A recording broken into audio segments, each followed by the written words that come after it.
ನಮಸ್ಕಾರ, film makers ಕೌನ್ಸಿಲ್ಗೆ ಸ್ವಾಗತ. ಇವತ್ತು ಲೆಟ್ಸ್ ಟಾಕ್ ನಲ್ಲಿ ಒಂದು ಸ್ಪೆಷಲ್ ಗೆಸ್ಟ್ ಇದ್ದಾರೆ. He is my favourite person. Of course ಇಡೀ ಕರ್ನಾಟಕಕ್ಕೇನೆ ತುಂಬಾ ಫೇವ್ರೆಟ್ ಪರ್ಸನ್. ಅವರ ಮಾತುಗಳ ಮೂಲಕ ನಿಮ್ಮನ್ನು ನಗಿಸ್ತಾರೆ, ಎಲ್ಲೋ ಒಂದ್ ಕಡೆ ತುಂಬಾ ಪಾಸಿಟಿವಿಟಿಯನ್ನ ಸ್ಪ್ರೆಡ್ ಮಾಡ್ತಾರೆ. ಬೇರೆ ಯಾರು ಅಲ್ಲ, ಜಾಸ್ತಿ ಇಂಟ್ರೋನು ಕೊಡಲ್ಲ, ನಿಮ್ಮೆಲ್ಲರ ಫೇವ್ರೆಟ್ ಮಿಮಿಕ್ರಿ ದಯಾನಂದ್.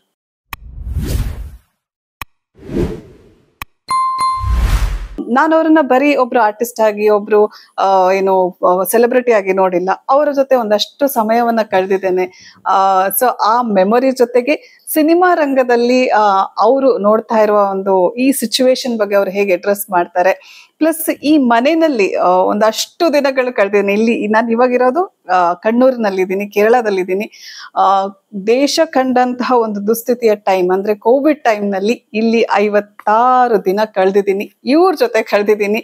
ಅದು ಹೇಗೆ, ಏನು, ಮತ್ತೆ ಇವರ ಸಿನಿಮಾ ಪ್ರೀತಿ, ಜೀವನ ಪ್ರೀತಿ, ಇವರು ಜೀವನ ನಡೆಸ್ತಾ ಇರುವ ರೀತಿ. ಅಂದ್ರೆ ನೀವೆಲ್ಲ ಅವರನ್ನ ಮಿಮಿಕ್ರಿ ಆರ್ಟಿಸ್ಟ್ ಆಗಿ ನೋಡಿದ್ದೀರಾ, ಸ್ಟ್ಯಾಂಡ್ ಅಪ್ ಕಾಮಿಡಿಯನ್ ಆಗಿ ನೋಡಿದ್ದೀರಾ, ಅವರೊಂದಷ್ಟು ಶೋಗಳನ್ನ ನೋಡಿದ್ದೀರಾ, ಅವರು ಹಲವಾರು ಯೂಟ್ಯೂಬ್ ಚಾನೆಲ್ಗಳಲ್ಲಿ ಇಂಟರ್ವ್ಯೂ ಕೊಟ್ಟಿದ್ದಾರೆ, ಅವರ ಮಾತುಗಳನ್ನ ಕೇಳಿದ್ದೀರಾ. ಆದ್ರೆ ಅದನ್ನ ಬಿಟ್ಟು ಒಂದಷ್ಟು ಮಾತುಗಳನ್ನ ಆಡೋದಕ್ಕೆ ಟ್ರೈ ಮಾಡ್ತೀನಿ. ಬಟ್ ಅವ್ರಿಗೂ ಅವ್ರದೇ ಆದ ಪ್ಯಾಟರ್ನ್ ಇದೆ, ಅದರಲ್ಲೇ ಅದೇ ರೀತಿನಲ್ಲಿ ಮಾತಾಡ್ತಾರೆ. ಬಟ್ ಲೈಫ್ ಅನ್ನ ಅವ್ರು ನೋಡೋ ರೀತಿ ಹೇಗಿದೆ ಅಂತ ತಿಳ್ಕೊಳ್ಳೋಣ. So let us welcome him to our show. ಇಷ್ಟೊತ್ತು ಒಂದು ಬ್ಯಾಕ್ ಗ್ರೌಂಡ್ ಮ್ಯೂಸಿಕ್ ಆಗ್ತಾ ಇತ್ತು, ಚೆಂಡೆ ಹೊಡಿತಾ ಇದ್ರು, ಅಂಡ್ ರೂಫ್ ಟಾಪ್ ನಲ್ಲಿ ಕೂತಿದ್ದೀವಿ. ಮೆಮೊರಿ ಓಪನ್ ಆಗ್ತಾ ಬರ್ತಾ ಇದೆ. 5 years ಬ್ಯಾಕ್ ಆಕ್ಚುಲಿ ಇಷ್ಟು ಕನ್ಸ್ಟ್ರಕ್ಷನ್ ಆಗಿರ್ಲಿಲ್ಲ, ಬಟ್ ಇಲ್ಲೇ ಕೂತ್ಕೊಂಡು ಮಾವಿನಕಾಯಿ ಕಿತ್ಕೊಂಡು ಅದನ್ನ ಜಾಸ್ತಿ ತಿನ್ಬೇಡಿ, ಹೊಟ್ಟೆ ಹಾಳಾಗುತ್ತೆ, ನಾನು ಹೇಳಿದ್ ಕೇಳಿ ಅಂತ ಹೇಳ್ಕೊಂಡು ನಮ್ಗೆ ಅಡ್ವೈಸ್ ಮಾಡ್ಕೊಂಡಿದ್ರು ಅಂಕಲ್ನ ಮಿಮಿಕ್ರಿ ದಯಾನಂದ್ ಅವ್ರನ್ನ ನೀವೆಲ್ಲರೂ ಹಲವು ಚಾನೆಲ್ಗಳಲ್ಲಿ ಮಾತಾಡ್ಸಿದ್ದಾರೆ ಅವರನ್ನ. ಅದೆಲ್ಲ ಅವರು ಹೆಂಗ್ ಬಂದ್ರು, ಅವರ ಸಾಧನೆಯ ಬಗ್ಗೆ ಎಷ್ಟು ಮಾತಾಡಿದ್ರು, ಎಷ್ಟು ಸೀರೀಸ್ ಮಾಡಿದ್ರು ಅದು ಕಡಿಮೆನೆ. ಬಟ್ ನಾನು ಅವರನ್ನ ನೋಡಿದ್ದು, ಅವ್ರ ಜೊತೆ ಇದ್ದಿದ್ದು ಒಂದು ಫೇಸ್ ಇದೆ ನನ್ನ ಲೈಫ್ನ. ಅದು ತುಂಬಾ ಮುಖ್ಯವಾದ ಘಟ್ಟ.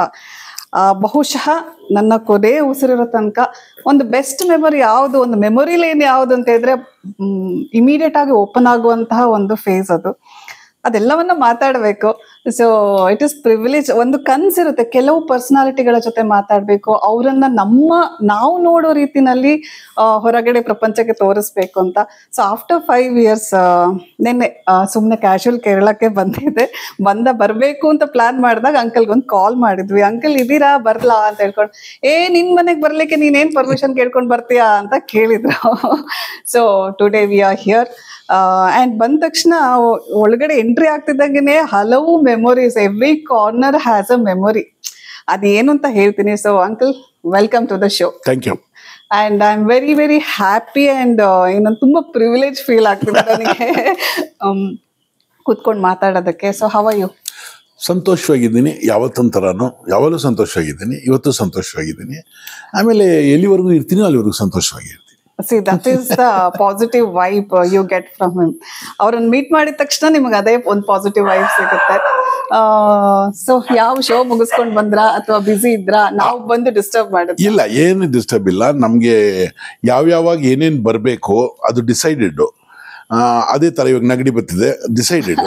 ಜ್ವರ ಬರ್ತದೆ, ಡಿಸೈಡೆಡ್. ಅದೇ ರೀತಿ ನಮ್ಗೆ ಅತಿಥಿ ಬರಬೇಕು ಅಥವಾ ನಾವು ಎಲ್ಲಿಗಾರು ಹೋಗ್ಬೇಕು, ಅದೆಲ್ಲ ಡಿಸೈಡೆಡ್. ಇದನ್ನ ಯಾವುದು ಚೇಂಜ್ ಮಾಡೋಕ್ಕಾಗಲ್ಲ. ಸೊ ಅದರಿಂದ ಖುಷಿಯಾಗಿರ್ತೀನಿ ನಾನು.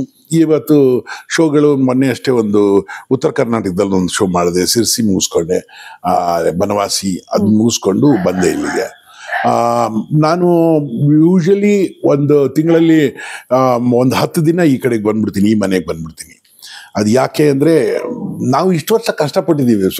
ಸ್ವಲ್ಪ ನಮಗೆ ಅಂತ ಒಂದು ದಿನ ಬೇಡವಾ? ಪ್ರತಿ ದಿನನೂ ಬೇರೆಯವ್ರಿಗೆ ಕೊಟ್ಟಿದ್ದೀವಿ. ಬೇರೆಯವ್ರಿಗೆ ಅಂತಂದರೆ ನಿಮಗೆ ಒಂದು ವಿಷಯ ಇಲ್ಲ, ಇಲ್ಲಿವರೆಗೂ ನಾನು ಏನು ಸಂಪಾದನೆ ಮಾಡಿದ್ದೀನಿ ಅದಷ್ಟು ಬಡವ್ರಿಗೆ ಕೊಟ್ಟರು. ಸೂಪರ್. ಅಂದರೆ ನನ್ನ ಹೆಂಡತಿ ಮಕ್ಕಳು ಭಾಳ ಬಡವರು ಅಂತ. ಈ ತರನೇ ಇವ್ರ ಜೊತೆ ಮಾತಾಡ್ಕೊಂಡು ಒಂದು 53 ಡೇಸ್ ಕಳೆದಿದೆ. ಅದೇನ್ ಮತ್ತೆ ಹೇಳ್ತಾ ಹೋಗ್ತೀನಿ. But this was very nice. ನಾನು ಸಂಪಾದಿಸೋದೆಲ್ಲ ಬಡವರಿಗೆ ಕೊಟ್ಟೆ. ಅದಕ್ಕೆ ಯಾವತ್ತೂ ಆ ಥರ ಯೋಚನೆ ಮಾಡಬೇಕು. ನಾನು ಕೊಟ್ಟೆ, ನಾನು ಮಾಡಿದೆ, ನಾನು ಅದು ಕೊಟ್ಟೆ, ಇದು ಕೊಟ್ಟೆ. You are nobody to give anybody. ಯಾರು ನಿಮ್ಮ ಹತ್ರ ತಗೊಳಕ್ ರೆಡಿ ಇಲ್ಲದೆ ಹೋದ್ರೆ ನೀವು ಇಟ್ಕೊಂಡು ಏನ್ ಮಾಡೋಕ್ಕಾಗತ್ತೆ ಅಲ್ವಾ? ನಿಮ್ಮ ಮಾತು ನಿಮ್ಮ ಹತ್ರ ಇದೆ, ನೀವು ಹೇಳಕ್ಕೆ ಆಗಲಿಲ್ಲ ಮಾತು ಯಾರ ಹತ್ರ ಆದ್ರು ಅಂದ್ರೆ ನಿಮ್ಮ ಮಾತು ಇಟ್ಕೊಂಡು ಏನು ಪ್ರಯೋಜನ ಅಲ್ವಾ? ನಿಮ್ಮ ಹತ್ರ ನಾಲೆಜ್ ಇಟ್ಕೊಂಡು ಏನು ಪ್ರಯೋಜನ? ಅದು ಬೇರೆಯವ್ರಿಗೆ ಕೊಡದೆ ಹೋದ್ರೆ ಅಲ್ವಾ? ನಿಮ್ಮ ಹತ್ರ ದುಡ್ಡು ಇಟ್ಕೊಂಡ್ರೆ ಏನು ಪ್ರಯೋಜನ? ಅದು ಬೇರೆಯವ್ರಿಗೆ ಕೊಡದೆ ಹೋದ್ರೆ ಅಲ್ವಾ? ಎಲ್ಲ ನೀವು ನನಗೆ ನಿಮ್ಗೆ ಅಂತ ಏನೂ ಇಲ್ಲ, ಕೊಡಕ್ಕೆ ನಿಮ್ಮ ಕೈಯಲ್ಲಿ ಕೊಡ್ತಾರೆ. You are all postman ಅಷ್ಟೇ. ಅದರಿಂದ ನೀವು ಒಂದು 56 ದಿನ ಇಲ್ಲಿ ಇದ್ರಿ ಅಂತ ಅಂದ್ರೆ ಅದಕ್ಕೋಸ್ಕರ ನಾನು ಇಲ್ಲಿ ಪ್ರಿಪೇರ್ ಮಾಡಿಡೋ ಅಂತ ಒಬ್ಬ ಆಳು ನನಗೆ ದೇವ್ರ ಕೆಲಸ ಕಳ್ಸೋರು. ನೋಡಿ, ಒಂದಷ್ಟು ಜನ ಬರ್ತಾರೆ, ಒಂದು 7 months ಗರ್ಭಿಣಿ ಬರ್ತಾರೆ, ಅದೆಲ್ಲ ಪ್ಲ್ಯಾಂಡ್. ಒಂದು 70 ವರ್ಷದವ್ರೊಬ್ರು ಬರ್ತಾರೆ, 68 ವರ್ಷದವ್ರೊಬ್ರು ಬರ್ತಾರೆ, ಆಮೇಲೆ ಒಂದು ಮಗು ಬರುತ್ತೆ. ಇದೆಲ್ಲ ಮೊದಲೇ ಪ್ಲ್ಯಾಂಡ್. ಬಟ್ ನನ್ಗೆ ಹೇಳಿರೋಲ್ಲ ದೇವರು, ಬಟ್ ನನ್ನ ಕೈಯಲ್ಲೆಲ್ಲ ರೆಡಿ ಮಾಡಿಸಿರ್ತಾರೆ. ಆ ಥರ ಇಲ್ಲಿ ನಾವೇನು ಮಾಡ್ಕೊಂಡಿದ್ದೀವಲ್ಲ, I will be thankful for my family first. ಯಾಕೆ ಅಂದರೆ ನನ್ನ ಪ್ರೈವಸಿನ ನನ್ನ ಹೆಂಡತಿ ಯಾವತ್ತೂ ಸ್ಟಾಪ್ ಮಾಡಲಿಲ್ಲ. ಲೈಕ್, ನೀವು ಅದು ಮಾಡಬೇಡಿ, ಇದು ಮಾಡಿ, ಹಿಂಗೆ ಮಾಡಿ, ಏನೂ ಇಲ್ಲ.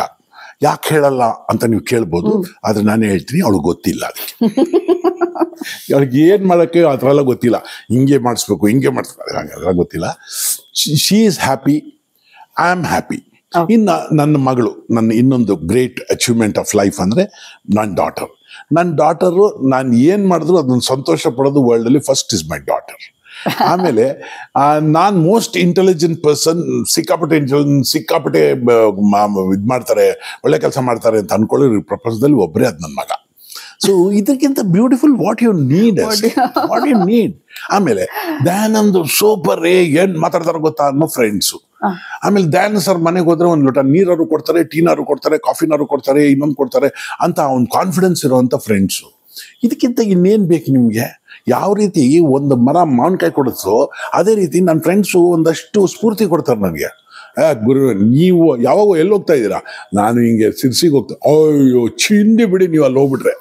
ಸೊ ಈ ಕಾನ್ಫಿಡೆನ್ಸ್ ನನ್ನ ಬೆಳೆಸಿರೋದು. ಸೊ ನಾವು ವಿ ಆರ್ ಡೂಯಿಂಗ್ ನಥಿಂಗ್. ನೀವೇನು ಮಾಡಬೇಕಾಗಿಲ್ಲ. Keep good friends and B nice with the family. ಆಮೇಲೆ ನಿನ್ನೆ ಆಗೋಯ್ತು, ನಾಳೆ ಏನು ಬರುತ್ತೆ ಗೊತ್ತಿಲ್ಲ. ಇವತ್ತು ಬಿ ಹ್ಯಾಪಿ, ಬಿಂದಾಸ್ ಆಗಿರಿ. ಇವತ್ತಿನ ಜೀವನ ಬಿಂದಾಸ ಕಳೀರಿ ಅಂತ ಹೇಳ್ತಿದ್ದಾರೆ. ಎಸ್, ಎಂಟಿ ಹ್ಯಾಂಡಲ್ ಬಂದಿದ್ದೀರಾ, ಎಂಟಿ ಹ್ಯಾಂಡಲ್ ಹೋಗ್ತೀರಾ, ಮಧ್ಯದಲ್ಲಿ ಒಂದಷ್ಟು ಜನ ಎಂಟರ್ಟೈನ್ ಮಾಡಿ ಅಂತ ಹೇಳ್ತಾರೆ ಅವರು. ಎಂಟರ್ಟೈನ್ ಮಾಡೋದಕ್ಕಲ್ಲ, ಮಾಡಿಸ್ಕೊಳಕ್ ಅವ್ರು. ನೀವು ನಿಮ್ಮ ಹತ್ರ ಒಂದು 50 ಜೋಕ್ ಇದೆ, ಏನ್ ಮಾಡ್ತೀರಾ? ಅದನ್ನ ಹೇಳ್ಬೇಕು ತಾನೆ. ಎಲ್ಲಾದ್ರು ಹೇಳಿದ್ಮೇಲೆ ಅವ್ರು ನಗ್ಬೇಕು ತಾನೆ. ಅದೇ ನಾನು ಮಾಡ್ಕೊಂಡ್ ಬಂದಿರೋದು. ನನ್ನ ಹತ್ರ 50 ಜೋಕ್ ಇದೆ, ನಾನು ಹೇಳಿದೆ, ಅದನ್ನ ನಕ್ರು ಅವರು. ನಕ್ಕಿದ್ದಕ್ಕೆ ಅದು ಓಕೆ ಆಯ್ತು. ಅವರೆಲ್ಲ ನಗದೆ ಹೋದ್ರೆ ಹೋಗ ಅನ್ಬಿಟ್ಟಿದ್ರೆ ಮುಗ್ದೈತಲ್ಲ. ಸೊ ನನ್ನ ಲೈಫೇ ಅಷ್ಟು. Somebody has given me everything. ಪ್ರತಿಯೊಬ್ಬರು ನನಗೆ ಕೊಟ್ಟೋದವರು. ಅದರಿಂದ ನಾವು ಅನ್ಕೋಬಾರ್ದು, ನಾವು ಏನೋ ನೀವು ಹೇಳಿದ್ರಲ್ಲ, ಅವರು ಊಟ ಕೊಡ್ತಾರೆ, ತಿಂಡಿ ಕೊಡ್ತಾರೆ, I am giving nothing, I am A post man. ಅದು ನಿಮ್ಮ ದೊಡ್ಡತನ. ಅಂದ್ರೆ ಪ್ರತಿಯೊಂದರಲ್ಲೂ ಪಾಸಿಟಿವ್ ಆಗಿರೋದು, ಪ್ರತಿಯೊಬ್ಬರನ್ನ ಪ್ರೀತಿ ಮಾಡೋದು ನಿಮ್ಮ ಗುಣ. ಬಟ್ ಎಲ್ರಿಗೂ ಅದಿರಲ್ಲ. ಕೆಲವೊಮ್ಮೆ ಮನೆಗೆ ಬರ್ತೀವಿ ಅಂತ ಹೇಳಿದ್ರೆ ನಾನು ಇಲ್ಲಪ್ಪ ಅಂತ ಹೇಳೋರು ತುಂಬಾ ಜನ ಇದ್ದಾರೆ. ಹಣೆ ಬಾರ ಪಾಪ, ಏನ್ ಮಾಡಕ್ಕೆ ನೋಡಿ. ಅದಕ್ಕೆ ಒಂದೇ ಮಾತು ಹೇಳ್ತೀನಿ. ಈ ಕೋಪ, ಹೊಟ್ಟೆ ಉರಿ, ಅಸೂಯೆ, ಇವ್ರ ಬಗ್ಗೆ ನೀವು ಬಹಳ ಅನುಕಂಪ ತೋರಿಸ್ಬೇಕು ಇದು ಮಾಡೋರ್ ಬಗ್ಗೆ. ಯಾಕಂದ್ರೆ ಅದೊಂದು ರೋಗ ರೀ. ನೀವು ಯಾರಿಗೂ ಹುಷಾರಿಲ್ಲ ಅಂದ್ರೆ ಅಯ್ಯೋ ಪಾಪ ಅನ್ನಲ್ವಾ? ಅನುಕಂಪ. ಅದಕ್ಕೆ ಯಾರಿಗಾರು ಹೊಟ್ಟೆ ಉರಿದ್ರೆ ಅನುಕಂಪ ಮಾಡಿ ಅವ್ರ ಬಗ್ಗೆ. ಪಾಪ ಅವ್ನಿಗೆ ಹೊಟ್ಟೆ ಉರಿದೆ ರೀ, ಎಲ್ಲದಕ್ಕಿಂತ ದೊಡ್ಡ ಕಾಯಿಲೆ ಅದು. ಅಯ್ಯೋ ಇವ್ರಿಗೆ ಮಾತಾಡಿದ್ರೆ ಕೋಪ ಬರುತ್ತ್ರಿ, ಅದು ಒಟ್ಟು ಬಹಳ ಕಷ್ಟ ಅದು ಬೇರೆ ಕಾಯಿಲೆಗಿಂತ ದೊಡ್ಡ ಕಾಯಿಲೆ ಅದು. ಈಗ ಆಕ್ಚುಲಿ ಇವ್ರು ಹೇಳಿದ್ರಲ್ಲ, ಇದನ್ನ ನನ್ನ ಲೈಫಲ್ಲಿ ತುಂಬಾ ಅಡಾಪ್ಟ್ ಮಾಡ್ಕೋಬೇಕು ನಾನು.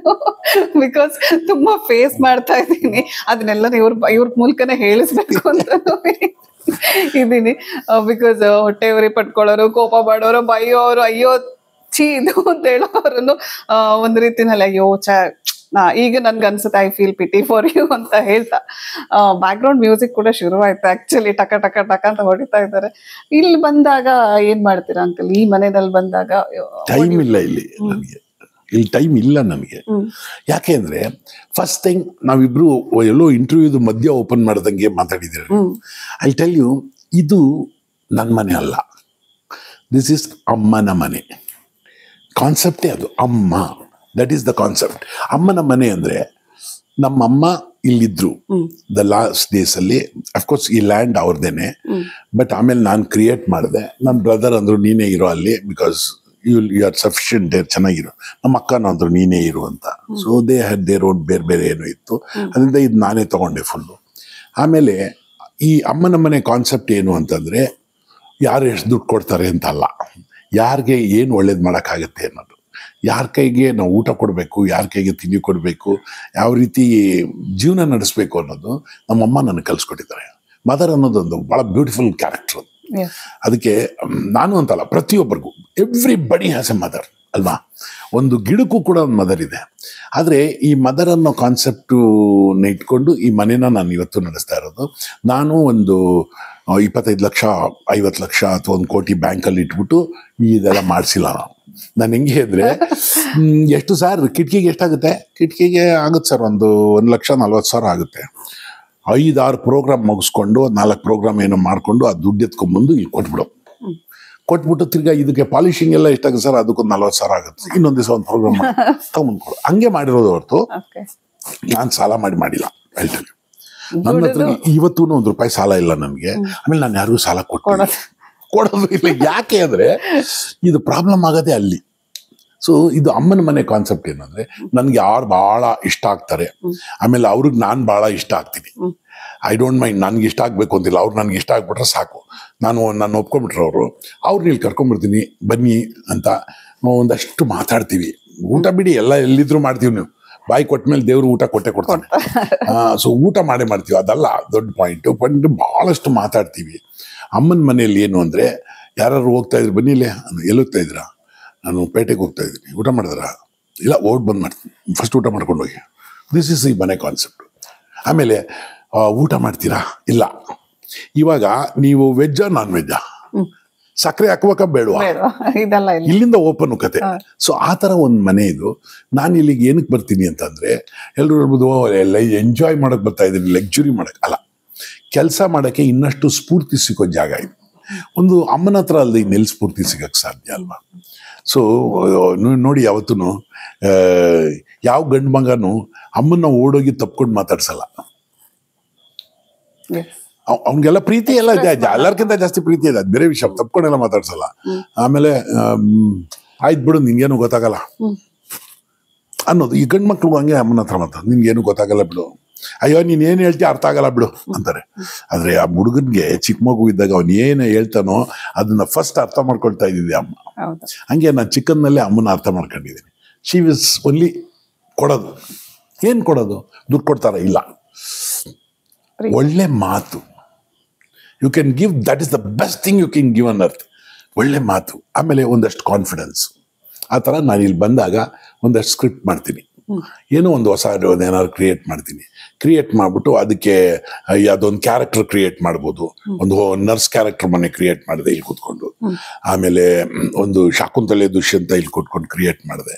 ಶಾಕುಂತಲೆ ದುಷ್ಯಂತ ಎಲ್ಲ ನಾನು ಒಂದು ಕಡೆ ನೋಡಿದೆ. ಶಾಕುಂತಲೆ ದುಷ್ಯಂತ ಅಭಿಯ ತಮೇ ಅಂತ ಆಡ್ತಾರೆ, ರಾಜ್ಕುಮಾರ್ ಮಾಡಿದ್ರೆ ಚೆನ್ನಾಗಾಗುತ್ತೆ, ಬೇರೆಯವ್ರು ಮಾಡಿದ್ರೆ ಸರಿ ಇದಕ್ಕೇನು ಮಾಡೋಣ ಅಂತ ಎಲ್ಲ ಲೇಟೆಸ್ಟ್ ಸಿನಿಮಾ ಸಾಂಗ್ಸ್ ಹಾಕ್ಬಿಟ್ಟು ಒಂದು ಶಾಕುಂತಲೆ ದುಷ್ಯಂತ ಮಾಡಿ ಲೇಟೆಸ್ಟು. ನೋಡ್ತಾ ಅದು ಶಾಕುಂತಲೆ ದುಷ್ಯಂತ ನೋಡಿ ಹೇಳೋದು ಆ ಥರ. ಆಮೇಲೆ ಯಾರು ನೀನು, ಯಾವ ಊರಿನ ರಾಜ, ನಾನೇ ರಾಜಕುಮಾರ್, ಈ ಥರ ಸಾಂಗುದು ಒಂದು 25 ಸಾಂಗ್ ಒಟ್ಟಿಗೆ ಮಾಡಿದಾಗ that Shakuntala Dushyanta will be fulfilled. ಆ ಥರದ್ದು ಏನೋ ಹೊಸದು. ನೀವು ಅಪ್ ಟು ಡೇಟ್ ಜನಗಳ ಜೊತೆ ಇರಬೇಕು. ನೀವು ಏಜ್ ಆಗೋಯ್ತು, ಅಯ್ಯೋ ಇವ್ರ ನಮ್ದೇನು ಇಷ್ಟಪಡಲ್ಲ ಅವರು, ಇಲ್ಲ ನೀವು ಅವ್ರನ್ನ ಇಷ್ಟಪಡಿ. ಅದಕ್ಕೆ ಯಂಗ್ಸ್ಟರ್ಸ್ ಏನು ಇಷ್ಟಪಡ್ತಾರೆ ಅದನ್ನ ಕ್ರಿಯೇಟ್ ಮಾಡೋದು. ಅದು ಈ ಮನೆಗೆ ಬಂದು ಕ್ರಿಯೇಟ್ ಮಾಡೋದು. ಇಲ್ಲಿ ಬಂದು ಕ್ರಿಯೇಟ್ ಮಾಡ್ತೀನಿ. ಆಮೇಲೆ ಒಂದಷ್ಟು ಗಿಡ ನೆಡ್ತೀನಿ. ಆಮೇಲೆ ಒಂದಷ್ಟು ಸ್ನೇಹಿತರಿಗೆ ಫೋನ್ ಮಾಡ್ತೀನಿ, ಇಲ್ಲಿದ್ದೀನಿ ಅಂತೀನಿ. ಯಾರಿಗೆ ಬರಕ್ಕಾಗತ್ತೆ ನನ್ನ ಪುಣ್ಯ, ಅವ್ರು ಬಂದ್ರೆ. ಬರಕ್ಕಾಗ್ಲಿಲ್ಲ ಅಂದ್ರೆ ಪಾಪ ಅವ್ರಿಗೊಂದು ಪ್ರಾಬ್ಲಮ್ ಇದೆ, ದುಡಿತಾವ್ರೆ, ದುಡ್ಡು ಮಾಡಬೇಕು ಅನ್ನೋ ಪ್ರಾಬ್ಲಮ್ ಇರುತ್ತೆ ಬಹಳ ಜನಕ್ಕೆ. ನೀವು ದುಡ್ಡು ಮಾಡ್ಬೇಕು ಅನ್ನೋ ಪ್ರಾಬ್ಲಮ್ ಇದೆಯಲ್ಲ, ಹೌದು. ಅದಕ್ಕಿಂತ ದೊಡ್ಡ ಪ್ರಾಬ್ಲಮ್ಮು ರೋಗನೂ ಇನ್ನೊಂದಿಲ್ಲ. ಅದಕ್ಕೆ ಬರ್ತೀನಿ, ಅದು ಪ್ರಾಬ್ಲಮ್ ಅದಕ್ಕೆ ಬರ್ತೀನಿ ನೆಕ್ಸ್ಟ್. ಸೊ ಕುಕಿಂಗ್ ಕೂಡ ಸಿಕ್ಕಾಪಟ್ಟೆ ನೀವು ಪ್ಯಾಷನ್ ನಾನು ಹೇಳ್ಬೇಕು. ಬಿಕಾಸ್ ತುಂಬಾ 56 ದಿನಗಳ ಕಾಲ ರಾಣಿ ತರ ನೋಡ್ಕೊಂಡು ಬೆಳಗ್ಗೆ ಫಸ್ಟ್ ಟೀ ಇಂದ ಹಿಡಿದು ಲಾಸ್ಟ್ ಮಿಲ್ಕ್ ವಿತ್ ಹಾರ್ಲಿಕ್ಸ್ ಕುಡ್ದಿದ್ದು ಇಲ್ಲಿ ನಾನು. ಸೊ ಕೋವಿಡ್ ಟೈಮಲ್ಲಿ ಫಸ್ಟ್ ಲಾಕ್ಡೌನ್ ಅನೌನ್ಸ್ ಮಾಡಿದಾಗ ನಾವು ಜಸ್ಟ್ 2 days ಇತ್ತು ಬಿಫೋರ್ ಲಾಕ್ಡೌನ್ ಅನೌನ್ಸ್ ಮಾಡೋದಕ್ಕೆ ಮುಂಚೆ. ಇಲ್ಲಿ ಶೂಟ್ ಆಗ್ತಾ ಇತ್ತು, ಅಂಕಲ್ ಒಂದು ಪ್ರಾಜೆಕ್ಟ್ ಮಾಡ್ತಾ ಇದ್ರು, ನಮ್ಮ ಟೀಮು ಅಸೋಸಿಯೇಟ್ ಆಗಿತ್ತು. ಸೊ ನಾನು ಬಂದೆ, ಜಾಯ್ನ್ ಆದೆ. I was carrying my second son inside my tummy and lock. 7 ತಿಂಗಳಾಗಿದೆ ಈ ಮನೆಯಲ್ಲಿ ಲಾಕ್ ಆದೆ. ಅಲ್ಲಿ ತನಕ ಮಿಮಿಕ್ರಿ ದಯಾನಂದ್, ಇವಾಗ ಏನ್ ಅಂಕಲ್ ಅಂತ ಕರಿತೀವಿ, ಅಲ್ಲಿ ತನಕ ನಮಗೆ ನನ್ನ ಕಣ್ಣಲ್ಲಿ ಅವರು ಒಬ್ರು ಸೆಲೆಬ್ರಿಟಿ, ಒಬ್ಬ ಏನೊಂದು popular mimic artist, stand up comedian, celebrity. ಅಂದ್ರೆ sir, hi sir, how are you sir, ಈ ಫಾರ್ಮ್ಯಾಲಿಟಿಯಲ್ಲಿ ಫಸ್ಟ್ ಇಂಟ್ರೊಡ್ಯೂಸ್ ಆಗುತ್ತೆ. 2 ದಿನ ಶೂಟ್ ಆಗ್ತಾ ಇರ್ತಾರೆ, ನೋಡ್ತಾ ಇರ್ತೀನಿ, ಶೂಟ್ ಮಾಡ್ತಾರೆ, ಇಲ್ಲ ಬಂದು ಕುಕ್ ಮಾಡ್ತಾರೆ. ಇವ್ರ ಕಿಚನ್ಗೆ ಹೋಗೋದಿಗೆ ನಮಗ್ ಟೆನ್ಷನ್, ಅಯ್ಯೋ ನಾವೇನ್ ಮಾಡೋದಪ್ಪ ಅಂತ ಹೇಳ್ಕೊಂಡು ನಾವು ಓಡೋಗೋದು. ನೀವು ಅಲ್ಲಿ ಕೂತ್ಕೊಳ್ಳಿ, why you are taking tension ಅಂತೇಳಿ ಒಂದಷ್ಟು ಬಂದು ಟೇಬಲ್ಗೆ ಸರ್ವ್ ಮಾಡ್ತಾರೆ. ಸೊ 2 days ಅಲ್ಲಿ ಏನೋ ಓಕೆ ಸ್ವಲ್ಪ ಏನು ನಾವು ಮೇಂಟೈನ್ ಮಾಡಬೇಕಿತ್ತು, ಅವ್ರು ಹೇಳ್ದಂಗೆ ಕೇಳಬೇಕಿತ್ತು. ಬಟ್ ಸಡನ್ ಆಗಿ ಲಾಕ್ಡೌನ್ ಅನೌನ್ಸ್ ಆಗುತ್ತೆ. ಫಸ್ಟ್ ಲಾಕ್ಡೌನ್ ಮೋದಿ ಅವ್ರು ಎಲ್ಲಿದ್ದೀರಾ ಅಲ್ಲೇ ಇರಿ, ಅಲ್ಲಾಡಬಾರ್ದು ಅಂತ ಹೇಳ್ಬಿಡ್ತಾರೆ. ಏನ್ ಮಾಡೋದು? ಈ ಮನೆಯಲ್ಲಿ 13 ಜನ ನಾವು ಇದ್ವಿ. ಅಲ್ಲಿಂದ ಇವ್ರ ಜೊತೆ ಸರ್ ಇಂದ ಅಂಕಲ್ಗೆ ಬಂತು. ಅಂಕಲ್ ಡೋರ್ ಓಪನ್ ಮಾಡಿದ್ರೆ ಏನ್ ಬೇಕು ಅಂತ ಕೇಳ್ತಾ ಇದ್ರು. ಬೆಳಗ್ಗೆನೋ ಬಾಳೆಹಣ್ಣು ಸ್ಮ್ಯಾಶ್ ಮಾಡಿ ಕೊಡ್ತಾರೆ, ಎಗ್ ಬಾಯ್ಲ್ ಮಾಡಿ ಕೊಡ್ತಾರೆ, ಕಾಫಿ ಕೊಡ್ತಾರೆ. ಇವರು ಸೆಲೆಬ್ರಿಟಿ, ಇವ್ರ ಕೈಯಿಂದ ನಾನ್ ತಗೊಳ್ಳೋದಪ್ಪ ಏನು ಅಂತ ನನಗ್ ಟೆನ್ಷನ್. ಸೊ ಅಲ್ಲಿಂದ ಸರ್ ಇಂದ ಅಂಕಲ್ ಆದ್ರು. ಅಂಕಲ್ ಜೊತೆಗೆ ಒಂದು ಪೇರೆಂಟ್ ಫೀಲ್. ಅವರನ್ನ ಅವ್ರ ಲೈಫನ್ನು ನೋಡ್ತಿರೋ ರೀತಿ ಇವಾಗ ಇಷ್ಟೊತ್ತೆಲ್ಲ ಹೇಳಿದ್ರಲ್ಲ, that is taking life in a positive way. ಇಲ್ಲ, ಡೆಫಿನೆಟ್ಲಿ ಒಂದೇನು ಗೊತ್ತಾ ನಿಮ್ಗೆ, ನಮ್ಗೆ ಶಾರ್ಟೇಜ್ಗಳು ಬರುತ್ತೆ. ಈಗ ಅಮ್ಮ ಇಲ್ದೇ ಇರೋರನ್ನ ಕೇಳಿ ಅಮ್ಮ ಯಾರು ಅಂತ ಗೊತ್ತಾಗುತ್ತೆ, ಅಪ್ಪ ಇಲ್ದೇ ಇರೋರನ್ನ ಕೇಳಿ ಅಪ್ಪ ಯಾರು ಅಂತ ಗೊತ್ತಾಗುತ್ತೆ.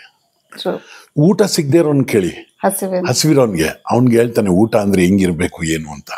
ಅದೇ ರೀತಿ ನನ್ನ ಮಕ್ಕಳಿಂದ ದೂರ ಇದ್ದೀನಿ. ಆವಾಗ ಒಂದಷ್ಟು ಮಕ್ಕಳನ್ನ ದೇವ್ರು ಕಳಿಸ್ಕೊಟ್ರೆ ಮನೆಗೆ, ಅವ್ರನ್ನ ಚೆನ್ನಾಗಿ ನೋಡ್ಕೊಳ್ಳೋದಲ್ದೆ ಇನ್ನೇನು. ಸಿ ದಟ್ ಈಸ್ ನಮಗೆ ದೇವ್ರು, ಓ ನನ್ನ ಮಗಳು ಅಲ್ಲಿದ್ದಾಳೆ, ಇಲ್ಲಿ ಬಂದಲ್ಲ ಅದು ಇನ್ನೊಂದು ಮಗಳು ಅನ್ನೋ ಥರ ಇತ್ತದು. ಸೊ ಆ ಟೈಮಲ್ಲಿ ನಾನು ನನ್ನ ಮಗಳದ್ದು ಪ್ರೆಗ್ನೆನ್ಸಿ ನೋಡಿದ್ದೆ. ಅವ್ರಿಗೊಂದು ಮಗು 3 months 4 months ಇರೋ ಮಗುನೋ 5 months ಇರೋ ಮಗು ಇತ್ತು ಮನೆಯಲ್ಲಿ. ಆ ಮಗು ಒಂದು ವರ್ಷದ ಮಗು ನಮ್ಮ ಮನೇಲಿ ಇರುವಾಗ, ಇಲ್ಲಿ 7 ತಿಂಗಳದ ಗರ್ಭಿಣಿ 7 ವರ್ಷದ ಮಗುನು ಕರ್ಕೊಂಡು ಬಂದಾಗ ಜಸ್ಟ್ ಅದೇ ನಮ್ಗೆ ಶಾರ್ಟೇಜ್ ಬೀಳುತ್ತೆ. ಆ ಪ್ರೀತಿ ಎಲ್ಲೋ ಉಕ್ಕಿ ಆಚೆ ಬರುತ್ತಲ್ಲ, ಅದನ್ನೆಲ್ಲರೂ ಒಂದ್ ಕಡೆ ಕೊಡ್ಬೇಕಾಗುತ್ತೆ. ಅದು ಕೊಡುವಾಗ ಅದನ್ನ ನಾನು ನಮ್ಗೆ ಕೊಡಕ್ಕೊಂದು ಜಾಗ ಕೊಟ್ಟ ದೇವರು. ಆವಾಗ ಆಯ್ತು ಬನ್ನಿ ಒಂದ್ ದಿವಸ ಅದು ತಗೊಳ್ಳಿ, ಅದು ತಗೊಳ್ಳಿ, ಆ್ಯಪಲ್ ತಗೊಳ್ಳಿ, ಬೈಕ್ ತಗೊಳ್ಳಿ, ಏನಿದೆ ಅದನ್ನ ಕೊಡೋದು. ಆಮೇಲೆ ದೇವರು ನೋಡಿ, ನಾನು ಒಬ್ಬ ಇರೋ ಮನೆಯಲ್ಲಿ ಇಷ್ಟೊಂದು ತಟ್ಟೆ ಇಷ್ಟೊಂದು ಸಾಮಾನುಗಳೆಲ್ಲ ಹೆಂಗ್ ಬರಕ್ ಸಾಧ್ಯ? ಯಾಕೆ ತರ್ಬೇಕು ನಾನು? ಯಾಕೆ ಕೊಟ್ರು? ಅದಕ್ಕೆ ಹೇಳೋದು, ಯಾರೋ ಏನೋ ಕೊಡ್ತಾ ಇರೋದು ಇನ್ಯಾರಿಗೋ ಕೊಡಕ್ಕೆ, ನೀನು ತಿನ್ನಕ್ಕಲ್ಲ. ಅದಕ್ಕೆ ನಾನು ಕಾಮಿಡಿಯಾಗಿ ಒಂದು ಮಾತು ಹೇಳ್ತೀನಿ. ಏನು ಗೊತ್ತಾ, ದೇವರು ನಮಗೆ ಏನೇನು ಕೊಡ್ತಾನಲ್ಲ ಅದು ಕರೆಕ್ಟಾಗಿ ಕೊಡ್ತಾನೆ. ಬಟ್ ನಾವೇನು ಮಾಡ್ತೀವಿ ಗೊತ್ತಾ, ಅದನ್ನ ಮೀರಿ ಹೋಗ್ತೀವಿ ನಾವು. ಫುಡ್ ನೋಡಿ, ಇವಾಗ ತೆಂಗಿನಕಾಯಿ ಎಲ್ಲಿಟ್ಟಿದ್ದಾನೆ ಮೇಲೆ, ಕೋತಿಗಳು ಹೋಗಿ ತಿಂದ್ಬಿಡ್ತದೆ. ನಾವು ಅದನ್ನು ಬೇಕು ಅಂತೀವಿ. ಓಕೆ, ನೀನು ಹತ್ಕೊಂಡು ತಿಂದೆ ವ್ಯಾಯಾಮ ಆಗುತ್ತೆ, ಏನಾಗಲ್ಲ. ತೆಂಗಿನಕಾಯಿ ಕಳಪ್ಪ ಅಂತ ಕಿತ್ಬಿಟ್ಟು ಗಪ ತಿಂದ್ಬಿಟ್ಟು ಗ್ಯಾಸು ಕೊಲೆಸ್ಟ್ರಾಲು ಅಂತೀವಿ. ಯಾಕೆ ಬೇಕು? ನಮ್ಗೇನು ಕೊಟ್ಟಾನೆ? ಹಲಸಿನಕಾಯಿ ಮುಂದೆನೇ ಇದೆ, ತಿನ್ನಲ್ಲ ನಾವು. ನಮ್ದದು ಭೂಮಿನಲ್ಲಿ ಯಾವುದೋ ಹಂದಿನೂ ಆಮೇಲೆ ಇನ್ನೆಲ್ಲ ಅಗದು ಪಾಪ ಅವು ಮೂಗ ಅದಕ್ಕೆ ಇದೆಲ್ಲ ಕೊಟ್ಟಿರ್ತಾರೆ, ಕೊಂಬೆಲ್ಲ ಅಗದ್ಬಿಟ್ಟು ಒಳಗಡೆಯಿಂದ ಗೆಣಸು ತಗೊಂಡು ತಿನ್ನುತ್ತೆ. ನಾವು ಹೋಗ್ಬಿಟ್ಟು ಅದಕ್ಕೆ ಬೇಲಿ ಹಾಕ್ಬಿಟ್ಟು ಯಾವ ಹಂದಿನೂ ಬರಬಾರ್ದು ಅಂದ್ಬಿಟ್ಟು ನಾವೇ ಹಂದಿ ಆಗ್ಬಿಟ್ಟು ಅದನ್ನು ತಿನ್ಬಿಟ್ಟು ಆಮೇಲೆ ಗ್ಯಾಸು ಅಂತೀವಿ ಅಲ್ವಾ. ಪಕ್ಷಿಗಳು ಹಾರೋದಕ್ಕೋಸ್ಕರ ಅವಿಗೆ ಚಿಕ್ಕ ಐಟಮಲ್ಲಿ ಹೆವಿ ವಿಟಮಿನ್ ಬೇಕು. ಅದಕ್ಕೆ ಈ ಅಕ್ಕಿ ಗಿಕ್ಕಿ ಎಲ್ಲ ಮಾಡೋದು. ಅದನ್ನ ನಾವು ಬೇಯಿಸ್ಕೊಂಡು ಇಷ್ಟು ತಿನ್ಕೊಂಡ್ಬಿಟ್ಟು ನೋಡಿ ಎಷ್ಟು ದಪ್ಪ ಆಗ್ಬಿಟ್ಟಿದ್ದೀನಿ. ಹಂಗೆ ಎಲ್ಲಾನು ಪ್ರಕೃತಿಲಿರೋದೆಲ್ಲ ನಮ್ಗೆ ಬೇಕು ಅಂತೀವಿ. ಯಾವ್ಯಾವುದಕ್ಕೆ ಎಷ್ಟೆಷ್ಟು ಕೊಡಬೇಕು ಅದನ್ನ ಕೊಡಬೇಕು. ಆಮೇಲೆ ನಮ್ಗೆ ಏನು ಬೇಕು ಅದನ್ನ ನಾವು ತಗೋಬೇಕು.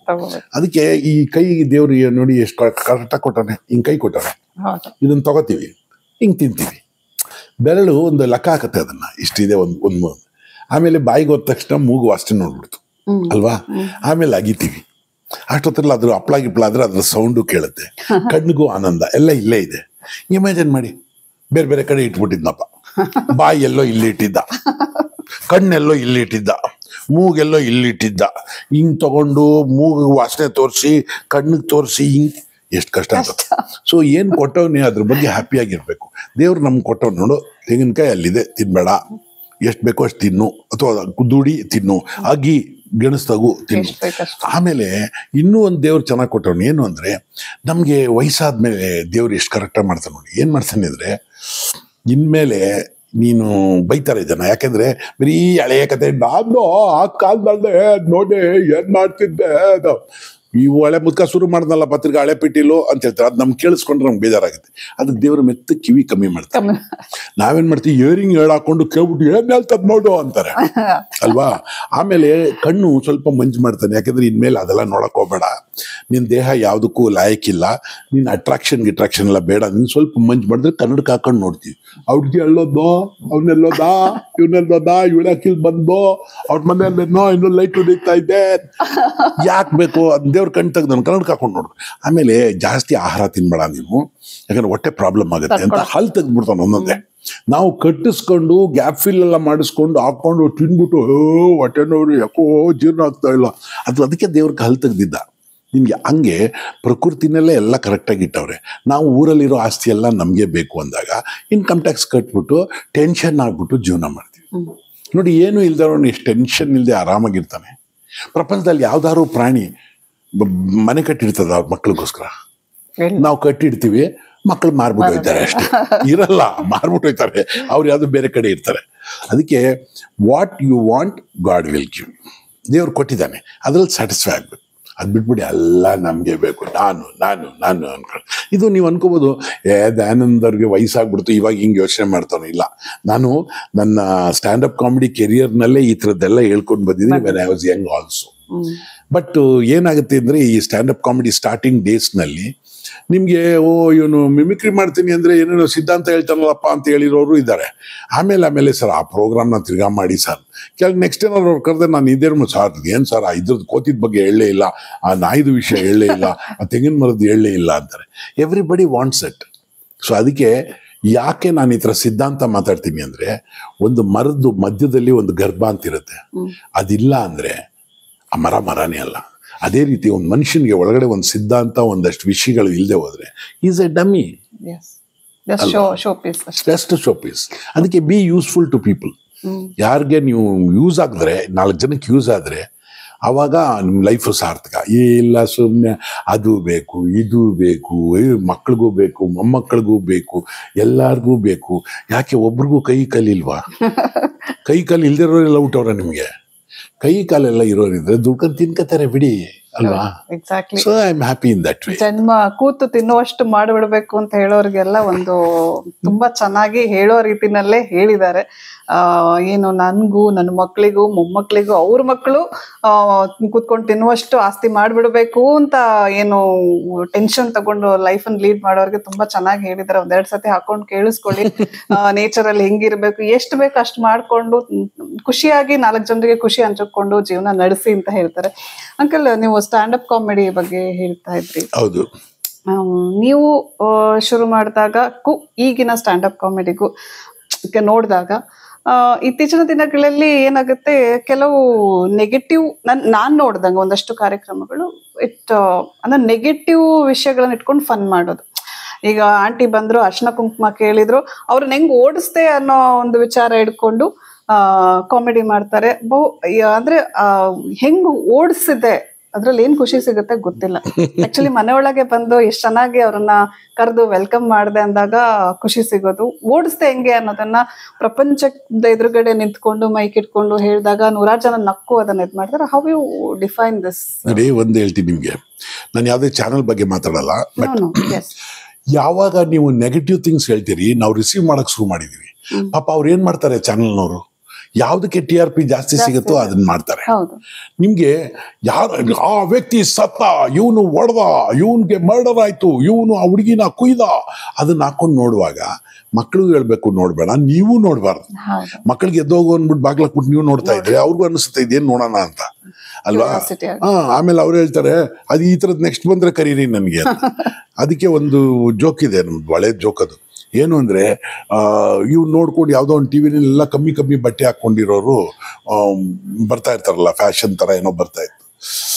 ಇವ್ನು ನೋಡ್ತಾ ಇದ್ದ, ಅದೆಲ್ಲ ನೋಡ್ಬೇಡ. ಅಪ್ಪ ಏನದು, ಬಡವರು ನಡ್ಕೊಂಡು ಹೋಗ್ತಾ ಇದ್ದಾರೆ, ಅದನ್ನ ಶೂಟ್ ಮಾಡಿ ತೋರಿಸ್ತಾರೆ. ಅದಕ್ಕೆ ಅವನು ಹೇಳ್ದ, ಆಯ್ತು ಇದಕ್ಕಿಂತ ಬಡವರು ಬಂದಾಗ ನನ್ ಕರಿಯೋದಂತ ಹುಡುಗ. ಅದಕ್ಕೆ ನಾ ಹೇಳೋದು, ರಾಂಗ್ ಥಿಂಗ್ಸ್ ಅನ್ನ ನಾವು ಡಿಸ್ಪ್ಲೇ ಮಾಡಿದಾಗ ಅದೇ ಜಾಸ್ತಿ ಆಗುತ್ತೆ. ಎಲ್ಲೇ ನೋಡಿ ನೀವು ಇವತ್ತು ಹೈಯೆಸ್ಟ್ ಜನ ನೋಡೋದು ಯಾವಾಗ ಅಂದ್ರೆ ನೆಗೆಟಿವ್ ಶೇಡ್ನೇ ನೋಡ್ತಾ ಇರೋದು. ಸೊ ಈ ಚಾನಲ್ ಅವ್ರಿಗೆ ಹೇಳಿ ಪ್ರಯೋಜನ ಇಲ್ಲ. ಜನಗಳು ನಿಮ್ಗೊಂದು ಅವಾರ್ಡ್ ಸಿಕ್ತು ದಯಾನಂದ್ ಅವ್ರಿಗೆ, ನೋಡಿ ಯಾರಿಗೂ ಗೊತ್ತೇ ಇಲ್ಲ. 2 ವರ್ಷದಿಂದ ನಂಗೆ ಪ್ರಶಸ್ತಿ ಬಂತು, ಯಾರಿಗೂ ಅದೊಂದು ಸುದ್ದಿನೇ ಆಗ್ಲಿಲ್ಲ. ದಯಾನಂದ ಏನಾದ್ರು ಸ್ಟೇಜಿಂದ ಬಿದ್ರು, ಯಾವಾಗ, ಎಲ್ಲಿ, ಹೆಂಗ್ ಬಿದ್ರು, ಅವಾಗ ಏನಾಗುತ್ತೆ ನಿಮ್ಗೆ ಅದನ್ನೇ ಜನ ಹಾಕಿ ತೋರಿಸ್ತಾರೆ. ಆದ್ರಿಂದ ಈ ನೆಗೆಟಿವ್ ಶೇಡ್ಸ್ ಆ ಕಾಲದಲ್ಲೂ ಇತ್ತು, ಈ ಕಾಲದಲ್ಲೂ ಇದೆ. ನೆಗೆಟಿವ್ ಶೇಡ್ಸ್ ಇಲ್ಲ ಅಂತಿಲ್ಲ. ಬಟ್ ಏನಂದ್ರೆ ನಿಮ್ಗೆ ಇವಾಗ ಏನೇನ್ ನಡೀತಾ ಇದೆಯಲ್ಲ, ಇವಾಗ ರೇಪು ಮಾಡಿದ್ರು ಎಲ್ಲಾನು ಆ ಕಾಲದಲ್ಲೂ ಇದೆ. ಇಲ್ಲ ನೀವು ಎಲ್ಲರೂ ಸುಮ್ಮನೆ ಹೇಳೋದು ಕಾಲ ಕೆಟ್ಟೋಯ್ತು. ಯಾಕೆ ಅಂದ್ರೆ ನಿಮ್ಗೆ ಅಲ್ಲಿ ರೇಪ್ ಆದ್ರೆ ಮಾಡೋದಾದ್ರೆ ಅರ್ಧ ಗಂಟೆನಲ್ಲ 5 ನಿಮಿಷದಲ್ಲಿ ನಿಮ್ಗೆ ಇಲ್ಲಿ ಗೊತ್ತಾಗುತ್ತೆ. ಮುಂಚೆ 1 ವರ್ಷ ಆದ್ರೂ ಗೊತ್ತಾಗ್ತಿರ್ಲಿಲ್ಲ. ಯಾರಾದ್ರೂ ಬಂದು ಹೇಳಿದ್ರೆ ಹೌದಾ ಅಲ್ಲಿ ಹಂಗ್ ಮಾಡುದ್ನ ಅಂತ ಊರು ತುಂಬಾ ಗೊತ್ತಾಗುತ್ತೆ ಈಗ. ಸೊ ಆ ನೆಗೆಟಿವ್ ತಗೊಳ್ಳೋ ಮೆಂಟಾಲಿಟಿ ಚೇಂಜ್ ಆಗ್ಬೇಕು. ಅದು ಯಾವಾಗ ಚೇಂಜ್ ಆಗುತ್ತೆ ಅಂದ್ರೆ you have a joint family. ನಿಮ್ಮ ಮನೆಯಲ್ಲಿ ನಿಮ್ಮ ತಂದೆ ತಾಯಿ ಜೊತೆಯಲ್ಲಿದ್ದು ಅದ್ರ ಜೊತೆ ತಾತನೂ ಇದ್ದಾಗ ಡೆಫಿನೆಟ್ಲಿ ಈ ಥರ ನೆಗೆಟಿವ್ ಶೇಡ್ಸ್ಗಳು ಮಾಡಕ್ಕೆ ನಿಲ್ಲಿಸ್ಬಿಡ್ತೀರಾ. ಯಾಕೆ ಅಂದರೆ ಪ್ರತಿದಿನ ಒಳ್ಳೊಳ್ಳೆ ವಿಷಯಗಳು ತಾತ ಅನ್ನೋ ಆ ಡಿಕ್ಷನರಿ ಹೇಳ್ತಾ ಇರುತ್ತೆ, ಅಜ್ಜಿ ಅನ್ನೋ ಒಂದು ದೊಡ್ಡ ಡಿಕ್ಷನರಿ, ಅದನ್ನ ಮನೆಯಿಂದ ಕಿತ್ತಾಕ್ಬಿಟ್ಟು ನೀವು ವೃದ್ಧಾಶ್ರಮಕ್ಕೆ ಕಳಿಸ್ಬಿಟ್ರಿ. ನಿಮ್ಮ ಮನೆಯದು ಮೇನ್ ಥಿಂಗ್ ಹೋಯ್ತದು, ಬೋಲ್ಟ್ ನೆಟ್ಟೆ ಹೋಯ್ತು. ಆಮೇಲೆ ಯಾರಿರೋದು ಅಪ್ಪ ಅಮ್ಮ ಏನು ಮಾಡ್ತಾರೆ, ಮಕ್ಕಳಿಗೆ ಏನು ಕೇಳ್ತಾರೋ ಅದನ್ನ ಕೊಡಕ್ಕೆ ಈ ಕಾಲದಲ್ಲಿ ರೆಡಿ ಇರೋದು. ಸೊ ಆವಾಗ ಏನಾಗುತ್ತೆ, ಎಲ್ಲನೂ ಸಿಕ್ಬಿಟ್ಟಾಗ ನೆಗೆಟಿವ್. ನಾನು ಅದನ್ನ ಕಾಮಿಡಿಲಿ ಇವಾಗಲ್ಲ ಭಾಳ ಹಿಂದೆ ಹೇಳಿದ್ದೀನಿ ನೋಡಿ. ನಮ್ಮ ದೇಶಕ್ಕೂ ಬೇರೆ ದೇಶಕ್ಕೂ ಏನು ಡಿಫ್ರೆನ್ಸು. ಅಮೇರಿಕಲ್ಲಿ ನೋಡಿ, ನಮ್ಮ ದೇಶದಲ್ಲಿ ನೋಡಿ ಬೆಳಿಗ್ಗೆ ಆದರೆ ಊಟಕ್ಕೋಸ್ಕರ ಪರದಾಡ್ತಾರೆ, ಬಸ್ಸಿಗೋಸ್ಕರ ಓಡಾಡ್ತಾರೆ, ಅಲ್ಲಿಗೆ ಕಷ್ಟಪಟ್ಟು ಓಡ್ತಾರೆ, ಇಲ್ಲಿಗೆ ಓಡ್ತಾರೆ, ಇಲ್ಲಿಗೆ ಮೋಟರ್ ಬೈಕ್ ತೊಗೊಂಡು ಹೋಗ್ತಾರೆ, ಸೈಕಲಲ್ಲಿ ಹೋಗ್ತಾರೆ, ಏನೇನೋ ಮಾಡ್ತಾರೆ. ಬೇರೆ ಭಾಳ ಮುಂದುವರೆದಿರೋ ದೇಶದಲ್ಲಿ ನೋಡಿ, ಹಗ್ಗ ಕಟ್ಬಿಟ್ಟು ಬಿಲ್ಡಿಂಗ್ ಮೇಲಿಂದ ಧುಮುಕ್ತಾರೆ, ನೋಡಿದಿರಲ್ವಾ? ಹಗ್ಗ ಕಟ್ಟು ಧುಮ್ಕೊಡೋದು ಅಲ್ಲಿಂದ, ಆಮೇಲೆ ಮರದ ಮೇಲೆ ಹತ್ಬಿಟ್ಟು ಆಕಾಶ ನೋಡೋದು, ಹೆಲಿಕಾಪ್ಟರಿಂದ ಧುಮ್ಕೋದು. ಯಾಕೆ ಹೇಳಿ? ಹೊಟ್ಟೆ ತುಂಬಿಡ್ತು. ಹೊಟ್ಟೆ ತುಂಬಿಟ್ಟು ಬೇರೆ ಮಾಡೋ ಕೆಲಸ ಇಲ್ಲ. ಆವಾಗ ಏನ್ ಮಾಡೋದು? ಧುಮ್ಕೋದು, ಇಲ್ಲಿ ಧುಮ್ಕೋದು, ನೀರೊಳಗಡೆ ಹೋಗ್ಬಿಟ್ಟು ಧುಮ್ಕ್ಬಿಡೋದು, ಆಕಾಶದಿಂದ ಅದೇನೋ ಧುಮ್ಕ್ಬಿಡೋದು. ಆಮೇಲೆ ಚೋಳ್ ಜೊತೆ ಮಲ್ಕೊಳ್ಳೋದು. ಯಾಕೆ ಮನೇಲಿ ಹೆಂಡತಿ ಜೊತೆ ಅಪ್ಪ ಅಮ್ಮನ ಜೊತೆ ಮಲ್ಕೊಳಕ್ಕಾಗಲ್ವಾ? ಹಾವಿನ ಜೊತೆ ಮಲ್ಕೊಳ್ಳೋದು. ಏನಕ್ಕೆ ಅಂದ್ರೆ ತುಂಬಿಟ್ಟಿದೆ ಜೀವನ, ನೋ ಆಪ್ಷನ್ಸ್, ದುಡ್ಡೆಲ್ಲ ಬಂದ್ಬಿಟ್ಟಿದೆ. ಇವಾಗ ಏನು ಅಂದ್ರೆ ನೆಗೆಟಿವ್ ಮಾಡಬೇಕು. ಯಾಕೆ ನಮ್ಮಲ್ಲಿ ನೋಡಿ ಅದೆಲ್ಲ ಮಾಡ್ತಾರ? ಪಾಪ ಮನೆ ಜೀವನ ಮಾಡೋಕ್ಕೆ ಕಷ್ಟ ಇರೋರು ಸಂತೋಷವಾಗಿರ್ತಾರೆ. ದುಡ್ಡು ಜಾಸ್ತಿ ಬಂದ ತಕ್ಷಣ ಇವ್ರನ್ನು ಬಿಲ್ಡಿಂಗ್ ಮೇಲೆ ಹಗ್ಗ ಕಟ್ಬಿಟ್ಟು ಧುಮ್ಕೋದು, ಹೆಲಿಕಾಪ್ಟರ್ ಏರೋಪ್ಲೇನಿಂದ ಹಂಗೆ ಹುಡುಕ್ಬಿಟ್ಟು ಅಂತ ನೋಡೋದು. ಏನು ಅಡ್ವೆಂಚರಸ್, ಈ ಅಡ್ವೆಂಚರಸ್ ಮಾಡ್ಕೊಂಡು ಜೀವನ ಕಳ್ಕೊತಿರಲ್ಲ. ಯಾಕೆ?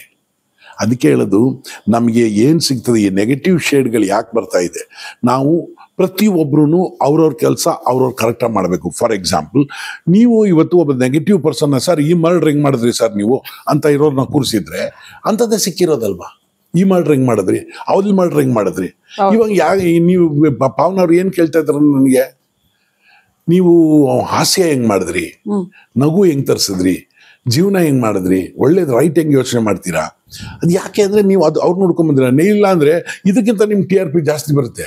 ಆ ಹುಡುಗಿನ ಹೆಂಗೆ ಸರ್ ಅವತ್ತು ಸಾಯಿಸಿದ್ರಿ, ಆ ಕುತ್ತಿಗೆಗೆ ಹಿಂಗೆ ಕುಯ್ದ್ರಲ್ಲ ಸರ್ ಅಂತ ಹೋಗಿ ಜೈಲಿನಿಂದ ಅವ್ನು ಬೇಲಲ್ಲಿ ಬಂದ ಕರ್ಕೊಂಬಂದು ಇಂಟರ್ವ್ಯೂ ಮಾಡಿ ಜಾಸ್ತಿ ಜನ ಇರ್ತಾರೆ. ಬಟ್ ಅದು ಊರವ್ರಿಗೆಲ್ಲ ಹೇಳ್ಬೇಕಾ? ನಾವು ಮಾಡಿರೋದೇ ತಪ್ಪು, ಅವ್ನು ಚುಚ್ಚಿರೋದೇ ತಪ್ಪು, ಅದನ್ನ 50 ಸತಿ ಯಾಕೆ ತೋರಿಸ್ತೀರಾ?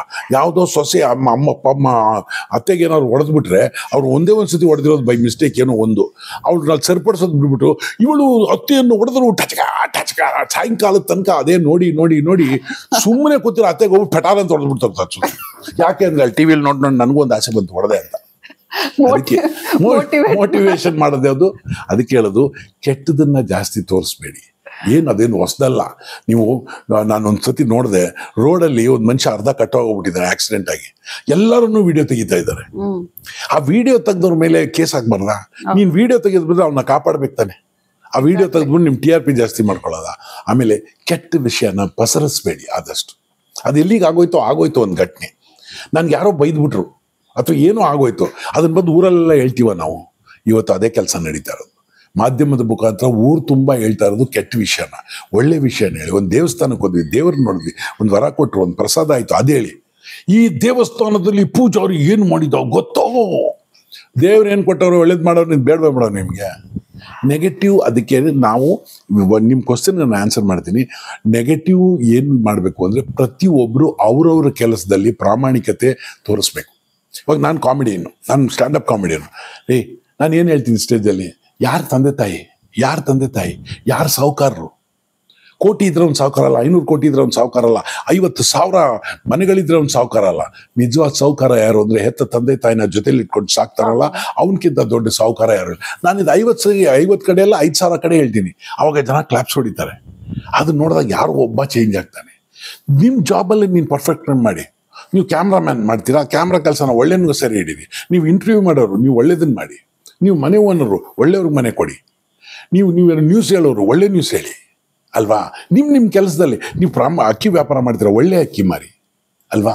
ಏನೇ ಕೆಲಸ ಮಾಡಿ, ಕಸ ಗುಡಿಸ್ತೀರಾ, ಕ್ಲೀನಾಗಿ ಗುಡಿಸಿ. ಇಲ್ಲ ನೋಡಿ ಇಲ್ಲಿ ಕಸ ಇಲ್ಲಿ ಅರ್ಧ ಬಿಟ್ಟು ಹೋಯ್ತೀನಿ, ಇನ್ನೊಂದಷ್ಟು ಕಸ ಹಾಕೋಯ್ತೀನಿ ಅಂದರೆ ಏನು ಮಾಡೋಕ್ಕೈತೆ? ಸೊ ಪ್ರತಿಯೊಬ್ಬರು ಅವ್ರವ್ರ ಕೆಲಸದಲ್ಲಿ ಪಾಸಿಟಿವ್ ಥಿಂಕಿಂಗ್ ಇರಬೇಕು, ನೆಗೆಟಿವ್ ಅಲ್ಲ. ನೋಡಿ ನೀವು ಕೇಳುವಾಗ ನೆಂಟಿಗೆ 2 ಹೊಡೆದೆ, ನಾನು ಹೀರೋಯಿಸಮ್ ಅದು. ಅದೇ ಅವಳು 2 ಹೊಡೆದಿರ್ತಾಳೆ, ನನ್ನದು ಹೇಳಲ್ಲ. ಹೌದು, ಯಾಕೆ ಅಂದ್ರೆ ಆಯ್ತು ಬಿಡು ಅಂತ. ನನ್ನ ಹೆಂಡತಿಗೆ ನನ್ನ ಕಂಡ್ರೆ ಭಾಳ ಪ್ರೀತಿ, ತಪ್ಪು ಮಾಡಿದ್ರೆ ನಾನು ರಿಪೇರಿ ಮಾಡ್ತಾಳೆ, ಬೈತಾಳೆ ಒಳ್ಳೆ ಅಂತಾರೆ. ಯಾಕೆಂದ್ರೆ ಬಿದ್ದಿದೆ 2 ಏಟು. ಅದು ಇವು ನೋಡಿದ್ಬಿಟ್ರೆ ಊರು ತುಂಬ ಹೇಳ್ಕೊಂಬರ್ತಾರೆ ಅಲ್ವಾ? ಇದು ನೆಗೆಟಿವ್ನ ಪಸರಿಸಬಾರ್ದು. ಅದಕ್ಕೆ ನನ್ನ ಪ್ರೋಗ್ರಾಮಲ್ಲಿ ಆದಷ್ಟು ನೆಗೆಟಿವ್ ಯಾವುದು ಹೇಳಲ್ಲ, ದಡ್ಡತನನ ಹೇಳ್ತೀವಿ. ಯಾಕೆ ಅಂದ್ರೆ ಆ ಥರ ಮಾಡಬೇಡಿ ಅಂತ, ಇವ್ರು ಹಿಂಗೆ ದಡ್ಡತನ ಮಾಡಿದ್ರು ಅಂತ. ನಾನು ನಮ್ಮ ಪೊಲೀಸನ್ನ, ನಮ್ಮ ಆರ್ಮಿನ, ನಮ್ಮ ರಾಜಕಾರಣಿಗಳನ್ನ ಕೂಡ ನಾನು ಯಾವತ್ತೂ ಬೈಯೋದೂ ಇಲ್ಲ. ಒಂದು ಬಡಾವಣೆ ನೋಡ್ಕೋತಾರೆ, ಒಂದು ಏರಿಯಾ ನೋಡ್ಕೋತಾರೆ, ಒಂದು ರಾಜ್ಯ ನೋಡ್ಕೋತಾರೆ. ಅವಾಗ ಸ್ವಲ್ಪ ಹೆಚ್ಚು ಕಮ್ಮಿ ಆಗುತ್ತೆ. ನಾವು ಹೇಳ್ತೀವಿ, ನನ್ನ ಕೆಲಸದವಳು 2 ಲೋಟ ಮುರಿದಾಕ್ಬಿಟ್ಲು ಗ್ಲಾಜಂದು, ಅವಳು ತಾನೇ ಲೋಟ ತೊಳೆಯೋದು, ಮುರಿದಾಕ್ತಾರಪ್ಪ. ನೀನು ಕುಡಿದ್ಬಿಟ್ಟು ಅಲ್ಲಿ ಇಟ್ಟವನು, ನೀನು ಯಾಕೆ ಮುರಿದ? ನೋಡ್ರಿ, ಇದುವರೆಗಿಂದ ನನ್ನ ಕೈಯಲ್ಲಿ 1 ಲೋಟ ಹೊಡೆದಾಕಿಲ್ಲ. ನನ್ನ ಕೆಲಸದವಳು ಅಲ್ಲಿ 1 ತಿಂಗಳಲ್ಲಿ 2 ಲೋಟ ಹೊಡೆದಾಕೋದು, ಅದನ್ನು ಕ್ಲೀನ್ ಮಾಡೋದವಳು. ಅದಕ್ಕೆ ಯಾರು ಕೆಲಸ ಮಾಡ್ತಾರೋ ಅದು ಸ್ವಲ್ಪ ಹೆಚ್ಚು ಕಮ್ಮಿ ಆಗುತ್ತೆ. ಅದಕ್ಕೆ ಎವ್ರಿ ರಾಜಕಾರಣಿಗಳಿಗೂ ನಾನು ಸೆಲ್ಯೂಟ್ ಅಂತೀನಿ. ಯಾಕೆಂದ್ರೆ ತಮ್ಮನೆ ಕೆಲಸ ಬಿಟ್ಟು ಊರವ್ರ ಕೆಲಸ ಎಲ್ಲ ನೋಡ್ತಾರೆ ಅಂದರೆ ನೀವು ಮಾಡ್ತೀರಾ? ಇಲ್ಲ. ನಿಮ್ಮ ಮನೆ ಮುಂದ್ಗಡೆ ಬೆಳಿಗ್ಗೆ ಒಂದು 15 ಜನ ಬಂದು ಕೂತ್ಕೊಳ್ಳಿ, ಸರ್ ನಮ್ದೇನು ಕೆಲಸ ಆಗಿಲ್ಲ ಅಂತ. ಯಾಕೆ ಕಳ್ಸಪ್ಪ, ನಾನು ಆರಾಮಾಗಿ ಇಲ್ಲಿ ಊಟ ಮಾಡಬೇಕು, ತಿಂಡಿ ಮಾಡಬೇಕು, ಅಲ್ಲಿ ಕ್ಯೂ ನಿಂತ್ಕೊಂಡು ಯಾಕೆ ಬರ್ತಾರೆ ಇಲ್ಲಿ ಅಲ್ವಾ? ಸೊ ನಿಮಗೆ ಎಲೆಕ್ಷನ್ಗೆ ದುಡ್ಡು ಮಾಡ್ಬಿಟ್ಟವ್ರೆ ರೀ. ದುಡ್ಡು ನೀವು ಇಸ್ಕೊಂಡಿದ್ದೀರಾ ಮೊದಲು. First mistake is yours. 500 ರೂಪಾಯಿ ಇಸ್ಕೊಂಡು ಓಟ್ ಹಾಕಿದ್ದೀರಾ. ಕೆಲವರು ಅದಕ್ಕೆ ನನಗೆ ಹೇಳಿದ್ರೆ ಏನಂತಾರೆ, ನಾನು ಓಟ್ ಹಾಕಕ್ಕೆ ಹೋಗಲ್ಲ, ಇವು ಇನ್ನೂ ಡೇಂಜರು. ಯಾಕೆ ಅಂದ್ರೆ ಒಂದು ದೇಶದಲ್ಲಿ ಇಟ್ಕೊಂಡು ಆ ದೇಶದ ಕರ್ತವ್ಯನೇ ಮಾಡಲಿಲ್ಲ ಅಂದ್ರೆ ಇವ್ನು ಇನ್ನೂ ಡೇಂಜರ್, ಇವ್ನು ಮಾತಾಡೋಕ್ಕೆ ಅಧಿಕಾರ ಇಲ್ಲ. ಅದಕ್ಕೆ ಹೇಳೋದು, ನೆಗೆಟಿವ್ ಯಾವತ್ತೂ ಪಸರಿಸ್ಬೇಡಿ. ನೀವು ಓಟ್ ಹಾಕಿಲ್ಲ ಅನ್ನೋದಿದ್ರೆ, ಕಾರಣ ಏನಾದ್ರು ಇದ್ರೆ ಓಕೆ, ಅದು ಬಿಟ್ಬಿಟ್ಟು ಅದನ್ನ ಗ್ರೇಡ್ ಅಂತ ತಗೋಬೇಡಿ. ನಾನು ನಮ್ಮ ಅಪ್ಪ ಅಮ್ಮನ ಸರಿಯಾಗಿ ನೋಡ್ಕೊಳ್ಳಲ್ಲ ಅಂತ ಬಂದು ಹೇಳೋಕ್ಕಾಯ್ತದ? ಅದೇ ಥರ ನೀನು ಓಟ್ ಹಾಕಿಲ್ಲ ಈ ದೇಶಕ್ಕೆ, ನಮ್ಮ ಅಪ್ಪನಿಗೆ ಊಟ ಹಾಕೋಲ್ಲ ನಾನು, ಅದೇ ಥರ ನಾನು ಓಟ್ ಹಾಕೋಲ್ಲೋ ಅಂದರೆ ನಿಮ್ಮ ಕೆಲಸಗಳು ನೀವು ಪ್ರಾಮಾಣಿಕತೆಯಿಂದ ಮಾಡಿ. Every job is great, every job. ಒಂದು ಕಸ ಗುಡಿಸೋದ್ರಿಂದ ಹಿಡಿದು ನಾವು ಎಷ್ಟು ಕಸ ಗುಡಿಸೋದು ಹೇಳ್ತೀನಿ ನಾನು, ಎಷ್ಟು ವಿಚಿತ್ರವಾಗಿ ಮಾತಾಡ್ತೀವಿ. ಅಮ್ಮ ಕಸದವ್ನು ಬಂದ ಅಂತ ಫಸ್ಟು ಮಕ್ಕಳಿಗೆ ಆ ಮಾತನ್ನು ಕಲಿಸೋದು ನಿಲ್ಲಿಸಿ. ಕಸದವ್ನಲ್ಲ ಬಂದಿರೋದು, ಕಸದವ್ರು ನೀವು. ಕ್ಲೀನ್ ಬಂದಿದ್ದಾರೆ, ಕ್ಲೀನ್ ಮಾಡೋರು, ನಮ್ಮ ಮನೆ ಕ್ಲೀನ್ ಮಾಡೋರು, ಸ್ವಚ್ಛವಾದ ವ್ಯಕ್ತಿಗಳು ಬಂದಿದ್ದಾರೆ. ನೀನು ಕಸ, ಬೆಳಗ್ಗೆನೂ ಬಾಯಲ್ಲೂ ಕಸ, ಕೈಯಲ್ಲೂ ಕಸ, ಎಲ್ಲ ಕಡೆಯಿಂದ ಕಸ ಹಾಕ್ಬಿಟ್ಟು ಅದನ್ನೆಲ್ಲ ಒಂದು ಗುಂಪು ಹಾಕ್ಬಿಟ್ಟು ಅವ್ರು ಬಂದು ತೊಗೊಂಡೋಗ್ಬೇಕಂತೆ. ಅವಾಗ ಯಾರು ಮಾಡೋರು? ಅವರು ಕ್ಲೀನು, ನೀನು ಕಸ. ಅವಾಗ ಅನ್ಕೊಳ್ಳಿ. ಅದಕ್ಕೆ ಹೇಳೋದು, ನೋ ಬಡಿ ಇಸ್ ಸ್ಮಾಲ್ ಜಾಬ್, ಎಲ್ಲಾನು ಗ್ರೇಟ್ ಜಾಬ್. ಅದು ನಾವೇನು ಅಂದರೆ ಎಲ್ಲಾನು ಚಿಕ್ಕ ಜಾಬು, ನಾವೇ ಗ್ರೇಟ್ ಜಾಬ್ ಮಾಡ್ತಾ ಇರೋದು ಅನ್ಕೋತೀವಿ. ತಪ್ಪದು. ಎಷ್ಟು ಅಂದರೆ ನಾನು ಸಿಕ್ಕಾಪಟ್ಟೆ ನಗ್ತಾ ಇದ್ದೀನಿ.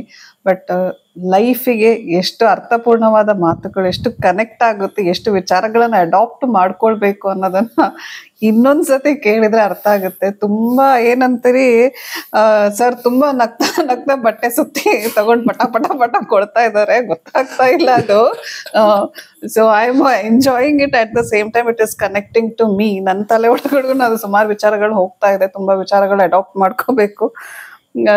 ಅಲ್ಲ, ನಿಮ್ದು ವಿಚಾರನೂ ನನ್ಗೆ ಗೊತ್ತಿದೆ. ಪಾಸಿಟಿವ್ ಅಂಡ್ ನೆಗೆಟಿವ್ ಥಿಂಕಿಂಗ್ ಅಂತ ಇದೆ.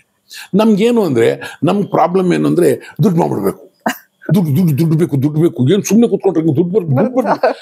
ನೋಡಿ, ಒಂದು ತಿಳ್ಕೊಳ್ಳಿ, ನಿಮ್ಗೆ once you get money then the problem starts. ನಿಮಗೆ ಎಲ್ಲ ಪ್ರಾಬ್ಲಮ್ಗಳನ್ನು ನಿಮ್ಗೆ ಹೇಳ್ಬೋದು, ನನಗೆ ಇದು ಆಗಿದೆ, ನನಗೆ ಅದು ದುಡ್ಡು ಬಂದಿಲ್ಲ, ಇದು ಮನೆ ಕಟ್ಟಿಲ್ಲ, ನನ್ನ ಕಾರ್ ಚೇಂಜ್ ಮಾಡಬೇಕಾಗಿಲ್ಲ, ಮಗಳು ಒಂದು ಸರ ಮಾಡಿಸ್ಬೇಕು. ಈ ಎಲ್ಲ ಪ್ರಾಬ್ಲಮ್ಮು ಯಾವಾಗ ಸಾಲ್ವ್ ಆಗುತ್ತೆ ಗೊತ್ತಾ? ಒಂದು ರೋಗ ಬಂದ್ಬಿಟ್ರೆ ಅದೊಂದೇ ಸಾಕು, ಆಮೇಲೆ ಎಲ್ಲ ಪ್ರಾಬ್ಲಮ್ ಹೋಯ್ತು. ಆಮೇಲೆ ಯಾವ ಪ್ರಾಬ್ಲಮ್ಮು ಇಲ್ಲ ನಿಮಗೆ, ಒಂದೇ ಪ್ರಾಬ್ಲಮ್. ನನಗೆ ಏನಿಲ್ದಾರ ಫುಲ್ ಹೆಲ್ತ್ ಅಪ್ಸೆಟ್ ಆಗ್ಬಿಟ್ಟೈತಿ, ಬಾಕಿ ಎಲ್ಲ ಪ್ರಾಬ್ಲಮ್ ಮರ್ತೋಯ್ತೀರಿ ನೀವು. ಈ ಹೆಲ್ತ್ ಏನಾದ್ರು ಚೆನ್ನಾಗಿದ್ರೆ ಊರಲ್ಲಿರೋ ಎಲ್ಲ ಪ್ರಾಬ್ಲಮ್ಮು ನಿಮ್ಮದೇ. ಫಸ್ಟ್ ಥಿಂಗ್, ನೀವು ದುಡ್ಡು ಮಾಡೋದು ಅಲ್ಟಿಮೇಟ್ ಅಲ್ಲ. ನೋಡಿ, ಅಚೀವ್ಮೆಂಟ್, ನಾನು ಮನೆ ಕಟ್ಬಿಟ್ಟಿದ್ದೀನಿ, ಒಂದು ಅಚೀವ್ಮೆಂಟ್ ಅಲ್ಲ ಅದು. ನೀವು ಮನೆ ಕಟ್ಟಿದ್ರೆ ನೀವು ಇರಕ್ಕೆ ಮನೆ ಕಟ್ಟಿದ್ದೀರಾ, ಅವಶ್ಯಕತೆ ಇಲ್ಲ. ನೀವು ಕಟ್ಟಿದ್ರೆ ನಿಮ್ಗೆ ಒಂದೇ ಮನೆ, ಬಾಡಿಗೆಗಿದ್ರೆ ನಾಳೆ ಖಾಲಿ ಮಾಡಿದ್ರೆ ಇನ್ನೊಂದು ಹೊಸ ಮನೆ, ಹಂಗೆ ಯೋಚನೆ ಮಾಡಿ. ಅದಕ್ಕೆ ಆಮೇಲೆ ಕೆಲವರು ನಾನು ನಮ್ಮ ಯಜಮಾನ್ರಿಗೂ ಸಾಮ್ಯತೆನೇ ಇಲ್ಲ. ಭಾಳ ಜನ ಅನ್ಕೋತಾರೆ, ನೀವು ನಿಮ್ಮ ಯಜಮಾನ್ರಿಗೂ ಸಾಮ್ಯತೆ ಇದ್ರೆ ನಿಮ್ಮನ್ನ ಗಂಡ ಹೆಂಡತಿ ಅಂತ ಯಾರು ಹೇಳೋರು? ಅಣ್ಣ ತಮ್ಮ ಅನ್ನೋರು, ಅದು ಅಕ್ಕ ತಂಗಿ ಅನ್ನೋರು. ನಿಮ್ಮದು ಉಲ್ಟಾ ಅವರು. It's a negative shade. ಎಲ್ಲ ರೀತಿ ದೈಹಿಕವಾಗಿ ನಿಮ್ಗೆ ಉಲ್ಟಾ ಅವರು, ಥಿಂಕಿಂಗ್ ನಿಮ್ಗಿಂತ ಉಲ್ಟಾ ಆಗಿರ್ಬೇಕು. ನಾನು ನೋಡ್ರಿ, ನನಗೆ ಸಿಕ್ಕೋ ಹೆಂಡತಿ ಹೆಂಗೆ ಗೊತ್ತಾ, ನಾನು ಸ್ಮೂತ್ ಆಗಿದ್ರು ಅವ್ರು ಮಾತಿದ್ರು ಗೈಯಾಳಿ ಥರ ಆಡ್ತಾರೆ, ಅದಕ್ಕೆ ನೀನು ಹೆಂಡತಿ ಆಗಿರೋದು ಅಲ್ವಾ? ಸೊ ನಿಮ್ಮ ವಿಷಯ ದುಡ್ಡು ಮಾಡೋದು, ಆಮೇಲೆ ನೀವು ಪ್ರಾಮಾಣಿಕವಾಗಿ ಎಲ್ಲದನ್ನೂ ಸತ್ಯ ಹೇಳ್ಕೊಂಡಿದ್ದು ಹಂಗೆ ಮಾಡ್ತೀನಿ ನಡೆಯಲ್ಲ. ಇಲ್ಲೇನು ಅಂದರೆ ದಿವ್ಸಕ್ಕೆ ಸಮಯಕ್ಕೆ ಒಂದು ಸುಳ್ಳು ಹೇಳ್ಬೇಕಾಗುತ್ತೆ ಜೀವನ ಮಾಡೋಕ್ಕೆ. ಅದು ಅವ್ರು ನಿಭಾಯಿಸೋ ತಾಕತ್ತಿದ್ರೆ ಮಾಡ್ಕೋತಾರೆ. But one think, money will not, ಒಂದು ಅಲ್ಟಿಮೇಟ್ ಸ್ಟೇಷನ್ ಮನಿ ಅಲ್ಲ. ನಿಮ್ಮದು ಟ್ರಾವೆಲ್ ಟುವರ್ಡ್ಸ್ ಮನಿ ಇದೆಯಲ್ಲ, ದುಡ್ಡು ಮಾಡೋಕ್ಕೋಸ್ಕರ ಓಡಾಡ್ತಿರಲ್ಲ, ಆ ಟ್ರಾವೆಲ್ಲು ಬದುಕು, ಅದೇ ಬದುಕು. ನಿಮ್ಮಲ್ಲಿ ಇದು ನೀವು ಹುಡುಗಿ ಸಿಕ್ಕಿದ್ಲು, ಅದಾದ್ಮೇಲೆ ಮದುವೆ ಆದ್ರಿ, ಅದು ಎಂಡದು. ಬಟ್ ಹುಡುಗಿ ಸಿಕ್ಕಿದ್ಮೇಲೆ ಮದುವೆ ಆಗೋವರೆಗೂ ಗ್ಯಾಪ್ ಇದೆಯಲ್ಲ, ಅದು ಬದುಕು. ಆ ಜರ್ನಿ ಏನು ಅಂದರೆ, ಸೆಪ್ಟೆಂಬರಲ್ಲಿ ನಮ್ಮ ಮದುವೆ ಅಂತ ಒಂದು 3 ತಿಂಗಳಿಂದ ಅಷ್ಟೇ ದಿವಸ ಬದುಕಿರೋದು ನೀವು, ಬಾಕಿ ಎಲ್ಲ ಬೇರೆ ದುಡಿಯೋದೇ. ಆ 3 ತಿಂಗಳಲ್ಲಿ ಏನು ಕನಸು ಕಾಣ್ತಿರಲ್ಲ, ಅದು ಬದುಕು. ಲಾಟ್ರಿ ಟಿಕೆಟ್ ಇತ್ತು ನಮ್ಮ ಕರ್ನಾಟಕದಲ್ಲಿ ಮುಂಚೆ, ಮಜಾ ಇತ್ತು. ಏನು ಅಂದರೆ 1 ಕೋಟಿ ರೂಪಾಯಿಂದು ಅಥವಾ 50 ಲಕ್ಷದ ಒಂದು ಲಾಟ್ರಿ ಟಿಕೆಟ್ ತೊಗೊಂಡ್ಬಿಟ್ರೆ 1 ತಿಂಗಳು ಕನಸು ಕಾಣ್ಬೋದು ರೀ. ಅದು ಬಂದ್ರೆ ಹಂಗೆ ಮಾಡ್ತೀನಿ, ಹಿಂಗೆ ಮಾಡ್ತೀನಿ, ಯು ವಿಲ್ ಬಿ ಹ್ಯಾಪಿ. ಇವತ್ತು ನಿಮ್ಗಳಿಗೆ ರೋಗ ಜಾಸ್ತಿ ಬರ್ತಾ ಇರೋದು ಏನು ಗೊತ್ತಾ? Bad news. ನಾನು ಟಿ ವಿ ಬಗ್ಗೆನೋ ಯಾವುದ್ರ ಬಗ್ಗೆನೋ ಯೂಟ್ಯೂಬ್ ಬಗ್ಗೆನೋ ಎಲ್ಲ ಹೇಳ್ತಿಲ್ಲ, ಎಲ್ಲಾದರೂ ಸೇರಿಸಿ ಹೇಳ್ತೀನಿ. ಬ್ಯಾಡ್ ನ್ಯೂಸ್ ಕೇಳಿ ನಿಮಗೆ ಶುಗರು BP ಜಾಸ್ತಿ ಬರ್ತಾ ಇದೆ. ಬ್ಯಾಡ್ ನ್ಯೂಸ್ ಹೇಳ್ಬಾರ್ದು, ಗುಡ್ ನ್ಯೂಸ್ ಹೇಳಿ. ಸಿಕ್ಕಿದಾಗೆಲ್ಲ ಎಲ್ಲರಿಗೂ ಒಳ್ಳೆ ನ್ಯೂಸ್ ಹೇಳಿ. ಅದನ್ನ ಬಿಟ್ಬಿಟ್ಟು ಮರ್ಡರ್ ಆಗೋಯ್ತಂತೆ, ಸತ್ತೋಯ್ತಾನಂತೆ, ಜೈಲ್ಗೆ ಹೋಗ್ತಾನಂತೆ. ನಿಮ್ಗೆ ಯಾಕೆ ಬೇಕ್ರಿ? ಯಾವುದೋ ಊರಿನಲ್ಲಿ ಅಥವಾ ಯಾರೋ ಎಲ್ಲೋ ಜೈಲ್ಗೆ ಹೋದ್ರೆ ಬಿಡಿ ಅದನ್ನ. ಅವನೇನೇನು ಅಚೀವ್ ಮಾಡ್ದ ಅದನ್ನ ಹೇಳ್ರಿ, ಅವನೇನು ಸಾಧನೆ ಮಾಡೋನು, ಎಷ್ಟು ದಾನ ಮಾಡೋನೇ ಅದನ್ನ ಹೇಳಿ, ಏನು ಒಳ್ಳೆ ಕೆಲಸ ಮಾಡೋನೇ ಅದನ್ನ ಹೇಳಿ. ಹೊಡೆದ್ಬಿಟ್ನಂತೆ, ಸಾಯಿಸ್ಬಿಟ್ನಂತೆ, ನೀವು ನೋಡಿದ್ರೆ ಹೋಗಿ ಇಲ್ವಲ್ಲ, ಮತ್ತೆ ಯಾಕೆ ಬರೀ ಬ್ಯಾಡ್ ನ್ಯೂಸ್ನ ಯಾಕೆ ಪರಿಸರಿಸ್ತೀರಾ? ಆಮೇಲೆ ದುಡ್ಡಾಗಿಲ್ಲ ರೀ, ಅದಕ್ಕೆ ಹೇಳೋದು ನೆಗೆಟಿವ್ ಆ್ಯಂಡ್ ಪಾಸಿಟಿವ್ ಪೀಪಲ್ ಅವರೇ. ನಮ್ಮ ಸಂತೋಷ್ ಇದ್ದಾರಲ್ಲ, ಅವರು ನೆಗೆಟಿವ್ ಅಂತ ಅನ್ಕೋತಿರೋನು, ಇಲ್ಲ ಅವ್ರು ಪಾಸಿಟಿವ್. ನಾವೇನೋ ಅನ್ಕೋತೀವಿ ಅಂದರೆ ನೆಗೆಟಿವ್ ಏನು ಅವ್ರೇನು ಭಾಳ ದೊಡ್ಡ ಸಾಧನೆ ಏನೋ ಮಾಡಿಲ್ಲ, ಒಂದಷ್ಟು ಸಿನಿಮಾ ಮಾಡೋದು. ಅವರು ಪಾಸಿಟಿವ್ ಥಿಂಕಿಂಗ್. ನಾಳೆ ಇನ್ನೊಂದೇನೋ ಮಾಡೋಣ ಬಿಡಿ, ನೋ ಪ್ರಾಬ್ಲಮ್. ಕೇಳಿ ಅವ್ರಿಗೆ ವಿಧಾನಸೌಧ ಸಿಗ್ತದೆ, ಅದು ತಗೊಳ್ಳೋಣ ಸರ್, ನಾಳೆ ತಗೊಳ್ಳೋಣ ಅಂತಾರೆ, ನೋ ಪ್ರಾಬ್ಲಮ್. ಅದು ಮಾತಾಡ್ತೀನಿ, ಅದು ಸಿಗ್ತದೆ, ನೋ ಪ್ರಾಬ್ಲಮ್. ಅದು ನಾನು ಮಾತಾಡಿದ್ದೀನಿ, ಕೇಳಿ ನೋಡಿಬೇಕಾದ್ರೆ ನೀವು ಅವ್ರನ್ನ, ವಿಧಾನಸೌಧ ಬೇಕು ಅಂತ, ಅದು ತಗೊಳ್ಳೋಣ, ವಿಧಾನಸೌಧ ನಾಳೆ ಹೋಗೋಣ ಬಾ ಅಂತಾರೆ. ಆಮೇಲೆ ಸರ್ ಅದು ಬೆನ್ಸ್ ಕಾರ್ ಅಂತ, ಈ ಕಾರೇ ಅದನ್ನು ಏನಿಲ್ಲ, ಅದಕ್ಕೂ ಗೇರಿದೆ, ಅದು ಆಟೋಮೆಟಿಕ್ ಹಾಕಿ ಎಂತ ಇಲ್ಲ, 5 ಜನ ಕೂತ್ಕೊಂಡು ಅದು. ಆಮೇಲೆ ಅದು ಇವಾಗ ಇಲ್ಲಿಂದ ನೀವು ಹೋಗ್ತೀಯಲ್ಲ ಬೆನ್ಸ್ ಕಾರ್ ಅಂದ ತಕ್ಷಣ ನೀವು ರಾಮನಗರ ಹೋಗೋ ಬದಲೇ ನೀವು ತುಮಕೂರ್ಗೆ ಹೋಗಕ್ಕಾಗಲ್ಲ. ಅದು ರಾಮನಗರಕ್ಕೆ ಹೋಗೋದು, ಇದು ರಾಮನಗರಕ್ಕೆ ಹೋಗೋದು. ಬಾ ಇದರಲ್ಲಿ ಹೋಗೋಣ, ಪಕ್ಕದಲ್ಲಿ ಯಾರು ಬೆನ್ಸ್ ಕಾರ್ ಹೋಗ್ತದೆ ಅವ್ರ ಜೊತೆಲೇ ಹೋಗೋಣ. ಅವ್ರಿಗಿಂತ ಸ್ಪೀಡಾಗಿ ನಾನೇ ಓಡಿಸ್ತೀನಿ ನೋಡಿ, plus point. So always think plus. ಅದಕ್ಕೆ ಅವ್ರು ಹ್ಯಾಪಿಯಾಗಿರ್ತಾರೆ. ಯಾವಾಗ ನಂಗೆ ಚೆನ್ನಾಗಿರುತ್ತೆ, don't worry, first class, okay, no problem. Cinema super hit, very super, ನಾನು ನೋಡಿದ್ರಿ ಸೂಪರ್ ಅಂತಾರೆ. ಸರ್ ಅದು ಸಿನಿಮಾ ಫೇಲರ್, ಅದು ಬಿಡಿ, ಇವತ್ತು ಸೀಸನ್ ಸರಿ ಇಲ್ವಲ್ಲ ಬಿಡಿ, ಆದ್ರೆ ಇದು ಹಿಟ್ ಆಯ್ತು ನೋಡಿ ಅಂತಾರೆ. ಸೊ ನೀವು ಒಳ್ಳೇದನ್ನೆಲ್ಲ ನೋಡ್ತಾ ಬಂದ್ರೆ ಸಂತೋಷವಾಗಿರ್ತಾರೆ, ಅದಕ್ಕೆ ಅವ್ರು ಸಂತೋಷ. ನೀವು ಎಲ್ಲ ಪಾವನವಾಗಿರ್ಬೇಕು ಅಂತ ಹೇಳ್ಕೊಂಡಿದ್ದಾಗ ಪಾವನ ಆಗೋಯ್ತು. ಅದಕ್ಕೆ ಹೇಳೋದು, ಹೆಸರುಗಳು ಹಂಗಂಗೆ ಇಟ್ಟಿರ್ತಾರೆ ನೋಡಿ. ಹೆಸರುಗಳು ದಯಾನಂದ, ದಯೆ ಇದೆ, ಆನಂದ ಇದೆ, ಆರಾಮಾಗೋಣ ಅಷ್ಟೇ ಅಲ್ವಾ? ಹಂಗೆ ಅವ್ರವ್ರದ್ದು ಕೆಲವು ಹೆಸರನ್ನೇ, ರಾಮನಗರ ನೋಡಿ, ಹೆಸರು ರಾಮನಗರ ಅಂತ. ಅದೇ ಥರ ಬೇರೆ ಹೆಸರುಗಳೆಲ್ಲ ಇದೆ ಬೇಕಾದಷ್ಟು ನೋಡಿ. ನೀವು ಅದು ಛತ್ತೀಸ್ಗಢ ಅಂದ ತಕ್ಷಣ ಅಂತದ್ದು ನಮಗೆ ಅಲ್ವಾ? ಹಂಗೆ ಒಂದೊಂದು ಹೆಸರುಗಳಲ್ಲೂ ಇರ್ತದೆ, ಗ್ರೇಟ್ನೆಸ್ ಇರುತ್ತೆ. ಕರ್ನಾಟಕ, ಎಲ್ಲ ನಾಟಕಗಳನ್ನು, ಎಲ್ಲ ವಿದ್ಯೆಯನ್ನು ಬರೋರು ಕರ್ನಾಟಕ. ಕೇರಳ, ಹುಷಾರಾಗಿರು ಸ್ಟ್ರೈಕ್ ಮಾಡ್ತಾರೆ ನಿಮಗೆ ಅಂತ, ಅದು ಹೆಸರಲ್ಲೇ ಇದೆ. ಅದು ಮೈಸೂರು ಸಾಮ್ರಾಜ್ಯ. ಹಂಗೆ ಒಬ್ರಿಗೆ ಹೆಸರಿಟ್ರು ನಾ ಹೆಸರಲ್ಲೂ ಎಲ್ಲೋ ಒಂದ್ ಕಡೆ ಹುಡುಕ್ಬೋದು. ಸದಾನ್ ಅಂತಾರೆ, ಅಲ್ಲೇ ಬಾಂಬ್ ಸೌಂಡ್ ಇಲ್ಲ ನಮಗೆ, ಡಮ್ಯಾರ್ ಅಂತ. ಹಂಗೆ ಒಂದೊಂದೇ ಇರ್ತದೆ. ಬಿನ್ ಲ್ಯಾಡನ್, ಯಾವಾಗ ಎಲ್ಲಿ ಯಾವ ಬಿಲ್ಡಿಂಗ್ ಹೊಡೆದಾಗ್ತಾನೋ ಗೊತ್ತಿಲ್ಲ ಅಂತ. ನಿಮ್ಗೆ ಅದಕ್ಕೆ ಟೈಮಿಂಗ್ ಆ್ಯಂಡ್ ಟೋನಿಂಗ್ ಅಂತೀವಿ ನಾವು. ನೀವು ಯಾವ ಟೈಮಲ್ಲಿ ಮಾತಾಡ್ತೀರಾ ಹಂಗೆ. ಎಲ್ಲರೂ ಅವ್ರವ್ರ ವಿಷಯದಲ್ಲಿ ಒಳ್ಳೆಯವರು. ಸೊ ನನ್ನ ಟೋಟಲ್ ಡಿಸಿಷನ್ ಏನು ಗೊತ್ತಾ, ಎಲ್ಲರಿಗೂ ಮನೆಯಲ್ಲೂ ಹೇಳ್ತೀನಿ, ಬೇರೆಯವ್ರಿಗೆ ಹೇಳ್ತೀನಿ, ಒಳ್ಳೇದನ್ನು ಮಾತಾಡಿ. ಯಾಕೆ ಅಂದರೆ ಯಾವತ್ತೂ ದೇವಸ್ಥಾನಕ್ಕೆ ಹೋಗ್ತೀರ ಅಥವಾ ದೇವ್ರನ್ನ ನೋಡ್ಕೊಂಡು ಕೇಳುವಾಗ ನೋಡಿ, ಯಾವತ್ತೂ ನೋಡ್ಕೊ, ದೇವ್ರೆ ನಂಗೆ ಚೆನ್ನಾಗಿಟ್ಟಿದ್ಯಪ್ಪ, ಇನ್ನೂ ಚೆನ್ನಾಗಿ. ದೇವ್ರಿಗೆ ಹೇಗೆ ಎಲ್ಲ ಭಾಷೆ ಬರ್ತದ, ನಾನು ಕಾಮಿಡಿ ವರ್ಷನ್, ಅವ್ರಿಗೆ ಎಲ್ಲ ಭಾಷೆ ಬರಲ್ಲ. ಅವ್ರಿಗೆ ದೇವ್ರಿಗೇನು ನೋಡ್ತಾನೆ, ನೀನು ತೆಲುಗಿನಲ್ಲಿ ಮಾತಾಡ್ತಾನೆ, ಅವ್ನು ಮಲಯಾಳದಲ್ಲಿ ಮಾತಾಡ್ತಾನೆ, ಅವ್ನು ಕನ್ನಡದಲ್ಲಿ ಮಾತಾಡ್ತಾನೆ, ತಥಾಸ್ತು ಹೋಗಪ್ಪ ಅಂತಾನೆ. ನಾನು ಚೆನ್ನಾಗಿಟ್ಟಿದ್ದೆ ದೇವ್ರೆ, ಇನ್ನೂ ಚೆನ್ನಾಗಿಡು, ತಥಾಸ್ತು. ದೇವ್ರೆ ನನಗೆ ನೀನು ಕೊಟ್ಟಿದ್ದಕ್ಕೆಲ್ಲ ಥ್ಯಾಂಕ್ ಯು ದೇವ್ರೆ, ತಥಾಸ್ತು ಹೋಗು. ಇವ್ರು ಹೋಗ್ಬಿಟ್ಟು, ಏನ್ ದೇವ್ರೆ ನಾನು ಒದ್ದಾಡ್ತಾ ಇದ್ದೀನಿ ಇಲ್ಲಿ, ತಥಾಸ್ತು ಒದ್ದಾಡು. ಅವ್ರು ತಥಾಸ್ತು ಅಂತಾರೆ. ಅದಕ್ಕೆ ಯಾವತ್ತೂ ಅದು ಆಕ್ಚುಲಿ ನಮ್ಮ ಇದರಲ್ಲೇ ಇದೆ, ಧರ್ಮದಲ್ಲೇ. ಏನು ಅಂದ್ರೆ ಅಸ್ತು ಅಂತಿರ್ತಾರೆ ದೇವ್ರುಗಳು, ಅದೇದು ತಥಾಸ್ತು. ಓಕೆ ವೆರಿ ಗುಡ್, ನಮ್ಗೆ ಅರ್ಥ ಆಗ್ದವ್ರು ಏನು, ಓಕೆ ವೆರಿ ಗುಡ್ ಹೋಗಿ ಅಂತ, ಒಳ್ಳೇದಾಗಲಿ, ಓಕೆ ಓಕೆ ಹಂಗೆ ಆಗಲಿ ಹಂಗೆ ಆಗಲಿ. ಈ ಹಂಗೆ ಆಗಲಿ ಅಂತ ದೇವ್ರು ಹೇಳುವಾಗ ನೀವು ಹೋಗ್ಬಿಟ್ಟು, ನನಗೆ ಬಹಳ ಕಷ್ಟ ಇದೆ, ದುಡ್ಡಿಲ್ಲ, ಬೇಜಾರಾಗ್ಬಿಟ್ಟಿದೆ, ಲೈಫಲ್ಲಿ ನಾನು ಉದ್ಧಾರನೇ ಆಗಲ್ವ, ತಥಾಸ್ತು ಉದ್ಧಾರ ಆಗಲ್ಲ.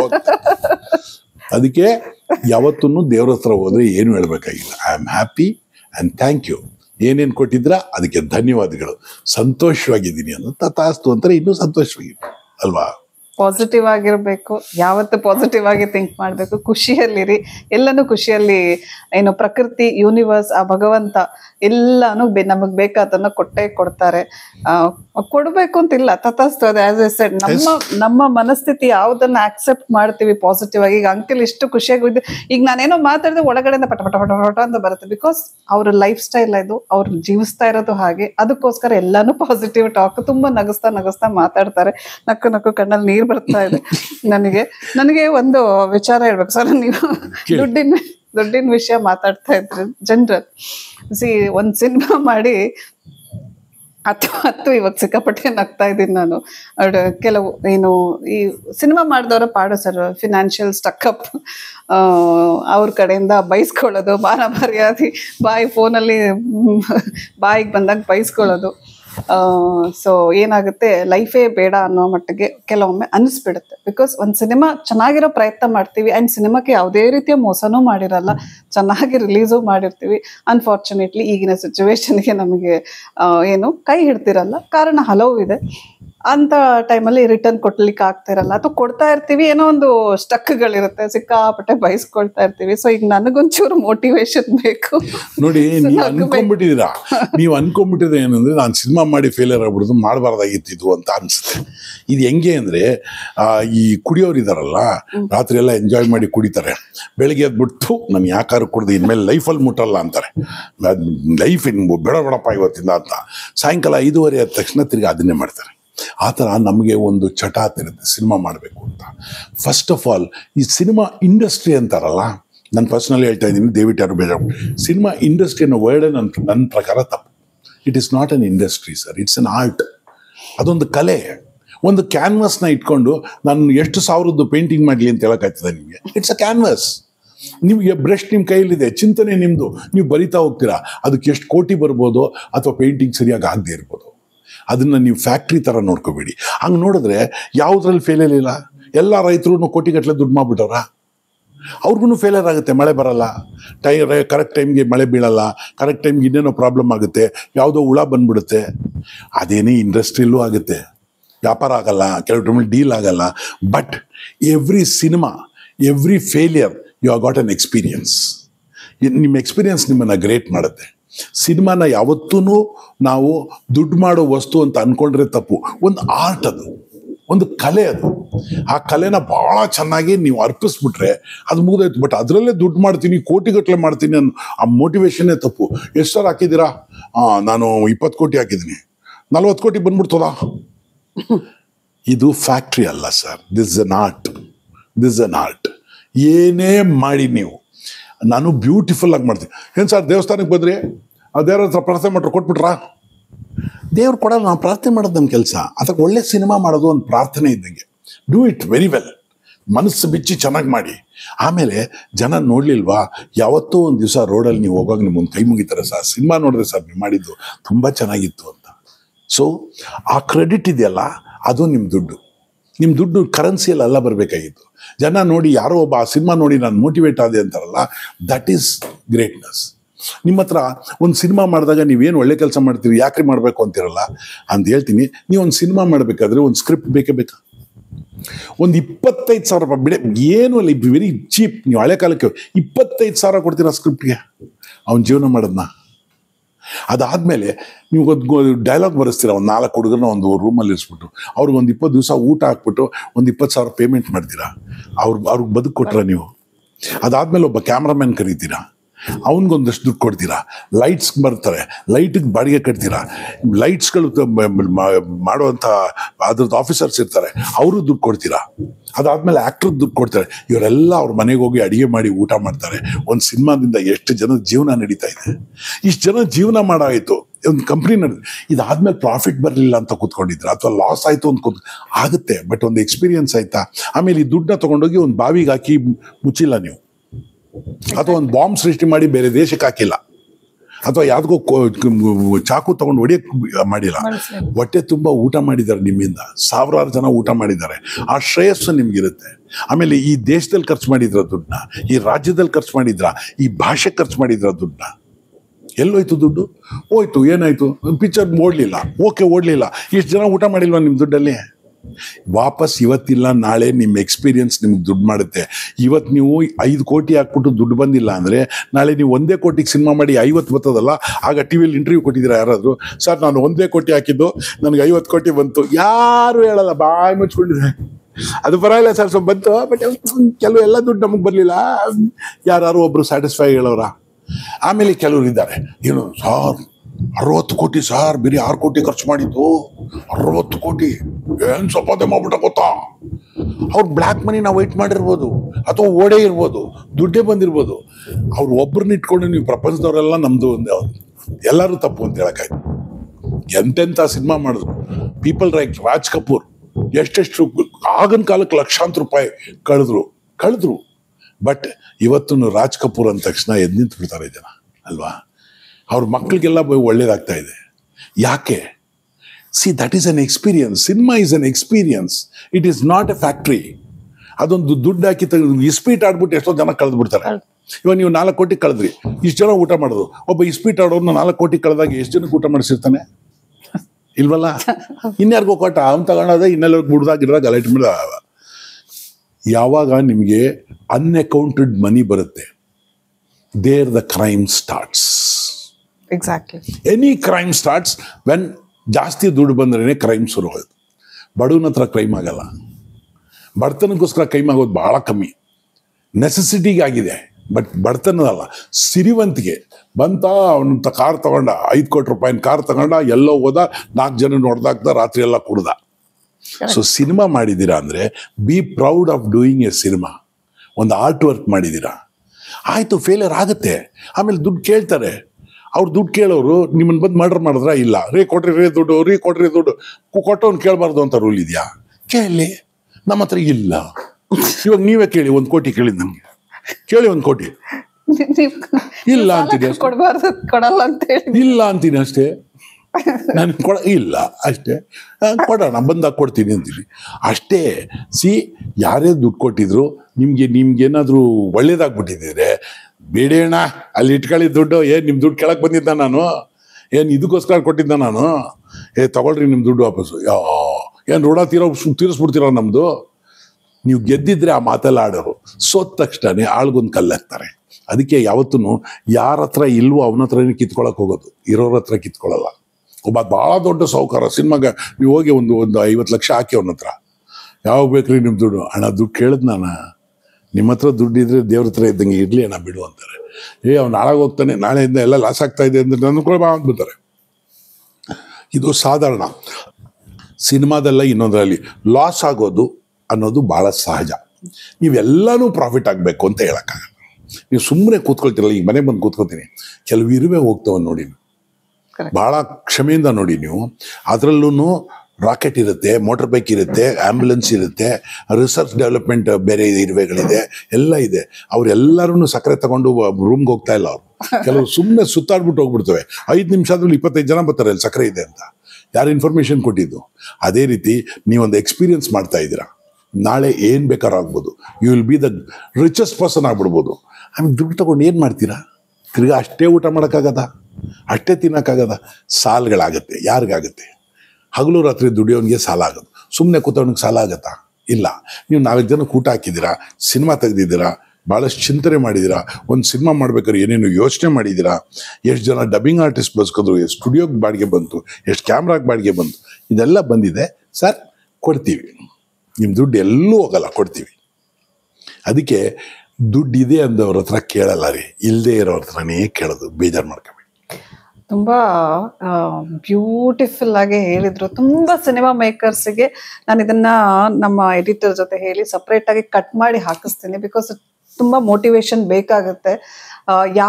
ಯಾರು ಸಿನಿಮಾ ಮಾಡಿ ಸೋತಾಗ ದುಡ್ಡು ಬಂದಿರಲ್ವೋ, ಒಂದು ಡೈರೆಕ್ಟರ್ನ ನಂಬಿ ದುಡ್ಡು ಹಾಕಿರ್ತಾರೆ, ಒಂದು ಪ್ರೊಡಕ್ಷನ್ ಹೌಸನ್ನು ನಂಬಿ ದುಡ್ಡು ಹಾಕಿರ್ತಾರೆ, ನಂತರ ದುಡ್ಡು ಬರಲಿಲ್ಲ ಅಂದಾಗ ತೇಜೋವಧೆಗಳು, ಅವಮಾನಗಳು, ಬೈಗಳಗಳು, ಫೋನಲ್ಲೂ ಡೈರೆಕ್ಟ್ ಆಗೋ ಅಲ್ಲಿ ಇಲ್ಲಿ ಬೈಗಳಗಳು ಆ್ಯಂಡ್ ನೆಗೆಟಿವ್ ರೂಮರ್ಸ್. ಅವ್ರಿಗೆ ಹಾಕಿದ್ರೆ ಬರಲ್ಲ ಬಿಡ್ರಿ, ಅವ್ರು ಸುಳ್ಳುಗಾರರು, ಅವ್ರು ಮೋಸಗಾರರು, ಬಾಯಿ ತೆಗೆದ್ರೆ ಸುಳ್ಳು ಹೇಳ್ತಾರೆ, ಮೋಸ ಮಾಡ್ತಾರೆ, ಅಥವಾ ಸಿನಿಮಾನೇ ಮಾಡಬಾರ್ದು, ಈ ರೀತಿ ಎಲ್ಲ ಸ್ಪ್ರೆಡ್ ಮಾಡೋರಿಗೆ ಇದೊಂದು ಮೋಟಿವೇಶನಲ್ ಲೈನ್ಸ್ ಆಗುತ್ತೆ. Because cinema is not a business. ಇಲ್ಲಿ ನೀವು ದುಡ್ಡು ಹಾಕೋದು it's an art, beautiful art form. ಅದರಿಂದ ತುಂಬಾ ಜನರು ಆ ಸಿನಿಮಾ ನೋಡಿ ಮೋಟಿವೇಟ್ ಆಗ್ತಾರೆ ಆ್ಯಂಡ್ ಎಕ್ಸ್ಪೀರಿಯನ್ಸ್ ಮಾಡ್ಕೋತಾರೆ. ಆ್ಯಂಡ್ ಸೋಲು ಗೆಲುವಿನ ಮಧ್ಯೆ ಇರುವ ಒಂದು ಜರ್ನಿ ಅಂಟಿಲ್ ಯು ರೀಚ್ ನಿಮ್ಮ ಡೆಸ್ಟಿನೇಷನ್ ರೀಚ್ ಆಗೋ ತನಕ ತುಂಬಾ ಚೆನ್ನಾಗಿ ಹೇಳಿದ್ರಿ ಸರ್. ಆ್ಯಂಡ್ ನನಗೆ ಬೇಕಿತ್ತಿದ್ದು ಏನೋ ಒಂದು ಸಮಾಧಾನಕರವಾದ ಮಾತು. ಬಿಕಾಸ್ ಏನಾಗುತ್ತೆ, ಕೆಲವೊಮ್ಮೆ ಮಾತುಗಳು ಕೇಳಿದಾಗ ಅಥವಾ ಏನ್ ಮಾಡ್ಬೇಕು ಅನ್ಕೊಂಡಿದ್ವಿ ಮಾಡ್ಬೇಕು ಅಂತ ಮಾಡ್ಲಿಕ್ಕೆ ಆಗದೆ ಇದ್ದಾಗ, ಈ ಅವಮಾನಗಳಾದಾಗ ಯಾರ ಜೊತೆ ಹೇಳ್ಕೊಳ್ಳೋದು ಅಂದಾಗ ಇಂಥ ಒಂದು ಪಬ್ಲಿಕ್ ಪ್ಲಾಟ್ಫಾರ್ಮ್ ನಲ್ಲಿ ಮಾತಾಡೋದಕ್ಕೂ ಸಮ್ಟೈಮ್ಸ್ ಹೆಸಿಟೇಟ್ ಆಗುತ್ತೆ. ಬಟ್ ಟುಡೇ ಇಟ್ ಇಸ್ ಇದು ಸರ್ ಅನ್ನೋದಕ್ಕಿಂತ ಒಂದು ಅಪ್ಪ ಮಗಳು ಮಾತಾಡೋ ರೀತಿನಲ್ಲಿದೆ. ಸೊ ಹಾಗಾಗಿ ವಿ ಆರ್ ಟಾಕಿಂಗ್, ನಮ್ಮ ಕೆಲವು ಪರ್ಸನಲ್ ವಿಚಾರಗಳನ್ನು ಓಪನ್ ಆಗಿ ಮಾತಾಡ್ತಾ ಇದ್ದೀವಿ. ಒಂದು ನಿಮ್ಗೆ ಹೇಳ್ತೀನಿ, ಈ ಸಿನಿಮಾ ಮಾಡ್ಬಿಟ್ಟು ಕೆಲವರು ಅಯ್ಯೋ ನಂಗೆ ದುಡ್ಡು ಬಂದಿರೋ ಆತ್ಮಹತ್ಯೆ ಮಾಡಿ, ಫಸ್ಟ್ ಥಿಂಗ್ ನೀವು ಯಾವತ್ತು ಆತ್ಮಹತ್ಯೆ ಅಂತ ಅನ್ಕೋತಿರಲ್ಲ, ನೀವು ಸತ್ತಾಯಿತು ಅಂತ ಅರ್ಥ. ನೋ, ಯಾವುದಕ್ಕೂ ಅದು ಕೊನೆಯಲ್ಲ. ಬದುಕಿ ತೋರಿಸ್ತಾನಲ್ಲ ಅವನು ಗ್ರೇಟು. ಯಾರು ಆತ್ಮಹತ್ಯೆ ಮಾಡ್ಕೊಂಡ ಅಂದರೆ ನನ್ನ ನಾಚಿಕೆ ಆಗುತ್ತೆ ಅವ್ರ ಬಗ್ಗೆ, ಹೊರತು ಅಭಿಮಾನ ಆಗೋದೇ ಇಲ್ಲ. ಅಯ್ಯೋ ಆತ್ಮಹತ್ಯೆ ಮಾಡ್ಕೊಂಡ್ಬಿಟ್ಟ ಪಾಪ, ಅಯ್ಯೋ ಎಷ್ಟೊಳ್ಳೆ ವ್ಯಕ್ತಿ ಅಂತ ಯಾರೂ ಹೇಳಲ್ಲ. ಅದಕ್ಕೆ ಇದ್ದು ಸಾಧಿಸಿ ತೋರಿಸ್ಬೇಕು. ನೀವು ಅಯ್ಯೋ ಮಕ್ಳಿಗೆ ಮಾಡಲಿಲ್ಲ, ದುಡ್ಡು ಮಾಡಲಿಲ್ಲ, ನನ್ನ ಮಕ್ಕಳೇನು ದುಡಿಲಿಲ್ಲ, ನನ್ನ ಮಕ್ಳಿಗೆ ನಾನೇನು ಮಾಡ್ಕೊಳಕ್ಕಾಗಿಲ್ಲ. ನಿಮ್ಮ ಮಕ್ಕಳು ಭಾಳ ಒಳ್ಳೆಯವರಾದರೆ ದುಡ್ಡಿಯಾಕೆ ಇಡ್ತೀರ? ಅವ್ರು ಸಂಪಾದನೆ ಮಾಡ್ಕೋತಾರಲ್ವ. ನಿಮ್ಮ ಮಕ್ಕಳು ಪೂರ ಎಲ್ಲ ಹಾಳು ಮಾಡೋವಂಥ ಕೆಟ್ಟ ಮಕ್ಕಳಾದರೆ ದುಡ್ಡು ಯಾಕೆ ಇಡ್ತೀರ? ಅವರೆಲ್ಲ ಹಾಳು ಮಾಡಿಬಿಡ್ತಾರೆ. ಸೊ ಒಳ್ಳೆ ಮಕ್ಳಿಗೂ ದುಡ್ಡು ಇಡಬೇಡಿ, ಅವರೇ ಸಂಪಾದನೆ ಮಾಡ್ಕೋತಾರೆ. ಇನ್ನು ಕೆಟ್ಟ ಮಕ್ಕಳಾದರೆ ದುಡ್ಡಿಟ್ಟು ಪ್ರಯೋಜನ ಇಲ್ಲ. ಮತ್ತು ಯಾಕೆ ದುಡ್ಡು ಮಾಡ್ತೀರಿ? ಇನ್ನು ನಾವು ಮನೆ ಕಟ್ಬಿಡ್ತೀವಿ. ನೀವು ಮನೆ ಕಟ್ಟಿರೋದು ಬಾಡಿಗೆ ಮನೆ ಇರೋದು ಒಂದೇ. ಯಾಕೆ ಅಂದರೆ ನಿಮ್ಮ ಮನೆ ಮ್ಯಾಕ್ಸಿಮಮ್ ಮುಂಚೆ ಕಾಲ ಥರ 200 ವರ್ಷ ಇರಲ್ಲ. ಒಂದು 40 ವರ್ಷನೋ 30 ವರ್ಷ ನೀವಿರೋವರೆಗೂ ಇರ್ತಾರೆ. ನೀವು ಹೋದ್ಮೇಲೆ ಮಾರ್ಬಿಟ್ಟು ಎಲ್ಲ ಹಂಚ್ಕೋತಾರೆ. ನೀವು ಹೋಗ್ತೀರಾ, ನೀವು ಹೋಗಿದ್ ಮಾರನೇ ದಿವಸನೇ ತಿಥಿಗೆ ಎಷ್ಟು ಖರ್ಚಾಗುತ್ತೆ ಅಂತ ಲೆಕ್ಕ ಹಾಕಿ. ಆಮೇಲೆ ಇನ್ನು ಮಾಡ್ತೀರಪ್ಪ 21 ದಿವಸ ಮಾಡ್ತೀಯಾ, ದುಡ್ಡಿದ್ಯಾ ಮಾಡ್ತೀಯಾ, ಆಯ್ತು. ಆಮೇಲೆ ಆಯ್ತು ಒಂದು ಫೋಟೋ ಹಾಕಲ್ಲಿ, ಫೋಟೋ ಇಲ್ಲಪ್ಪ, ಫೋಟೋ ಎಲ್ಲ ಹಳೆ ಕಾಲ, ಯಾರು ಈ ಡಿಸೈನರ್ಸ್ ಫೋಟೋ ಇಡಬಾರ್ದು ಅಂದವ್ರೆ ಅಂತಾರೆ. ಇಷ್ಟೇ ನಿಮ್ಮ ಜೀವನ ಇರೋದು. ಮೊನ್ನೆ ಅದಕ್ಕೊಂದು ಎಕ್ಸಾಂಪಲ್ ಹೇಳ್ತೀನಿ. ಒಂದು ಅಂಗಡಿಗೆ ಹೋಗಿದ್ದೆ. ಒಂದು ಅಂಗಡಿಗೆ ಹೋದ್ರೆ ಅವ್ನ ಪಾಪ ಯಾವುದೋ ಒಂದು ಸಣ್ಣ ಅಂಗಡಿ ತೆಗ್ದಿದ್ದಾನೆ. ಯಾವ ಥರದ ಅಂಗಡಿ ಬೇಡ, ಬಡ ಅವನು ಅವ್ರ ಅಪ್ಪನ ಫೋಟೋ ಇಟ್ಟಿದ್ದಾನೆ. ಅವ್ರ ಅಪ್ಪನ ಫೋಟೋ ಇಟ್ಬಿಟ್ಟು ಪೂಜೆ ಮಾಡ್ತಾವನೆ. ಅವ್ರು ಯಾರೋ ಇಬ್ಬರು ಬಂದ್ರು, ಒಬ್ಬೊಬ್ರಿಗೆ ಒಂದೊಂದು ತಲೆ ಅಲ್ವಾ. ದೇವ್ರ ಪೂಜೆ ಮಾಡೋಕೆ ಅಪ್ಪನ ಫೋಟೋ ಇಟ್ಟಿದಿಲ್ರಿ, ದೇವ್ರ ಫೋಟೋ ಇಡಿ, ಸತ್ತೋದವ್ರ ಫೋಟೋ ಎಲ್ಲ ಇಡಬಾರ್ದು. ಎಂತಿನ ಇದು, ಸತ್ತೋರ್ ಫೋಟೋ ಇಡಲೇಬಾರ್ದು. ನಾನು ಅಲ್ಲೇ ನಿಂತಿದ್ದೆ ಅಂದ್ರೆ ಇರಲಿ ಬಿಡಿ ಸರ್, ಏನು ಸರ್ ಅಭಿಷೇಕ್ ಸರ್, ಸತ್ತೋರ್ ಫೋಟೋ ಇಲ್ಲ, ದೇವ್ರ ಫೋಟೋ ಇಡಬೇಕು, ಸತ್ತೋರ್ ಫೋಟೋ ಇಡಬೇಕು. ಹೌದಾ, ಸರಿ, ನಿಮ್ಮ ಜೋಬಲ್ಲಿ ಇರೋದೆಲ್ಲ ಕೊಟ್ಬಿಡಿ ದುಡ್ಡು. ನಾನು ಯಾಕೆ, ಅವ್ರು ಮಹಾತ್ಮ ಗಾಂಧಿ ಸತ್ತೋಗಾರೆ, ಅವ್ರ ಫೋಟೋ ದುಡ್ಡು ಇಡ್ತೀರಾ, ನೋಟ್ ಇಟ್ಬಿಟ್ಟು ಪೂಜೆ ಮಾಡ್ತೀರಾ? ಮಹಾತ್ಮ ಗಾಂಧಿ ತಿರೋಗಿಲ್ವಾ, ಮತ್ತೆ ಯಾಕೆ ಇಡ್ತೀರಾ? ನಿಮ್ಮ ಅಪ್ಪ ಅಮ್ಮನ ಫೋಟೋನೇ ನಿಮ್ಗೆ ಇಡೋಕ್ಕಾಗದೆ ಹೋದ್ರೆ ಇನ್ನು ಯಾವ ರೀತಿ ಬದುಕ್ರಿ ಅದು? ಅದಕ್ಕೆ ಹೇಳೋದು, ಆಲ್ವೇಸ್ ನಮ್ಮ ಮಕ್ಕಳಿಗೆ ಏನಾದ್ರು ಮಾಡ್ತೀನಿ ಅನ್ನೋದು ಸುಳ್ಳು. ದ ಜರ್ನಿ ಇದೆಲ್ಲ ಅವ್ರವ್ರ ಜರ್ನಿ ಅವರೇ ಮಾಡಬೇಕು. ನನ್ನ ಮಗುಗೋಸ್ಕರನೇ ನಾನು ಕಾಶ್ಮೀರ ತಗೊಂಬಂದು ಅವ್ನ ಕೈ ಕೊಟ್ಬಿಡ್ತೀನಿ, ಇಲ್ಲ ಅವನೇ ನಾನು ಕಾಶ್ಮೀರ್ಗೆ ಹೋಗ್ಬೇಕು, ಅವ್ನು ನೋಡ್ಬಿಟ್ಟೇ ಬರಬೇಕು. ಹಂಗೆ ಎಲ್ಲ ಕಡೆ ದೇ ಹ್ಯಾವ್ ಟು ವರ್ಕ್. ಮಕ್ಕಳು ಕೆಲಸ ಮಾಡಬೇಕು ಅಂತ ಅನ್ಕೊಳ್ಳಿ ಹೊರತು ಮಕ್ಕಳಿಗೋಸ್ಕರ ನೀವು ಕೆಲಸ ಮಾಡಬೇಡಿ, ಮಕ್ಕಳಿಗೋಸ್ಕರ ಆಸ್ತಿ ಇಡಬೇಡಿ, ಮಕ್ಕಳನ್ನ ಈ ದೇಶದ ಆಸ್ತಿ ಆಗಿ ಮಾಡಿ, ಅವಾಗ ಚೆನ್ನಾಗಿರ್ತದೆ. ನಾನು ಹೇಳ್ಬೋದು, ಸಾರ್ ನೀವೆಲ್ಲ ಮಾಡ್ಕೊಂಡ್ಬಿಟ್ಟಿದ್ರೆ ಕೂತ್ಕೊಂಡು ಹೇಳ್ತೀರಂತ, ಏನೂ ಇಲ್ಲ. ಮಕ್ಕಳು ಒಳ್ಳೆ ವಿದ್ಯಾಭ್ಯಾಸ ಕೊಟ್ಟಿದ್ದೀನಿ, ಇಲ್ಲ ಅಂತಿಲ್ಲ. ಅವ್ರ ಪಾಡ್ಗೆ ಅವ್ರು ಚೆನ್ನಾಗವ್ರೆ, ನಾನು ಇರೋಕ್ಕೊಂದು ಮನೆ ಮಾಡ್ಕೊಂಡಿದ್ದೀನಿ, ಚೆನ್ನಾಗಿದ್ದೀನಿ, ಓಕೆ. ಆಮೇಲೆ ನೀವು ಹೇಳ್ಬೋದು, ಎಲ್ಲ ಸಿಕ್ಕಾಪಟ್ಟೆ ದುಡ್ಡು ಮಾಡ್ರು. ಸರ್, ಇವತ್ತು ದುಡಿತೀನಿ, ಇವತ್ತು ಶೋಗೆ ಹೋಗ್ತೀನಿ, ಇವತ್ತು ರಾತ್ರಿ ನಿದ್ರೆಗಡ್ತೀನಿ. ಬಟ್ ಶೋಗಳು ಕಮ್ಮಿ ಆಗ್ತವೆ ನ್ಯಾಚುರಲಿ. ಯಾವಾಗಲೂ ನಿಮ್ಮ ಹಲ್ಗಳು ಗಟ್ಟಿ ಇರಲ್ಲ, ಕೆಲವು ಹಲ್ಲನ್ನು ಸ್ವಲ್ಪ ಉಳ್ಕಲ್ಲೆಲ್ಲ ಬರ್ತಿದೆ. ಅಂದರೆ ನಮ್ಮನ್ನು ವಯಸ್ಸಾಗ್ತಾ ಇದೆ. ಆಮೇಲೆ ಹೊಸಬ್ರು ಬಂದರೆ ಭಾಳ ಜನಕ್ಕೆ ಹೊಟ್ಟೆವ್ರಿ. ಅವನು ಮೊನ್ನೆ ನನ್ನ ಮುಂದೆ ಬಚ್ಚ, ಇವಾಗ ಬಂದ್ಬಿಟ್ಟ. ಮೊನ್ನೆ ನೀನು ಬಚ್ಚಾಗಿದ್ದೆ, ಬಂದ್ಬಿಟ್ಟಿದ್ದೆ. ಸೊ ಈಗ ನೀನೊಂದು ಕಡೆಯಿಂದ ಹೋಗ್ತಾ ಇದ್ದೆ, ಇನ್ನೊಬ್ಬ ಬರ್ತಾನೆ, ನಾಳೆ ಅವನು ಬೀಳ್ತಾನೆ, ಇನ್ನೊಬ್ಬ ಬರ್ತಾನೆ. ಆದರೆ ಹೊಸಬ್ರು ಬರೋರಿಗೆ ನಮಸ್ಕಾರ ಮಾಡಿ ವೆಲ್ಕಮ್ ಮಾಡೋದನ್ನು ಕಲೀರಿ. ಅದನ್ನು ಬಿಟ್ಬಿಟ್ಟು ಟೀಕೆ ಮಾಡೋದನ್ನು ಕಲಿಬೇಡಿ, ಯಾರನ್ನೂ ನೋಯಿಸೋಕೆ ಹೋಗ್ಬೇಡಿ. ಬದುಕು ಚೆನ್ನಾಗಿರಲ್ಲ, ಎಲ್ಲರನ್ನೂ ನಗಿಸ್ಕೊಂಡು ಚೆನ್ನಾಗಿರಿ. ಸೊ ಕಸ್ತೂರಿ ನಿವಾಸ ಪಿಕ್ಚರ್ ನನಗೆ ಭಾಳ ಖುಷಿ ಆಯಿತು. ಕೊಡು ಅಂತ, ಕೊಡು ಅಂದ್ರೆ ಏನು?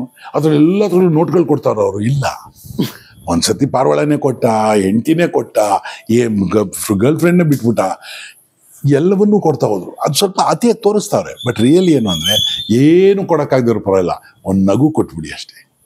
Give A good laughter. ಹೌದಾ, ನೋ ಪ್ರಾಬ್ಲಮ್, ನಾನಿದ್ದೀನಿ ನಿಮ್ಮ ಜೊತೆ ಅಂಥೇಳಿ ಅಷ್ಟೇ. ಜೀವನ ಭಾಳ ಸುಂದರವಾಗಿ ಹೋಗುತ್ತೆ ಮುಂದೆಗೆ. ಬಿ ಹ್ಯಾಪಿ, ಎಲ್ಲರನ್ನೂ ಸಂತೋಷಪಡಿಸಿ, ಚೆನ್ನಾಗಿರುತ್ತೆ ಜೀವನ. ಎಲ್ಲ ದೇವರು ನಗ್ನಗ್ತಾನೆ ಇದ್ದಾರೆ. ಯಾವ ದೇವ್ರನ್ನೂ ಕೋಪ ಮಾಡ್ಕೊಂಡು ಹಿಂಗೆ ಅಂದ್ಕೊಂಡು ಕೂತಿಲ್ಲ ಯಾರು. ಎಲ್ಲರನ್ನೂ ಚೆನ್ನಾಗಿ ನಗ್ನಗ್ತಾವ್ರೆ. ನಾವೇ ಅದಕ್ಕೆ ಫೋಟೋ ಇಟ್ಟಿರೋದು. ನೀವು ನಗ್ನಗ್ತಾ ಇರಿ, ನಾಳೆ ನಿಮ್ಮ ಫೋಟೋನು ಬೇರೆಯವ್ರು ಇಡ್ತಾರೆ. Very nice uncle. ಇನ್ನೊಂದು, ಈಗ ನೀವು ಕ್ಯಾಸೆಟ್ ಆಗದಿಂದನೇ ನೀವು 80s ಇಂದ ಬರ್ಬೇಕಾದ್ರೆ, ಇವಾಗ ಆ ಕಾಲದಲ್ಲಿ ಎಂಟರ್ಟೈನ್ಮೆಂಟ್ ಅಂತ ಇದ್ರೆ ನ್ಯೂಸ್ ಪೇಪರ್, ರೇಡಿಯೋ ಅಥವಾ ಥಿಯೇಟರ್ಗೆ ಹೋಗಿ ಸಿನಿಮಾ ನೋಡ್ಬೇಕು, ಇಲ್ಲ ಅಂತ ಹೇಳಿದ್ರೆ ನಿಮ್ಮ ಶೋಗಳನ್ನ ಕ್ಯಾಸೆಟ್ಗಳ ಮೂಲಕ ಕೇಳಬೇಕಿತ್ತು. ಸೊ ಕ್ಯಾಸೆಟ್ ಅನ್ನ ಈಗ ಪೈರಸಿ ಅನ್ನೋದಿದೆ ಅಲ್ಲ, ಪೈರಸಿ ಆಗ ಹೆಂಗ್ ಆಗ್ತಿತ್ತು? ಪೈರಸಿ ಆಗ್ತಿತ್ತ? ನಿಮ್ದನ್ನ ತಗೊಂಡು ಯಾರೋ ಏನೋ ಮಾಡ್ಬಿಡೋದು. ಹಿಂಗ್ ಯಾಕೆ ಕೇಳ್ತಿದ್ದೀನಿ ಅಂದ್ರೆ, ಈಗ ಫಸ್ಟ್ ಅದನ್ನ ಆಗ್ತಾ ಇತ್ತ ಅಂತ ಒಂದು ಬೇಕು. ಬೇಕಾದ್ರೆ ಈಗಲೂ ಪೈರಸಿ ಹಾವಳಿ ಇದೆ. ಈ ಪೈರಸಿ ಮಾಡೋರಿಗೆ, ಆಮೇಲೆ ಪೈರಸಿ ಅಂದ್ರೆ ಏನ್ರಿ ಅದು ಹಳೆ ವಿಷಯ ಅಂತ ಹೇಳೋರಿಗೆ, ಆಮೇಲೆ ಏನು ಮಾಡಕ್ಕಾಗಲ್ಲ, ಕಂಡುಹಿಡಿಯಕ್ಕಾಗಲ್ಲ ಅಂತ ಹೇಳೋರಿಗೆ ಸುತ್ತಿ ಒಂಚೂರು ಚೆನ್ನಾಗಿ ನಿಮ್ ಲ್ಯಾಂಗ್ವೇಜ್ ಅಲ್ಲಿ ಹೇಳ್ಬೇಕು ಅಂತ. ಪೈರಸಿ ಎಲ್ಲ ಕಾಲದಲ್ಲೂ ಇದೆ ರೀ, ಎಲ್ಲ ಕಾಲದಲ್ಲೂ ಪೈರಸಿ ಇದೆ. ಎಲ್ಲ ದೇವ್ರ ಫೋಟೋನೇ ಪೈರಸಿ ಮಾಡೋರು, ಇನ್ನು ನಮ್ಮನ್ನು ಬಿಡ್ತಾರ? ಎಲ್ಲಾನು ಪೈರಸಿ ಮಾಡೋರೆ. ಆಮೇಲೆ ಸ್ವಂತ ಮಕ್ಕಳನ್ನ ಪೈರಸಿ ಮಾಡ್ಬಿಟ್ಟವ್ರು ಎಷ್ಟು ಜನ. ಎಸ್, ಏನು ಮಾಡೋಕ್ಕಾಗಲ್ಲ. ಎಲ್ಲರಿಗೂ ಏನು ಅಂದರೆ, ಅವ್ರ ಹತ್ರ ಏನಿದೆ ಆಗದೆ ಹೋದ್ರೆ ಇನ್ನತ್ರ ಒಳ್ಳೇದಿದ್ರೆ ಕಿತ್ಕೋತಾರೆ. ನನ್ನ ಪ್ರಕಾರ ನಿಮಗೆ ಒಂದು ಫೇಲಿಯರ್ ಪಿಕ್ಚರ್ನ ಯಾರು ಪೈರಸಿ ಮಾಡೋರ? ಸಕ್ಸಸ್ ಪಿಕ್ಚರ್ನೇ ಮಾಡ್ತಾರೆ ಅಲ್ವಾ? ಆಮೇಲೆ ಒಂದು ಪಿಕ್ಚರ್ ಫೇಲಿಯರ್ ಆಗೋಕ್ಕೂ ಕಾರಣ ಪೈರಸಿ ಇರ್ಬೋದು ಅಂತಾರೆ. ಇಲ್ಲ, ಫಸ್ಟ್ ಥಿಂಗ್ ಏನಂದರೆ, ಕಳ್ಳತನ ಎಲ್ಲ ಕಾಲದಲ್ಲೂ ಇತ್ತು. ಇವತ್ತು ಕಳ್ತನ ಮಾಡೋರು ಯಾರು ಅಂತ ನಿಮ್ಗೆ ಗೊತ್ತಾಗ್ತಾ ಐತೆ. ಆವಾಗ ಗೊತ್ತಾಗ್ತಿರ್ಲಿಲ್ಲ. ಕಳ್ತನ ಮಾಡೋರೆ ಸಾಹುಕಾರರಾಗಿರ್ತಿದ್ರು. ನಮ್ಮ ಪಿಕ್ಚರ್ದು, ನಮ್ಮ ಕ್ಯಾಸೆಟ್ದು ಒಂದು ಕ್ಯಾಸೆಟ್ ರಿಲೀಸ್ ಮಾಡಿದ್ದಾಗ, ನಾನು ನನ್ನ ಸ್ನೇಹಿತ ಗುರು ಅವರು ಕ್ಯಾಸೆಟ್ ರಿಲೀಸ್ ಮಾಡಿದ್ರೆ 5,000 ರೂಪಾಯಿಗೆ ಕ್ಯಾಸೆಟ್ ತೊಗೊಳ್ಳಿಲ್ಲ. ನಮಗೆ ಒಂದು 3-4 ಸಾವಿರ ರೂಪಾಯಿ ಖರ್ಚಾಗಿತ್ತು. 5,000 ರೂಪಾಯಿದು 1,000 ಬರ್ತದೆ ನಮಗೆ ಅಂತ ನಾವು ತೊಗೊಳ್ಳಿಲ್ಲ. ಆಮೇಲೆ ಅದನ್ನು ಶೇರ್ ಮಾರ್ಕೆಟಲ್ಲಿ ಬಿಟ್ವಿ, ಹಾಸ್ಯ. ಹೆಚ್ಚು ಕಮ್ಮಿ ಒಬ್ಬೊಬ್ರಿಗೆ 2-3 ಲಕ್ಷ ಬಂತು ಆಮೇಲೆ. ಆದರೆ ಬೆಂಗಳೂರಿನ ಮೆಜೆಸ್ಟಿಕ್ನಲ್ಲಿ ಹಾಗೂ ಕಾರ್ಪೊರೇಷನ್ ಹತ್ರ ಟವಲಲ್ಲಿ ಹಾಕೊಂಡ್ಬಿಟ್ಟು ನಮ್ದು 40 ರೂಪಾಯಿ ಕ್ಯಾಸೆಟ್ ನಡೀತಾ ಇದ್ರೆ ಅವ್ರು 20 ರೂಪಾಯಿಗೆ ಮಾರ್ತಾ ಇದ್ರು. ಪೈರಸಿ. ಅದರಲ್ಲಿ ಇಬ್ರು ಇವಾಗ ದೊಡ್ಡ ಕಂಪನಿ ಓನರ್ಸ್, ನನ್ನ ಹೆಸರು ಹೇಳಲ್ಲ. ಎಸ್ ಎಸ್ ಕ್ಷಮಿಸ್ಬೇಕು. ಮತ್ತೆ ಅಲ್ಲ ಆದ್ರು ಆಮೇಲೆ ಇವಾಗೇನು ಸರ್ ನಮ್ಮ ಪಿಕ್ಚರ್ ಲಾಸ್ ಆಗೋಯ್ತು. ಅವಾಗ ನೀನು ಎಷ್ಟು ಜನ ಕ್ಲಾಸ್ ಮಾಡಿದೆ, ಇವಾಗ ನೀನು ಒಟ್ಟಿಗೆ ಕಿತ್ಕೊಂಡು ಅವನು ಅಷ್ಟೇ. ನಿಮ್ಮ ಪಿಕ್ಚರ್ ಹೋಯ್ತಾ, ನಿನ್ನ ಪಿಕ್ಚರ್ ಬಿದ್ದೋಯ್ತು ಸರ್, ನಾನು ಕೋಟಿ ಕಟ್ಟು ಮಾಡಿದ್ರು 500 ಕೋಟಿ. ಇಲ್ಲಿ ಬರುವಾಗ 500 ಕೋಟಿ ಹಿಂಗೆ ಕಿತ್ಕೊಂಬಂದಿದ್ದ ಇಲ್ಲ, ಎಲ್ಲೆಲ್ಲಿಂದನೋ ಕಿತ್ಕೊಂಡೆ, ನಿನ್ನ ಹತ್ರ ಇನ್ನೊಬ್ರು ಕಿತ್ಕೊಂಡ್ರು ಅಷ್ಟೇ. ಸೊ ಈ ಕಿತ್ಕೊಳ್ಳೋರು ಇದಾವಲ್ಲ ಅವ್ರು ಎಲ್ಲ ಕಾಲದಲ್ಲೂ ಇದ್ದಾರೆ. ಆ ಕಾಲದಲ್ಲಿ ಒಂದು ಸುಂದರವಾಗಿ ಎಂಟಿ ಅಂದ್ಬಿಟ್ಟು ರಾವಣ ಕಿತ್ಕೊಂಡ ಅಲ್ವಾ, ಆಮೇಲೆ ಏನಾಯ್ತು ಅವನೇ ಹಾಳಾಗೋದ ಅಷ್ಟೇ ಹೊರತು ಕ್ರಿಯೇಟರ್ಸ್ ಆರ್ ಎಂಟೈರ್ಲಿ ಡಿಫ್ರೆಂಟ್. ನೀವು ಕ್ರಿಯೇಟ್ ಮಾಡೋನ ಹತ್ರ ನನಗೆ ಭಾಳ ಜನ ಈಗ ನನಗೆ ಹೇಳಿದ್ರು ಸರ್ ನಿಮ್ಮ ಜೋಕಲ್ಲ ಅದನ್ನ ಇದು ರೀಲಲ್ಲಿ ಹಾಕ್ಬಿಟ್ಟಾರೆ, ನಿಮ್ಮ ಜೋಕೆ ಅವರು ಹೇಳ್ತಾರೆ ಇವರು ಹೇಳ್ತಾರೆ. ಯಾಕೆ ಹೇಳ್ತಾರೆ? ಚೆನ್ನಾಗಿತ್ತು ಹೇಳ್ತಾರೆ. ಸಾವುಕಾರ ಮನೆಗಳದೆ ಬಡವ್ರ ಮನೆಗೆ ಯಾರಾದ್ರು ಕನ್ನ ಹಾಕ್ತಾರಾ? ಸಾವುಕಾರ ಮನೆಗೆ ಕನ್ನ ಹಾಕೋದು. ಅದರಿಂದ ಈ ಕದಿಯೋರಿಗೆ ಅಷ್ಟೇ ಐಟಮ್ ಇರೋದು, ಏನೋ ಕದಿಯಕ್ಕೊಂದೇ ಬರೋದು. ಬಟ್ ಕ್ರಿಯೇಟ್ ಮಾಡೋನ್ಗೆ ಏನೇನೋ 1000 ಬರುತ್ತೆ. ಅದರಿಂದ ಕ್ರಿಯೇಟರ್ಸ್ ಅವ್ರಿಗೆ ಕದಿಯೋನ್ ಪಾಪ ಅವನಿಗೆ ಬೇರೆ ಏನು ಗೊತ್ತಿಲ್ಲ, ಅದರಿಂದ ಕದಿತಾನ ಅಲ್ವಾ. ಏನು ಮಾಡೋಕ್ಕಾಗಲ್ಲ, ಅದು ಎಲ್ಲ ಕಾಲದಲ್ಲೂ ಇದೆ. ಬಟ್ ಏನು ಅಂದರೆ ಆ ಕದಿಯೋರಿಗೆಲ್ಲನೂ ಒಳ್ಳೆ ಬುದ್ಧಿ ಕೊಟ್ಟು ದೇವರು ಅವ್ರ ಬುದ್ಧಿಗೆ ಜಾಸ್ತಿ ಬುದ್ಧಿ ಕೊಟ್ಟು ಕ್ರಿಯೇಟ್ ಆಗೋಗಿ ಮಾಡಲಿ ಅಂತ ನಾವು ಪ್ರಾರ್ಥನೆ ಮಾಡಬೇಕೇ ಹೊರತು ನೀವು ಕಳ್ಳರನ್ನ ಕದಿಯೋರನ್ನ ಎಲ್ಲ ನಿಲ್ಲಿಸಿ ಜೀವನ ಮಾಡೋಕ್ಕಾಗೋದೇ ಇಲ್ಲ. ಎಲ್ಲ ಕಾಲದಲ್ಲೂ ಇದ್ದಾರೆ, ಅವ್ರಿಗೆ ಅವ್ರ ಬಗ್ಗೆ ಅಸಹ್ಯ ತೋರಿಸ್ಕೋಬೇಕು, ಆಗ ಸರಿ ಹೋಗ್ಬಿಡ್ತು. ಇವತ್ತು ನೀವು ರಾತ್ರಿ ನಾನು ಪ್ರೋಗ್ರಾಮ್ ಮಾಡಿರ್ತೀನಿ, ಬೆಳಗ್ಗೆ ಯಾರೋ ಯೂಟ್ಯೂಬ್ನಲ್ಲಿ ಹಾಕೊಂಡ್ಬಿಡ್ತಾರೆ, ಅದನ್ನ ಕೊಳ್ಕೊಂಡು ಯಾರೋ ಹುಬ್ಳಿಯಲ್ಲಿ ಹೇಳ್ತಾರೆ. ಆ ಹುಬ್ಳಿಯಲ್ಲಿ ನಾನು ಹೋಗ್ಬಿಟ್ಟು ಹುಬ್ಳಿಯಲ್ಲಿ ಹೇಳಿದ್ರೆ ಇದು ನಮ್ಮ ಹುಡುಗ ಮನೇನೆ ಹೇಳಿದ್ದ ಅಂದ್ಬಿಡ್ತಾರೆ. ಏನ್ ಮಾಡ್ಲಿ, ನನಗೂ ಆಗಿದೆ ಅದು. ನನ್ನ ಜೋಕು ಅವ್ರು ಹೇಳಿ ಕೊನೆಗೆ ನಾನಲ್ಲಿ ಹೋದಾಗ ಅದು ಡೂಪ್ಲಿಕೇಟ್ ಜೋಕ್ ಆಗೋಯ್ತು. ಅವ್ರದ್ದು ಸರ್ ಅದು ಮೊದಲೇ ಹೇಳ್ಬಿಟ್ಟಾರೆ. ಆಮೇಲೆ ಇನ್ನು ಕೆಲವ್ರು ಬಂತಾರೆ, ಸರ್ ಇವತ್ತು ಯಾವ್ಯಾವ ಜೋಕ್ ಹೇಳಿದ್ರಿ ಅಂದು. ಯಾಕೆ ನೆಕ್ಸ್ಟ್ ನಂದಿದೆ ಸರ್, ನಿಮ್ದೇ ಎಲ್ಲ ಹೇಳೋದು ನಾನು, ಯಾವ್ಯಾವ್ದು ಹೇಳಿದಿರ ಬಾಕಿ ಸ್ವಲ್ಪ ಆಗುತ್ತೆ. ಅದರಿಂದಾನೇ ನೋಡಿ ಹೇಮಮಲ್ಲಿ ಫೋಟೋ ಹಾಕ್ಬಿಟ್ಟು ಕೆಲವರು ಬ್ಯೂಟಿ ಪಾರ್ಲರ್ ಅಂತ ನಡೆಸ್ತಾರೆ. ಹೇಮಮಲ್ಲಿಗೆ ನಾವು ಕೊಡ್ತಾರ? ಕೊಡಲ್ಲ. ಪಾಪ ಹಾಕ್ಬಿಟ್ಟು ತಗೋತಾರೆ. ಕೇಳಿದ್ರೆ ಇಲ್ಲ ನಾನು ಹೆಂಡ್ತಿದ್ದು ಫೋಟೋ ಸರ್ ನೀವೇನು ಮಾಡ್ತೀರಾ ಅಂತ ಹೇಳ್ತಾರೆ. ಏನು ಮಾಡೋಕ್ಕೆ?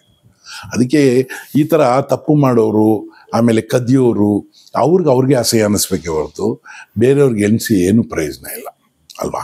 ಕ್ರಿಯೇಟಿವಿಟಿಗೆ ಬೌಂಡ್ರಿ ಇಲ್ಲ, ಕದಿಯೋರಿಗೆ ಕಳ್ಳತನ ಅಷ್ಟೇ ಬೌಂಡ್ರಿ. ಆ ಬೌಂಡ್ರಿ ಯಾರ್ಬೇಕು, ಏನೋ ಅವ್ರು ಮಾಡಿರೋದನ್ನ ಎತ್ಕೊಂಡು ಬರಬೇಕು, ಇಟ್ಕೋಬೇಕು. ಅದನ್ನ ಓಪನ್ ಆಗಿ ತರದು ಮಾರಾಟ ಮಾಡೋಕ್ಕೂ ಆಗಲ್ಲ. But creativity is always creative. ಒಂದ್ ಹೋದ್ರೆ ಮತ್ತೊಂದು ಬರ್ತಾ ಇರುತ್ತೆ, ಮತ್ತೊಂದು ಬರುತ್ತೆ. ಎಷ್ಟು ಸತಿ ಸೋತ್ರು ಮತ್ತೆ ಗೆದ್ದು ಬರ್ತೀವಿ. ಗೆದ್ದು ಬಂದಾಗ ಇದು ಆವಾಗ ಕದಿಲಿಕ್ಕೆ ಆಗದೆ ಕದಿಬೇಕು ಅಂತಿದ್ರು ಕದ್ದು ಬಿಟ್ಟು ನಿಮ್ಗೆ ಪ್ರೌಡ್ ಅನ್ನಿಸ್ಬೋದು, ಓ ಇದನ್ನು ಕದ್ದು ಬಿಟ್ಟ ಅಂತ ಹೇಳ್ಕೊಂಡು. ಬಟ್ ಕಳ್ಳತನ ಇಸ್ ಕಳ್ಳತನ ಆಲ್ವೇಸ್ ಅಂತ. ಇಡೀ ಅಮೆರಿಕ ಲಂಡನ್ನೇ ಬೈತೀವಿ ನಾವು, ನಮ್ಮ ಕೊಯ್ನೂರು ಡೈಮಂಡ್ ಕದ್ದಿರೋರು ಅಂತ. ಅವ್ರು ಏನು ಇಟ್ಕೊಂಡಿರ್ತಾರೆ ಅದು ನಮ್ಮ ಕೊಯ್ನೂರು ಇಲ್ಲೇ ಇರೋದಲ್ವಾ ಕದ್ದಿತಾರೋ ಲಂಡನ್. ಕೊಡ್ರಿ ಇಲ್ಲಿ ಅಂದ್ಬಿಟ್ಟು ಹೋಗ್ತೀವಿ ಆ ಬ್ರಿಡ್ಜ್ ಮೇಲೆ. ನಾವು ಏನ್ ಮಾಡ್ತೀವಿ, ಇಲ್ಲಿ ಬಂದ ಹೇಳೋಕಾಯ್ತಾ ನೋಡ್ರಿ ಇದು ನಮ್ದು ಕದ್ದವ್ರು ಇಂಡಿಯಾದವರು ಅಂತ. ಇಲ್ಲ, ಇಂಡಿಯಾ ಇಸ್ ಎ ಕ್ರಿಯೇಟರ್ಸ್. ಭಾಳ ಜನ ಕದ್ಕೊಂಡೋದ್ರು ಇಲ್ಲಿಂದ ಅಷ್ಟೇ ಹೊರತು ಇದುವರೆಗೂ ಇಂಡಿಯಾ ಏನಾದ್ರು ಲಾಸಲ್ಲಿ ಇದೆಯಾ? ಏನಿಲ್ಲ. ಇಂಡಿಯಾದಲ್ಲಿ ಇವತ್ತು ಸಂಸ್ಕೃತಿ ಇದೆ, ಧರ್ಮಗಳಿದೆ, ಶೈಲಿ ಇದೆ, ದೇವಸ್ಥಾನಗಳಿದೆ, ಜನ ಇದ್ದಾರೆ, ಇಂಟೆಲಿಜೆಂಟ್ ಪೀಪಲ್ ಇದ್ದಾರೆ, because we are creators. Duplicate ಮಾಡೋರು ಕದಿಯೋರು ಎಲ್ಲ ತಗೊಂಡೋಗಿ ಅಲ್ಲಿ ಇಟ್ಕೊಂಡು ಏನ್ ಪ್ರಯೋಜನ? ಆದ್ರೂ ಇವತ್ತು ಅವ್ರು ನಮ್ಮವ್ರನ್ನೇ ಕರ್ಕೊಂಡು ಹೋಗ್ತಾ ಇರೋದು. ಏನು ಕೆಲಸ ಮಾಡೋಕ್ಕೂ ಸಾಫ್ಟ್ವೇರ್ ಇಂಜಿನಿಯರ್ಸ್ ಫ್ರಮ್ ಇಂಡಿಯಾನೇ ಬೇಕು. ಎಸ್, ಅದಕ್ಕೆ ಕ್ರಿಯೇಟರ್ ಆಗಿ ನೀವು ಕದಿಯೋರಾಗಬೇಡಿ ಅಷ್ಟೇ. ಸರ್, ಇವತ್ತಿನ ಒಂದು ಸಿನ್ಸ್ ನೀವು of course you're a stand up comedian, of course you're a popular most known and ಮೊದಲ ಬಾರಿಗೆ ಮಿಮಿಕ್ ಅನ್ನ ಕರ್ನಾಟಕದಲ್ಲಿ ಇಂಟ್ರೊಡ್ಯೂಸ್ ಮಾಡಿದವರು ಕೂಡ. ಅಂದ್ರೆ ಪ್ರೊಫೆಷನಲ್ ಟಚ್ ಕೊಟ್ಟು ಅದಕ್ಕೊಂದು ರೂಪುರೇಷೆ ಕೊಟ್ಟು ಅದನ್ನ ಒಂದು ಪ್ರೆಸ್ಟೀಜಿಯಸ್ ಆಗಿ ನಡೆಸ್ಕೊಡೋದ್ರಲ್ಲಿ ನೀವು ಶುರು ಮಾಡಿದ್ದು. ಸೊ ಪ್ರೆಸೆಂಟ್ ಸಿನಿಮಾ ಇಂಡಸ್ಟ್ರಿ ಜೊತೆನೂ ನಿಮಗೆ ತುಂಬಾ ಒಡನಾಟ ಆಯ್ತು. ಸಾಕಷ್ಟು ಸಿನಿಮಾಗಳಲ್ಲಿ ಆಕ್ಟ್ ಮಾಡಿದ್ರೆ, ದೊಡ್ಡ ದೊಡ್ಡ ಸ್ಟಾರ್ಗಳ ಜೊತೆನೂ ಸಾರಿಗೆ ಒಡನಾಟ ಇತ್ತು. ಆಕ್ಟ್ ಮಾಡೋದ್ರ ಜೊತೆಗೆ ಒಡನಾಟನೂ ಇತ್ತು. ಈಗಿನ ಒಂದು ಪ್ರೆಸೆಂಟ್ ಸಿಚುವೇಶನ್, ಸಿನಿಮಾ ಮಾಡಬೇಕು ಅಂದ್ರೂ ಒಂದು ರೀತಿ ಭಯ ಆಗುತ್ತೆ. ಮಾಡದೆ ಸುಮ್ಮನೆ ಕೂತ್ಕೊಳ್ಳೋಣ ಅಂತ ಹೇಳಿದ್ರೆ ಒಬ್ಬ ನಿರ್ದೇಶಕ ಅಥವಾ ಒಬ್ಬ ರೈಟರ್, ಒಬ್ಬ ಆಕ್ಟರ್ ಎಲ್ಲಿ ಮೂಲೆ ಸೇರಿ ಹೋಗ್ಬಿಡ್ತೀವಿ ಅನ್ನೋ ಭಯ. ಸಿನಿಮಾ ಮಾಡಲೇಬೇಕು ಅಥವಾ ಮಾಡಬಾರ್ದ ಅನ್ನೋ ಒಂದು ಕನ್ಫ್ಯೂಷನ್ ಇದೆ. ಸೊ ನಿಮ್ಮ ವೇನಲ್ಲಿ ಅದನ್ನ ಒಂದು ಈಗಿನ ಸಿಚುವೇಶನ್ಗೆ ಬಹುಶಃ ಎಲ್ರಿಗೊಂದು ಮೋಟಿವೇಟ್ ಆಗೋ ರೀತಿನಲ್ಲಿ ಹೇಳೋದಾದ್ರೆ ಹೆಂಗ್ ಪ್ರೆಸೆಂಟ್ ಮಾಡ್ಲಿಕ್ಕೆ ಇಷ್ಟಪಡ್ತೀವಿ, ಸಿಚುವೇಶನ್ ಹೆಂಗ್ ಅಡ್ರೆಸ್ ಮಾಡೋದಕ್ಕೆ ಇಷ್ಟಪಡ್ತೀವಿ? ಫಸ್ಟ್ ಥಿಂಗ್ ಏನಂದ್ರೆ ನಮ್ಮಲ್ಲಿ ಒಂದು ಭಕ್ತಿ ಬರಬೇಕು. ನಮ್ಮಲ್ಲಿ ಭಯ ಇದೆ, ಭಕ್ತಿ ಇಲ್ಲ. ಭಾಷೆ ಬಗ್ಗೆ ಒಂದು ಭಕ್ತಿ ಇರಬೇಕು. ನಮ್ಮ ಕನ್ನಡ ಇದು ನಮ್ಮ ಕನ್ನಡ. ನೋಡಿ, ನಾನು ಹಂಗೆ ಅಂದ್ಬಿಟ್ಟು ಕರ್ನಾಟಕದಲ್ಲಿ ಎಲ್ಲರೂ ಹಂಗೆ ಅಂತ ಹೇಳಲ್ಲ. ಇವಾಗ ನೋಡಿ, ತುಳುನು ನಮ್ಮ ಕನ್ನಡನೇ. ಎಂಥ ಬ್ಯೂಟಿಫುಲ್ ಆಗಿ ನಡೀತಾ ಇದೆ, ಕೋಟಿಗಟ್ಟಲೆ ದುಡ್ಡು ಮಾಡ್ತಾ ಇದ್ರೆ. ಇಷ್ಟು ಜಾಗ ತುಳುನಾಡು, ಎಲ್ಲೇ ಹೋದ್ರು ನೀವು ತುಳು ಪೀಪಲ್ ನೋಡಿ, ಅವ್ರು ತುಳು ಅವ್ರಾಗಲಿ ಕೊಂಕಣಿ ಅವ್ರು ಒಟ್ಟು ಅವರು ಒಂದು ಗೋಲ್ಕ ಇಟ್ಟಿರ್ತಾರೆ. ಏನಕ್ಕೆ? ಊರಿದ ಊರಿದ ಅದು ಅಲ್ಲಿಗೆ ನಾವು ಇಟ್ಟಿರೋದು, ಅದು ತಗೊಂಡೋಗಿ ಅಲ್ಲಿ ಕೊಡ್ತೀವಿ. ಅಂದರೆ ಪ್ರತಿದಿನ ಆ ಗೋಲ್ಕಕ್ಕೆ ಒಂದು ಕಾಸು ಹಾಕಿ ನನ್ನ ಊರು, ನನ್ನ ದೈವ, ನನ್ನ ನಾಗ ಅಂತ ಹೇಳಿ ಅವ್ರು ಪ್ರೀತಿಸ್ತಾರಲ್ಲ, ಅದು ತುಳುನಾಡು. ಇವತ್ತೊಂದು ದಿವಸ ಅಷ್ಟಿರೋ ತುಳುನಾಡು ಒಂದು ಸಿನಿಮಾ ಮಾಡಿದ್ರೆ ಲಂಡನಲ್ಲಿ ಹೋಗಿ ನೋಡ್ತಾರೆ, ಅಮೆರಿಕಾದಲ್ಲಿ ನೋಡ್ತಾರೆ, ದುಬೈಯಲ್ಲಿ ನೋಡ್ತಾರೆ. ಏನು ಅಮೆರಿಕಾದಲ್ಲಿ ಲಂಡನ್ನೆಲ್ಲ ಕನ್ನಡಿಗರಿಲ್ವಾ? ಇದ್ದಾರೆ. ಬಟ್ ನಾವೇನು ಮಾಡ್ತಿದ್ದೀವಿ, ಎಲ್ಲೋ ಒಂದು ಕಡೆ ಜಾತಿಯಿಂದ ವಿಂಗಡಣೆ ಆಗ್ತಾ ಇದ್ವಿ. ನಮ್ಮ ಕೆಲಸಗಳಲ್ಲಿ ವಿಂಗಡಣೆ ಮಾಡ್ಕೊಂಡು ನಾವು ಆ ಭಾಷೆಯವರು, ಕನ್ನಡದಲ್ಲಿ ನಾವು ಹಿಂಗೆ, ನಾವು ಉತ್ತರ ಕರ್ನಾಟಕ, ನಾವು ಕನ್ನಡಿಗರಂದ್ರೆ ಒಂದೇ. ಕನ್ನಡ ಸಿನಿಮಾ ಅಂದರೆ ಬೆಳೆಸ್ಬೇಕು. ರಾಜ್ಕುಮಾರ್ ಬಂದ ತಕ್ಷಣ ಯಾರಿಗೂ ನಿಮಗೆ ಅವ್ರು ಯಾವ ಜಾತಿ ಏನು ಅಂತ ಕೇಳಿಲ್ವಲ್ಲ. ಅಷ್ಟು ಅಪಾರವಾದ ಬೆಳವಣಿಗೆ ಬಂತಲ್ಲ ಮನುಷ್ಯನಿಗೆ. ಅವ್ರಿಗೆ ನೀವು ಯಾವ ಥರ ಕೇಳಿದರೆ ಯಾವ ಜಾತಿ ಏನು ಅಂತ, ನಮ್ಮ ಕಾಡು, ನಮ್ಮ ಊರು, ನಮ್ಮ ಅಪ್ಪಾಜಿ ಅಂತ ಹೇಳಿದ್ರೆ ಹೊರತು ಅವ್ರ ಜಾತಿ ಅಂತ ಯಾವಾಗಾರ ಹೇಳಿದ್ರ? ಇಲ್ವಲ್ಲ. ಸೊ ನೀವು ಯಾಕೆ ಅದನ್ನು ಫಾಲೋ ಮಾಡೋರು? ಇಂಥ ರಾಜ್ಕುಮಾರ್ನ ಮಹಾನ್ ಭಕ್ತರು, ರಾಜ್ಕುಮಾರ್ ಬಗ್ಗೆ ಅಷ್ಟೊಂದು ಅಭಿಮಾನ ಇರೋರು ಕನ್ನಡ ಸಿನಿಮಾನ ಅಷ್ಟೇ ಪ್ರೀತಿಸಿ, ರಾಜ್ಕುಮಾರ್ ಪ್ರೀತಿಸೋಷ್ಟು. ಇವತ್ತು ಯಾವ ಆರ್ಟಿಸ್ಟ್ ಏನು ಕಮ್ಮಿ ಇಲ್ಲ. ಏನು ದರ್ಶನ್ ಥರ ಒಬ್ಬ ಗ್ರೇಟು ವ್ಯಕ್ತಿ ಇಲ್ವಾ? ಅವ್ನು ನಿಮ್ಗೇನೋ ತಪ್ಪು, ಈಸ್ ಎ ಗ್ರೇಟ್. ಎಷ್ಟೋ ಜನ ದಾನ ಮಾಡಿದ್ದಾರೆ, ಧರ್ಮ ಮಾಡಿದ್ದಾರೆ. ಉಪೇಂದ್ರ, ಪ್ರಪಂಚದಲ್ಲಿ ಗ್ರೇಟ್ ಡೈರೆಕ್ಟರ್ಸಲ್ಲಿ one is in from Karnataka. ಇವರೆಲ್ಲ ಸಿನಿಮಾ ಮಾಡಬಾರ್ದು ಹಂಗಾದ್ರೆ? ಎಂತೆಂಥ ವಿ ಮನೋಹರ್ ಅಂತವ್ರು ಇದ್ದಾರೆ, ಗುರು ಕಿರಣ್ ಇದ್ದಾರೆ, ಎಂತೆಂಥವ್ರು ಇದ್ದಾರೆ, ಅರ್ಜುನ್ ಜನ್ಯ ಇದ್ದಾರೆ, ಎಂತೆಂಥ ಸಿಂಗರ್ಸ್ ಇದ್ದಾರೆ. ಏನು ನಮ್ಮಲ್ಲಿ ಏನು ಕಮ್ಮಿ ಇದೆಯಾ? ಸಿಕ್ಕಾಪಟ್ಟೆ ಆಸ್ತಿ ಇದೆ. ಬಟ್ ಏನೆಂದರೆ ಒಂದೇ ಒಂದು ಕೊರತೆ, ನಮ್ಮ ಕನ್ನಡ ಸಿನಿಮಾ ನಾವು ಫಸ್ಟ್ ಡೇ ಹೌಸ್ಫುಲ್ ಮಾಡ್ತೀವಿ ಅನ್ನೋ ಒಂದು ಪಣ ತೊಡಬೇಕು. ಎಸ್. ಆಮೇಲೆ ಕಂಡವ್ರ ಮಾತು ಕೇಳ್ಕೊಂಡು ಸಿನಿಮಾಗೆ ಹೋಗದೆ ಇರಬಾರ್ದು. ಸಿನಿಮಾ ಹೋಗ್ಬಿಟ್ಟು ಹೇಳ್ಬೇಕು, ಈ ಸಿನಿಮಾ ನೋಡಿದೆ, ಚೆನ್ನಾಗಿತ್ತು, ಚೆನ್ನಾಗಿಲ್ಲ, ಬರೀ ಕ್ರಿಟಿಕ್ ಆಗಿ ನೀವು. ನಾವು ಏನು ಮಾಡ್ತಾರೆ ಅಂದರೆ ನಮ್ಮವರೇ ಬರೆದು ಬಿಡ್ತಾರೆ, ಚೆನ್ನಾಗಿಲ್ಲ ಸಿನಿಮಾ ಅಂತ. ಯಾಕೋ ಗೊತ್ತಿಲ್ಲ, ಅದರಲ್ಲೇ ಬದುಕ್ತಾ ಇದ್ರಿ ನೀವು, ಯಾಕೆ ಹಂಗೆ ಮಾಡ್ತೀರಿ? ನನಗೆ ಇವತ್ತೇನು ಇದ್ರಿಗೆ ಎಲ್ಲ ಹೇಳೋದಕ್ಕೆ. ಯಾವ ಇಂಡಸ್ಟ್ರಿಯಲ್ಲಿ ಬದುಕ್ತಾ ಇದ್ರು ಆ ಇಂಡಸ್ಟ್ರಿನೇ ಬೈದ್ಬಿಟ್ಟು ಯಾಕೆ ಬದುಕ್ತೀರಿ ಅಲ್ವಾ? ಆ ಇಂಡಸ್ಟ್ರಿನ ಬೆಳೆಸಿ. ನಮ್ಮ ಇಂಡಸ್ಟ್ರಿ ಸಾವಿರಾರು ಜನ ಊಟ ಮಾಡಿ ಹೋದವರು, ಸಾವಿರಾರು ಜನ ಬದುಕ್ತಾ ಇರೋ ಇಂಡಸ್ಟ್ರಿ. ಅದನ್ನ ಮನೇಲಿ ಕೂತ್ಕೊಂಡ್ಬಿಟ್ಟು ಚೆನ್ನಾಗಿಲ್ವಂತೆ, ಡಬ್ಬ ಸಿನಿಮಾ ಅಂತೆ, ಯಾರು ಇಲ್ವಂತೆ, ಇದಾಗ ಹೇಳೋದು. ನಮ್ಮ ಕನ್ನಡ ಸಿನಿಮಾ ನಾನು ನೋಡಿಲ್ಲ ಅಂದರೆ ನನಗಿಂತ ನಾಚಿಕೆ ಇನ್ಯಾರಿಗೂ ಆಗಬಾರ್ದು. ನಾನು ಸಿನಿಮಾ ನೋಡಬೇಕು, ನೋಡ್ಬಿಟ್ಟು ಚೆನ್ನಾಗಿಲ್ಲ ಇದೇ ಹೇಳಬೇಕು. ಎಲ್ಲ ಸಿನಿಮಾ ಎಲ್ರಿಗೂ ಇಡಿಸ್ಬೇಕು ಅಂತಿಲ್ಲ, ಕೆಲವ್ರಿಗೆ ಇಡಿಸಲ್ಲ. ಯಾಕೆಂದರೆ ಆರ್ಟ್ ಸಿನಿಮಾ ಇಡ್ಸೋರು ಕಮರ್ಷಿಯಲ್ ಇಡ್ಸಲ್ಲ, ಕಮರ್ಷಿಯಲ್ ಅವ್ರಿಗೆ ಆರ್ಟ್ಸ್ ಇಲ್ಲ, ಲವ್ ಸಿನಿಮಾ ಎಲ್ಲ ಇದೆ ಡಿಫ್ರೆಂಟಾಗಿ. ಎಲ್ಲನೂ ಹಾಕಿ ಮಾಡಿದಾಗ ಇನ್ನೊಂದೇನೋ ಆಗುತ್ತೆ. ಬಟ್ ಫಸ್ಟ್ ನಮ್ಮ ಕನ್ನಡ ಸಿನಿಮಾನ ನಾವು ಥಿಯೇಟ್ರಿಗೆ ಹೋಗಿ ದುಡ್ಡು ಕೊಟ್ಟು ನೋಡೋಕ್ಕೆ ಶುರು ಮಾಡಿ ಅದನ್ನು ಪ್ರೀತಿಸೋಕ್ಕೆ ಶುರು ಮಾಡಬೇಕು. ಯಾವಾಗಲೂ ನಮ್ಮ ಕನ್ನಡ ಸಿನಿಮಾ ಫಾರ್ವರ್ಡ್ ಮಾಡಬೇಕು. ಈ ಸಿನಿಮಾ ನೋಡಿ ಚೆನ್ನಾಗಿದೆ, ನಾನು ಹೋಗಿದ್ದೆ ಅಂತ. ಸಿನಿಮಾ ನೋಡ್ಕೊಂಬಂದು ಚೆನ್ನಾಗಿದ್ರೆ ಸುಮ್ಮನಿದ್ದು ಬಿಡ್ತೀರಾ? ನಿಮ್ಗೆ ಏನಾದ್ರು ಬೋರ್ ಹೊಡೆದ್ರೆ ಅದು ನೋಡ್ಬಿಟ್ಟು ತಲೆನೋವು, ಆಸ್ಪತ್ರೆ, ಮಾತ್ರೆ ಅಂತೆಲ್ಲ ಹಾಕ್ತೀರಿ. ಬೇಡಿ. ಇದು ಇಂಡಸ್ಟ್ರಿ, ಕನ್ನಡ ಚಿತ್ರರಂಗದ ಅದ್ಭುತವಾದ ಜಾಗ. ಅದರಿಂದ ಕನ್ನಡ ಸಿನಿಮಾ ಬೆಳೆಸಿ, ಕನ್ನಡನ ಉಳಿಸಿ, ನಾವೆಲ್ಲ ಸೇರೋಣ. ನಾವೆಲ್ಲ ಇದು ಇಷ್ಟು ವರ್ಷ ನನಗೆ ಅನ್ನ ಹಾಕಿರುವಂಥ ಜಾಗ ಇದು. ಈ ಸಿನಿಮಾ ಇಂಡಸ್ಟ್ರಿ ಆ್ಯಕ್ಟ್ರಸ್ಸನ್ನು ಇಟ್ಕೊಂಡು ಅವ್ರು ಮಿಮಿಕ್ರಿ ಮಾಡಿಕೊಂಡೇ ಬಂದು ಆಮೇಲೆ ಸ್ಟ್ಯಾಂಡಪ್ ಕಾಮಿಡಿ ಎಲ್ಲ ಮಾಡ್ತಾ ಇರೋದು. ಸೊ ನಾನು ಇವತ್ತೇನು ಬದುಕಿದ್ದೀನಿ ಅದು because of the industry only. ಈ ಇಂಡಸ್ಟ್ರಿ ಅದ್ಭುತವಾದ ಇಂಡಸ್ಟ್ರಿ, ದೊಡ್ಡವರು ಓಡಾಡಿರೋದು ಈ ಜಾಗ ಇದು. ಅದಕ್ಕೆ ನಾವು ಹೇಳ್ತೀವಿ, ನಮ್ಮ ಕನ್ನಡ ಇಂಡಸ್ಟ್ರಿಯಲ್ಲಿ ಗುಬ್ಬಿ ವೀರಣ್ಣ ಎಂಥ ದೊಡ್ಡ ರಂಗಭೂಮಿ ಕಲಾವಿದರು, ಅವರು ಸಿನಿಮಾ ತೆಗೆದ್ರು. ಕನ್ನಡದ ಸಿನಿಮಾದ ಮೊದಲನೇ ಕನ್ನಡ ಸಿನಿಮಾ ನಮ್ಮ ಲೋಕೇಶ್ ಅವರ ತಂದೆ ಮೊದಲನೇ ಕನ್ನಡ ಸಿನಿಮಾ ತೆಗೆದ್ರು. ಸೊ ಇವ್ರನ್ನೆಲ್ಲ ನಾವು ಉಳಿಸ್ಕೋಬೇಕು ಅಂತಂದರೆ ಕನ್ನಡ ಸಿನಿಮಾ, ನಮ್ಮ ಕನ್ನಡ ಸಿನಿಮಾ ನಾವು ಬಹುಶಃ ಮಕ್ಕಳಿಂದ ಕಲಿಬೇಕು ಅಂತಾರಲ್ಲ, ಅಥವಾ ಚಿಕ್ಕವರಿಂದ ಕಲಿಬೇಕು ಅಂತಾರಲ್ಲ, ಆ ಥರ ಅಟ್ಲೀಸ್ಟ್ ತುಳುನಾಡನ್ನ ನೋಡೋರು ಕಲ್ಯಾಣ ಇರುತ್ತೆ. ನಮ್ಮ ಕನ್ನಡ ಸಿನಿಮಾನ ನಾವು ಈ ಥರ ಮಾಡ್ಕೋಬೇಕಾ? ಯಾರೂ ಕನ್ನಡ ಸಿನಿಮಾ ನೋಡದೆ ಕನ್ನಡ ಸಿನಿಮಾ ಬಗ್ಗೆ ಕಾಮೆಂಟ್ ಮಾಡಬೇಡಿ. ಕನ್ನಡ ಸಿನಿಮಾ ಥಿಯೇಟ್ರಿಗೆ ಹೋಗಿ ನೋಡಿ. ಬಿಕಾಸ್ ಈ ಇಂಡಸ್ಟ್ರಿ ಅದ್ಭುತವಾದ ಸಿನಿಮಾಗಳನ್ನ ಕೊಟ್ಟಿದೆ, ಇನ್ನೂ ಬರ್ತಾ ಇದೆ ಅದ್ಭುತವಾದ ಸಿನಿಮಾಗಳು. ಅದಕ್ಕೆ ನಾವೆಲ್ಲರೂ ಪಾಲ್ದಾರರಾಗಬೇಕು. ಪಾಲ್ದಾರರು ಅಂದ್ರೇನು? ಒಂದು ಸಿನಿಮಾ ನೋಡಿದವನು ಆ ಸಿನಿಮಾದ ಪಾಲ್ದಾರ. ಅದರಿಂದ ಕನ್ನಡ ಸಿನಿಮಾ, ಅದು ನನ್ನ request. Very nice uncle. Because ಸಿನಿಮಾದ ಬಗ್ಗೆ ತಾವು ಮಾಡೋ ಪ್ರೊಫೆಷನ್ ಜೊತೆಗೆ ಸಿನಿಮಾದಲ್ಲೂ ಆಕ್ಟ್ ಮಾಡ್ತಾರೆ. ಸಿನಿಮಾವನ್ನ ಯಾವ ರೀತಿ ಒಂದು ಪ್ರತಿಯೊಂದು ಸಿನಿಮಾಗೆ ಒಂದು ವ್ಯಾಲ್ಯೂ ಇದೆ, ಪ್ರತಿಯೊಬ್ಬ ನಿರ್ದೇಶಕನ ಕೆಲ್ಸಕ್ಕೆ, ಒಂದು ತಂಡದ ಕೆಲ್ಸಕ್ಕೆ ವ್ಯಾಲ್ಯೂ ಇದೆ ಅಂತ ತುಂಬಾ ಚೆನ್ನಾಗಿ ಹೇಳಿದ್ರು. ಕನ್ನಡ ಸಿನಿಮಾವನ್ನ ಥಿಯೇಟ್ರಲ್ಲೇ ಹೋಗಿ ನೋಡಿ, ಬಂದ ತಕ್ಷಣ ಸಿನಿಮಾವನ್ನ ನೋಡಿ. ಒಂದು ಸಿನಿಮಾನ ನಿಲ್ಲಿಸ್ಕೊಳ್ಳೋದು ಕಷ್ಟ ಅಂಕಲ್. ಇವಾಗ ಫ್ರೈಡೆ ರಿಲೀಸ್ ಆಗುತ್ತೆ, ಸ್ಯಾಟರ್ಡೆ ಸಂಡೇ ಬರ್ಲಿಲ್ಲ ಅಂದ್ರೆ ಸಿನಿಮಾ ಇಲ್ಲ. ಅದು ಎಷ್ಟೇ ಚೆನ್ನಾಗಿರೋ ಸಿನಿಮಾ ಇರಲಿ, ಅಥವಾ OTT ನಲ್ಲಿ ಬರುತ್ತಾ, ಟಿವಿನಲ್ಲಿ ಬರುತ್ತಾ ಅಂತ ಒಂದಷ್ಟು ಜನ ಕೇಳ್ತಾನೆ ಇರ್ತಾರೆ. OTT ಗೂ ಕೆಲವೊಮ್ಮೆ ಎಷ್ಟೋ ಸಿನಿಮಾಗಳು ಬರಲ್ಲ, ಟಿವಿಗೂ ಬರಲ್ಲ, ಬಿಕಾಸ್ ಥಿಯೇಟರ್ ನಲ್ಲಿ ಉಳಿಸಿಲ್ಲ ಅಂತ ಹೇಳಿದ್ರೆ ನೆಕ್ಸ್ಟ್ ಬಿಸ್ನೆಸ್ ಇಲ್ಲ. ಇದು ಎರಡು ಕಡೆ ಟಗ್ ಆಫ್ ವಾರ್ ಆಗ್ತಾ ಇರುತ್ತೆ ಆಕ್ಚುಲಿ. ಥಿಯೇಟರ್ ನಲ್ಲಿ ಇಷ್ಟ ದಿನ ಓಡಿದ್ರೆ ತಗೊಳ್ತೀವಿ ಅಂತ ಹೇಳ್ತಾರೆ, ಟಿವಿಗೆ ತಗೊಳ್ಳಿ ಅಂತ ಹೇಳಿದಾಗ ಓಡ್ಲೇ ಇಲ್ವಲ್ಲ, ಇಲ್ಲಿ ನಿಲ್ಲಕ್ ಬಿಡಲ್ಲ, ಅಲ್ಲಿ ತಗೊಳಲ್ಲ. ಈ ಒಂದು ತ್ರಿಶಂಕು ಸ್ಥಿತಿಯಲ್ಲಿ ಒಂದು ಎಂಟೈರ್ ಪ್ರೊಡಕ್ಷನ್ ತಂಡ ಇರುತ್ತೆ. ಸೊ ಚೆನ್ನಾಗಿ ಹೇಳಿದ್ರು, ಸಿನಿಮಾವನ್ನ ನೋಡಿ ಪ್ರೀತಿಸಿ, ನಮ್ಮ ನೆಲದ ಭಾಷೆಗೆ, ನಮ್ಮ ನೆಲದ ಕಲೆಗೆ ಪ್ರೋತ್ಸಾಹ ಕೊಡಿ ಅಂತ ಹೇಳ್ತಾ ಇದ್ರು ಅಂಕಲ್. ಸೊ ಅಂಕಲ್, ಇದ್ರ ಜೊತೆಗೆ ಇನ್ನೊಂದಷ್ಟು ಮಾತಾಡೋದು, ಈಗ ನೀವು ಡಬ್ಬಿಂಗ್ ಎಲ್ಲ ಮಾಡ್ತಾ ಇರ್ತೀರಿ. ಸೊ ಎಷ್ಟು ಡಬ್ಬಿಂಗ್ ಮಾಡಿದಿರಿ ಇದುವರೆಗೆ, ಎಷ್ಟು ಸಿನಿಮಾಗಳಿಗೆ? ಬಹಳ ಪರ್ಫೆಕ್ಟ್ ಆಗಿ ಲೆಕ್ಕ ಇಟ್ಟಿಲ್ಲ, ಬಟ್ ಒಂದು ಅಷ್ಟು ಸಿನಿಮಾಗಳಿಗೆ ಡಬ್ಬಿಂಗ್ ಮಾಡ್ತಾ ಇದ್ದೆ. ಡಬ್ಬಿಂಗ್ ಮಾಡ್ತಾ ಇದ್ದು ನಾನು ಮಾಮೂಲಿ ಡಬ್ಬಿಂಗ್ ಆರ್ಟಿಸ್ಟ್ ಆಗಿ ಮಾಡ್ತಾ ಇರ್ಲಿಲ್ಲ, ಜಾಸ್ತಿ ಮಾಡಿದ್ದೀನಿ ಇಲ್ಲ ಅಂತಿಲ್ಲ. ಬಟ್ ಟೇಲರ್ ಮೇಡ್ ವಾಯ್ಸಸ್ ಅಂತ ಇತ್ತು, ಅಂದ್ರೆ ಇಂಥವ್ರ ವಾಯ್ಸ್ ಹಿಂಗೆ ಕೊಡ್ಬೇಕು ಅಂತ, ಅದೇ ವಾಯ್ಸ್ ಕೊಡ್ಬೇಕು ಅಂತ. ಫಾರ್ ಎಕ್ಸಾಂಪಲ್ ಅಂಬರೀಷ್ ಅವ್ರಿಗೆ ಒಂದೆರಡು ಪಿಕ್ಚರ್ ಡಬ್ ಮಾಡಿದೆ ಅವ್ರು ಇರುವಾಗ್ಲೇನೆ. ಅದು ಏನಕ್ಕೆ ಅಂತ ಅಂದ್ರೆ ಅವರು ಹಾಲೆಂಡ್ ಹೋಗಿ ಬ್ಯುಸಿ ಆಗಿದ್ರು. ಆಮೇಲೆ ಅವ್ರು ಬಂದ್ಮೇಲೆ ಚೇಂಜ್ ಮಾಡೋಣ ಅಂತ ಇದ್ರು ಅದನ್ನ ಆಪರೇಷನ್ ಅಂತದಲ್ಲಿ. ಉಪೇಂದ್ರ 2 ಸತಿ ಸಿನಿಮಾ ತೋರಿಸಿದ್ರು. ಅದಾದ್ಮೇಲೆ ಹೇಳಿದ್ರು, ಸರ್ ಅದ್ರಲ್ಲಿ 6 ರೀಲ್ ನಿಮ್ದಲ್ಲ, ದಯಾನಂದ್ ಕೈಲಿ ಮಾಡಿದ್ರು. ನನಗೆ ಗೊತ್ತಾಗಿಲ್ಲ, ಇನ್ ಯಾವನು ಗೊತ್ತಾಯ್ತದವಾಗ, ಅದೇ ಇರ್ಲಿ ಬಿಡು. ಇವತ್ತು ಆ ಸಿನಿಮಾದಲ್ಲಿ ಅದೇ ಅದ್ಭುತವಾದ ವ್ಯಕ್ತಿತ್ವ ಅದರದ್ದು. ಆಮೇಲೆ ನಾಗ್ತಿಯ ದಿನೇಶ್ ಚಂದ್ರಶೇಖರ್ ಅವರು ಒಂದು ಪಿಕ್ಚರ್ಗೆ ಅಮೆರಿಕನ್ ಪೂಜಾರಿ, ಕಾರ್ ನನ್ನ ಪ್ರೀತಿಯ ಹುಡುಗಿ ಅದೆಲ್ಲ ಇದೆಲ್ಲ, ಒಂದು ಅಮೆರಿಕನ್ ಇವರು ಪೂಜಾರದ ಕ್ಯಾರೆಕ್ಟರ್ ಇತ್ತು. ಸೊ ಅಂಥ ಅದ್ಭುತವಾದ ಡೈರೆಕ್ಟರ್ ಅವ್ರು ಹೇಳಿದ್ರು, ಈ ಕ್ಯಾರೆಕ್ಟರ್ಗೆ ಒಂದು ವಾಯ್ಸ್ ಬೇಕು, ಆ ವಾಯ್ಸ್ ಯಾರ್ದು ಆಗಬಾರ್ದು, ಇವ್ರಿಗೆ ಬೇಕೋಸ್ಕರ ಇವ್ರು ರೆಡಿ ಮಾಡಬೇಕು.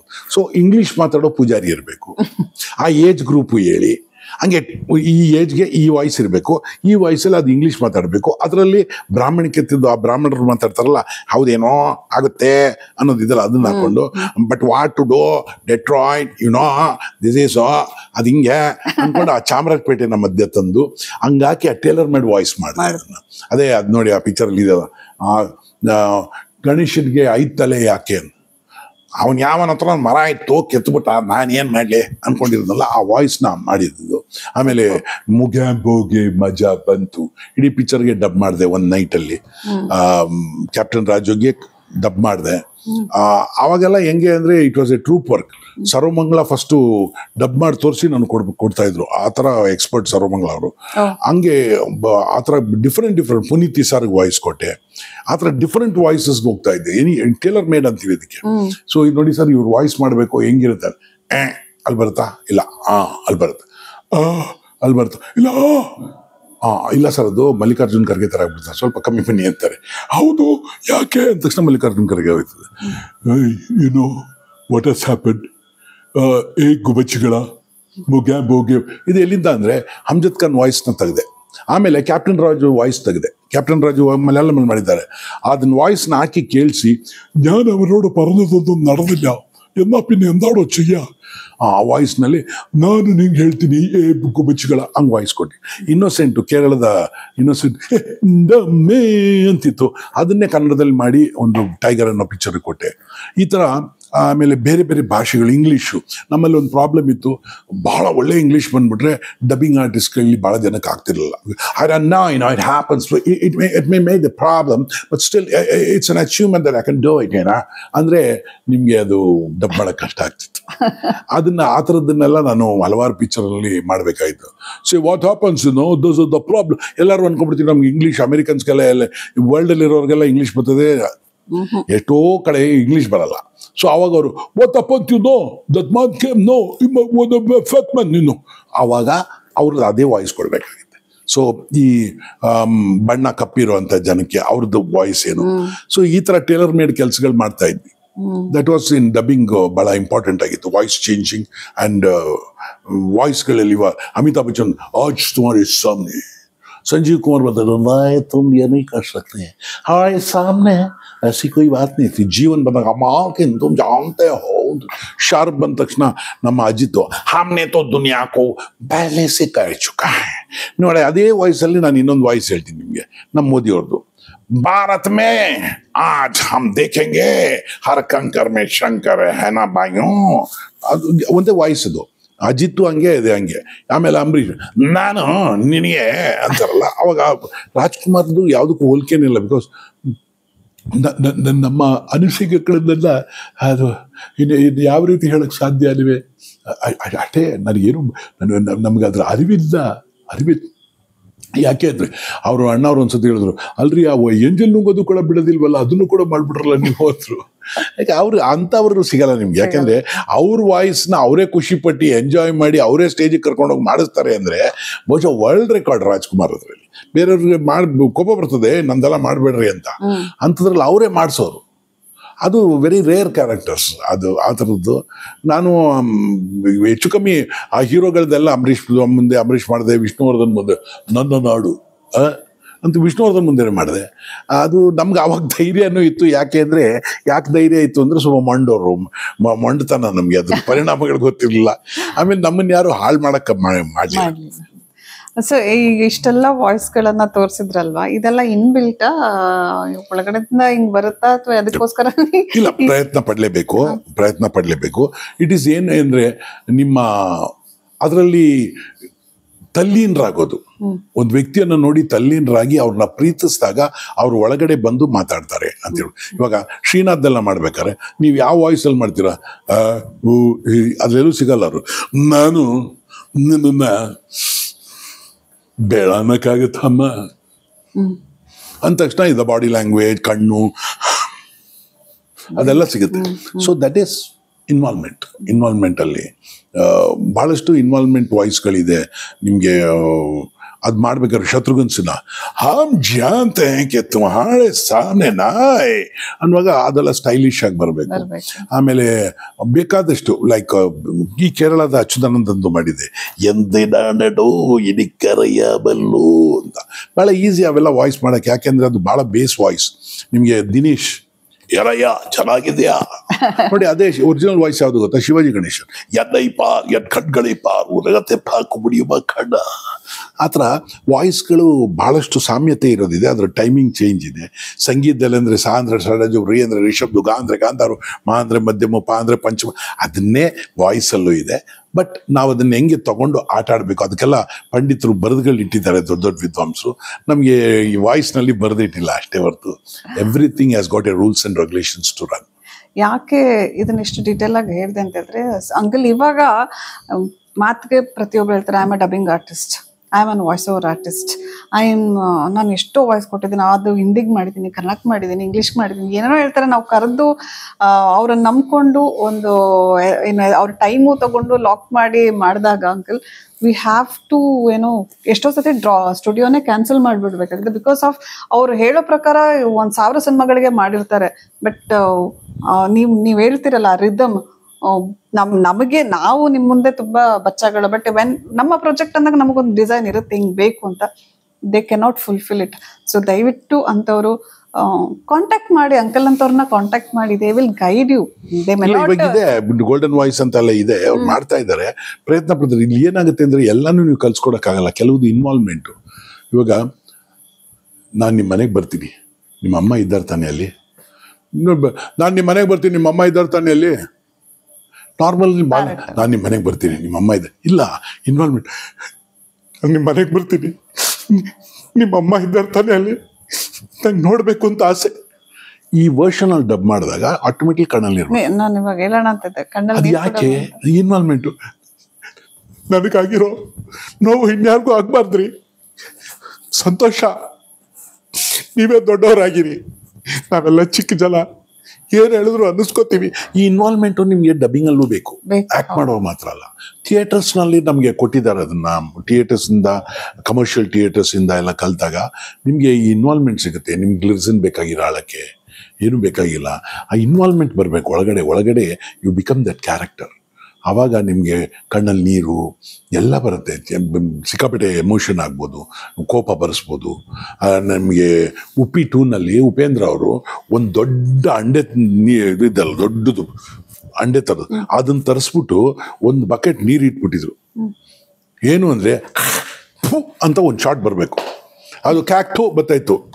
ಅವ್ರು ಇಲ್ಲ ಉಗಿಬೇಕು, ರಿಯಲ್ ಉಗಿಯೋದು ಬೇಕು ಡಬ್ಬಿಂಗಲ್ಲಿ. ಸೊ ಅವ್ರ ಮುಖದ ಮೇಲೆ ನಾನು ಉಗಿತೀನಿ ಆ ವಿಲನ್ಗೆ, ಆ ಉಗಿದಾಗ ಹಿಂಗೆ ಅಂತಾನೆ ಆ ಕ್ಯಾಕ್ಟು ಹೆಂಗ್ ಬೇಕು ಅಂದ್ರೆ ನೋಡಿ, ಉಪೇಂದ್ರ ಅವ್ರು ಮಾಡಿ ದೊಡ್ಡ ಇದೆಲ್ಲ ತರಿಸ್ಬೇಕಾಯ್ತು. ಅಂತ ಹೋಗ್ಬೇಕಂದ್ರೆ ಮೈಕ್ಗೆ ಹಿಂಗೆ ಡೈರೆಕ್ಟ್ ಬರಬಾರ್ದು, ಸೈಡ್ಗೆ ಹೋಗ್ಬೇಕು. ಸೊ ಒಬ್ಬ ಆರ್ಟಿಸ್ಟ್ನ ಕರೆದು, ನನಗೆ ದಯಾನಂದ್ ಅವರೇ ಬೇಕು ಆ ಶಾರ್ಟ್ಗೆ, ಆ ಸೀನ್ಗೆ ದಯಾನಂದೇ ಆ್ಯಕ್ಟ್ ಮಾಡಬೇಕು. ಆಮೇಲೆ ಡಬ್ಬಿಂಗು ಅಷ್ಟೇ ದಯಾನಂದೇ ಮಾಡ್ತಾರೆ, ಅದಕ್ಕೆ ನೀವು ಇದೆಲ್ಲ ತರಿಸಿಡಿ. Why is a great director? Because he gives all the facilities. ಆ ಫೆಸಿಲಿಟೀಸ್ ಎಲ್ಲ ಕೊಡಬೇಕು ಅಂದಾಗ ಆ ಡೈರೆಕ್ಟರ್ಗೆ ನೀವು ಅಷ್ಟು ಪವರ್ ಕೊಡಬೇಕು. ಅದೆಲ್ಲ ಇಲ್ಲದೆ ಏನ್ರಿ ಬಕೆಟ್ ನೀರಲ್ಲ ಡಬ್ಬಿಂಗ್ ಥಿಯೇಟರ್ ಒಳಗೆ ಬಿಡಲ್ರಿ, ತರಕಾಗಲ್ರಿ, ಅವೆಲ್ಲ ಆಗಲ್ಲ. ಬಟ್ ಈ ಕ್ಯಾನ್ ಡೂ ಇಟ್. ಸೊ ಅದನ್ನು ಮಾಡಿಸಿದ್ರು ಉಪ್ಪಿಟ್ಟುಲ್ಲಿ. ಸೊ ದಟ್ ಈಸ್ ನಿಮಗೆ ಸಲಕರಣೆಗಳು ಇವತ್ತು ನೋಡಿ, ಏನಾದ್ರು ಒಂದು ಕೆಲಸ, ಸರ್ ನಿಮಗೆ ಲೈಟ್ ರೆಡಿ ಸರ್, ನಿಮ್ಗೆ ಶಾರ್ಟ್ ರೆಡಿ ಸರ್, ನೀರು ಬೇಕಾ ಸರ್, ಈ ಫೆಸಿಲಿಟಿ ಎಲ್ಲ ಆರ್ಟಿಸ್ಟಿಗೆ ಕೊಟ್ಟಾಗ ಆರ್ಟಿಸ್ಟ್ಗೆ ಏನು ಬೇಕೋ ಅದು ಆಚೆ ತರ್ಬೋದು. ನೀವೇನಿಲ್ಲ ಬನ್ರಿ ಮಾಡ್ರಿ, ಅದು ಎಷ್ಟು ಇದೆ ಅಮೌಂಟ್, ಅಷ್ಟಾಗಲ್ಲ ಇಟ್ಕೊಡ್ತೀವಿ ಹೋಗಿ ಮಾಡ್ಬಿಟ್ಟು ಅವನು ಜನನೂ ಆಯ್ತು ಬರ್ತೀನಿ ಹೋಯ್ತೀನಿ ಅಂತ ಅವರು ನೋಡೋದೇ ಹೋಗ್ಬಿಡ್ತಾರೆ ಅಷ್ಟೇ. ಸೊ ಟೋಟಲಿ ಇನ್ವಾಲ್ವ್ಮೆಂಟ್ ಎಲ್ರಿಗೂ ಬೇಕು. ಸೊ ಇನ್ನು ಒಂಚೂರಿಂದ ಬಂದಾಗ ಇವಾಗ ನೀವು ಮಿಮಿಕ್ ಸ್ಟಾರ್ಟ್ ಮಾಡಿದ್ದು, ಅದಕ್ಕೊಂದು ಇನ್ಸ್ಪಿರೇಷನ್ ಅಂತ ಬೇಕಾಗುತ್ತೆ, ಅಥವಾ ಏನೋ ಎಲ್ಲೋ ಒಂದು ಸ್ಪಾರ್ಕ್ ಅಂತ ಬೇಕಾಗುತ್ತೆ. ಯಾವ ಏಜ್ ಅಲ್ಲಿ and how did you started it? ಅದು ಈ ಮಿಮಿಕ್ರಿ ಅನ್ನೋದು ನಾನು ಚಿಕ್ಕನ್ನಲ್ಲಿ, ಭಾಳ ಚಿಕ್ಕ ಹುಡುಗ ಆಗಿದ್ದಾಗ, ನಾನು 4ನೇ ಕ್ಲಾಸ್ ಏನೋ ಇದೆ, 9 ವರ್ಷ ನನಗೆ. ಆವಾಗಲೇ ನಾನು ಮನೆಯಲ್ಲೆಲ್ಲ ಇಮಿಟೇಷನ್ಸ್ ಎಲ್ಲ ಶುರು ಮಾಡಿದ್ದೆ, ಎಲ್ಲ ನಮ್ಮಪ್ಪ ಅನ್ನ ಮಾಡೋದು, ಅದು ಅಮ್ಮಂಗೆ ರೇಗಿಸೋದು ಎಲ್ಲ. ಬಟ್ ನನಗೆ ಫ್ರೆಂಡ್ಸ್ಗಳೆಲ್ಲ ಒಂದಷ್ಟು 4ನೇ ಕ್ಲಾಸು ಅಂದರೆ ಏನು ಲೆಕ್ಕ ಹಾಕಿ ನೀವು ಆ ಟೈಮ್ನಲ್ಲಿ. ಬಟ್ ಒಂದು ಟೀಚರ್ ಇದ್ರು, ಮಿಸ್ ಡಾರಸ್ ಅಂತ. ಅವ್ರು ನಮ್ಮ ಅಮ್ಮನ ಕೇಳಿದ್ರು, ಇಫ್ ಈ was my sun I would have put him into Poona film institute ಅಂತ, ಮೈಸೂರು ಗುಡ್ ಶೆಫರ್ಡ್ ಕಾನ್ವೆಂಟಲ್ಲಿ. ಸೊ ಅವರೆಲ್ಲ ಅದನ್ನೇನೋ ಆಸವಾಗಿ ತೊಗೊಂಡ್ರು, ನಮ್ಮ ಹುಡುಗನ ಲೈಫ್ ಹಾಳು ಮಾಡಬೇಕು ಅಂತಿದ್ದೀರಾ ಅನ್ನೋ ಥರ ಇದ್ರು ಮನೆಯಲ್ಲ. ಯಾಕೆಂದರೆ ಆವಾಗ ಸಿನಿಮಾನು ಆರ್ಟ್ ಫೀಲ್ಡ್ ಅಂದರೆ ಬೇಜಾರಾಗುತ್ತೆ. ಬಟ್ ನಾನು ಹೌಸ್ಕೊಂಡು ಗಲ್ಲಿಲಿ ಹೋಗ್ಬಿಟ್ಟು ಎಲ್ಲಿ ಗಣಪತಿ ಕೂರ್ಸೋರೆ, ಎಲ್ಲಿ ರಾಜ್ಯೋತ್ಸವ ಮಾಡ್ತಾರೋ ಅಲ್ಲೆಲ್ಲ ಮಾಡ್ಬಿಟ್ಟು ಬಂದ್ಬಿಡ್ತಿದ್ದೆ, ಆ್ಯಕ್ಟ್ ಮಾಡಿ ಬಂದ್ಬಿಡ್ತಿದ್ದೆ. ಅದೊಂದು ದೊಡ್ಡ ತಪ್ಪು ಮಾಡ್ತಾ ಇದ್ದೀನಿ ನಾನು ಫೀಲ್ ನನಗೆ ಬರೋಂಗೆ ನನಗೆ ಮನೆ ವಾತಾವರಣ ಇತ್ತು. ಬಟ್ ಐ ಡಿಂಟ್ ಕೇರ್, ಮಾಡ್ತಾನೆ ಹೋದೆ. ಆಮೇಲೆ ಹೆಂಗೆ ಅಂತಂದ್ರೆ, ಇದು ಯಾರು ಅಂದರೆ ನನ್ನ ಕಡೆಯವರು ಇರೋ ನಮ್ಮ ಇವರು ನಮ್ಮವರು ಅಂತ ಹೇಳೋ ಮಟ್ಟಕ್ಕೆ ಆಮೇಲೆ ಕಾಲ ಬಂತು. ಬಟ್ ಅದಕ್ಕೋಸ್ಕರ ಒಂದು ಸ್ವಲ್ಪ ದುಡಿಮೆ ಬೇಕಾಗಿತ್ತು. ಇವತ್ತಿನ ತಂದೆ ತಾಯಿಗಳೆಲ್ಲನೂ ಸಪೋರ್ಟ್ ಮಾಡ್ತಾರೆ ಅವ್ರ ಮಕ್ಕಳನ್ನ, ಅವತ್ತು ಮಾಡ್ತಾ ಇರಲಿಲ್ಲ ಆರ್ಟ್ ಫೀಲ್ಡ್ಗೆ. ಹಂಗೆ ನಾನು ಆವಾಗ ಮಾಡ್ತಾ ಇದ್ದು ಫಿಲ್ಮ್ ಆ್ಯಕ್ಟರ್ಸ್ ಅಲ್ಲ, ನಮ್ಮ ಕಾಕ ಅಂಗಡಿಯವನು, ನಮ್ಮ ಆವಾಡಿಗರು.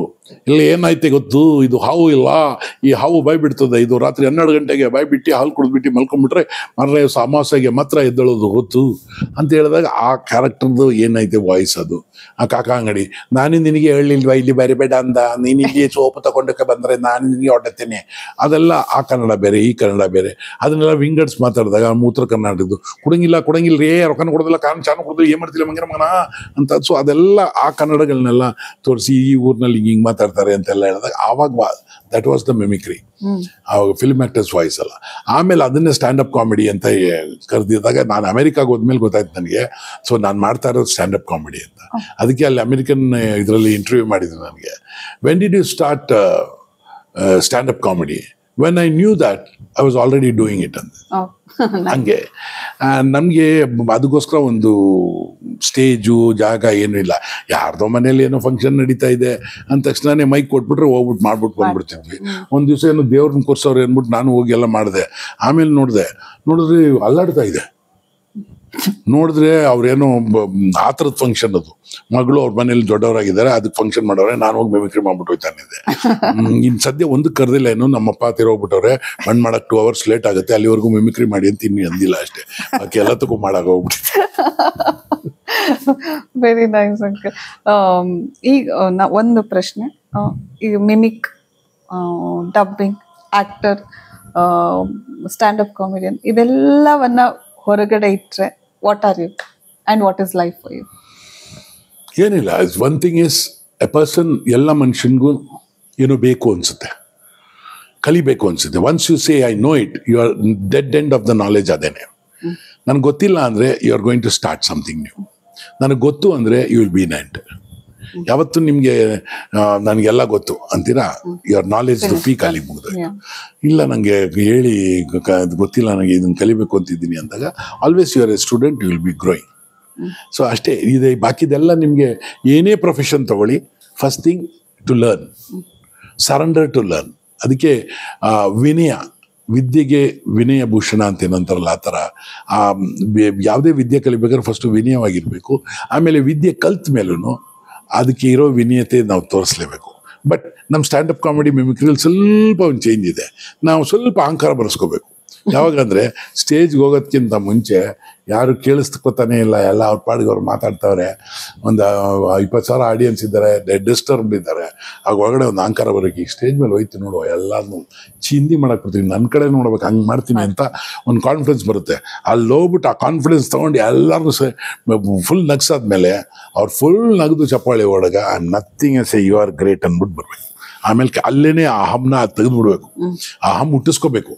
ಯಾಕೆಂದರೆ ಅಷ್ಟು ಅಹಂಕಾರ ಅದು ದುರಹಂಕಾರ ಅಲ್ಲ, ಅಷ್ಟು ಅಹಂಕಾರ ಒಬ್ಬ ಆರ್ಟಿಸ್ಟಿಗೆ ಬೇಕು. I am going to do a good job, ಈಗ ಮಾಡ್ತೀನಿ ಚೆನ್ನಾಗಿ ಅಂತ. ಆಮೇಲೆ ಚಪ್ಪಾಳೆ ಹೊಡಿಯುವಾಗ thank you, I am nothing, ಎಲ್ಲ ನಿಮ್ಮ ಪ್ರೀತಿಯಿಂದ ನೀವು ಚಪ್ಪಾಳೆ ಹೊಡೆದ್ರಿ ಅಂತ ಒಂದು ಸರೆಂಡರ್ ಆಗಬೇಕು. ಈ ಸರೆಂಡರ್ ಆಗಲಿಲ್ಲ ಅಂದರೆ ಅಹಂಕಾರ ತಲೆ ಒಳಗೆ ಎತ್ಬಿಟ್ರೆ ನಿಮ್ಗೆ ಜಾಸ್ತಿ ದಿವಸ ಸರ್ವೈವಲ್ ಇರಲ್ಲ ಆರ್ಟ್ ಫೀಲ್ಡಲ್ಲಿ.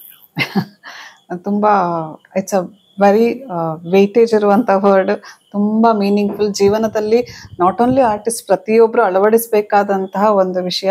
ನನಗೆಲ್ಲ ಗೊತ್ತು ಅಂತ ಅಂದ್ಕೊಂಡವನಿಗೆ ಅದೇ ಕೊನೆ.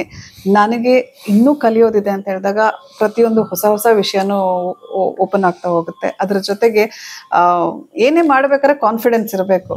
ಬಟ್ ನಿಮ್ಮನ್ನು ಅಪ್ರಿಷಿಯೇಟ್ ಮಾಡಿದಾಗ ಎಲ್ಲನೂ ನಿಮ್ಮಿಂದನೇ, ನಿಮಗೋಸ್ಕರ ಮಾಡಿದ್ದು ಅಂತ ಒಂದು ಶರಣಾಗತಿ ಆದಾಗ ಮತ್ತಷ್ಟು ಅಪಾರ್ಚುನಿಟಿಗಳು, ಮತ್ತಷ್ಟು ಅಪ್ರಿಸಿಯೇಷನ್ ಸಿಗ್ತಾ ಹೋಗುತ್ತೆ.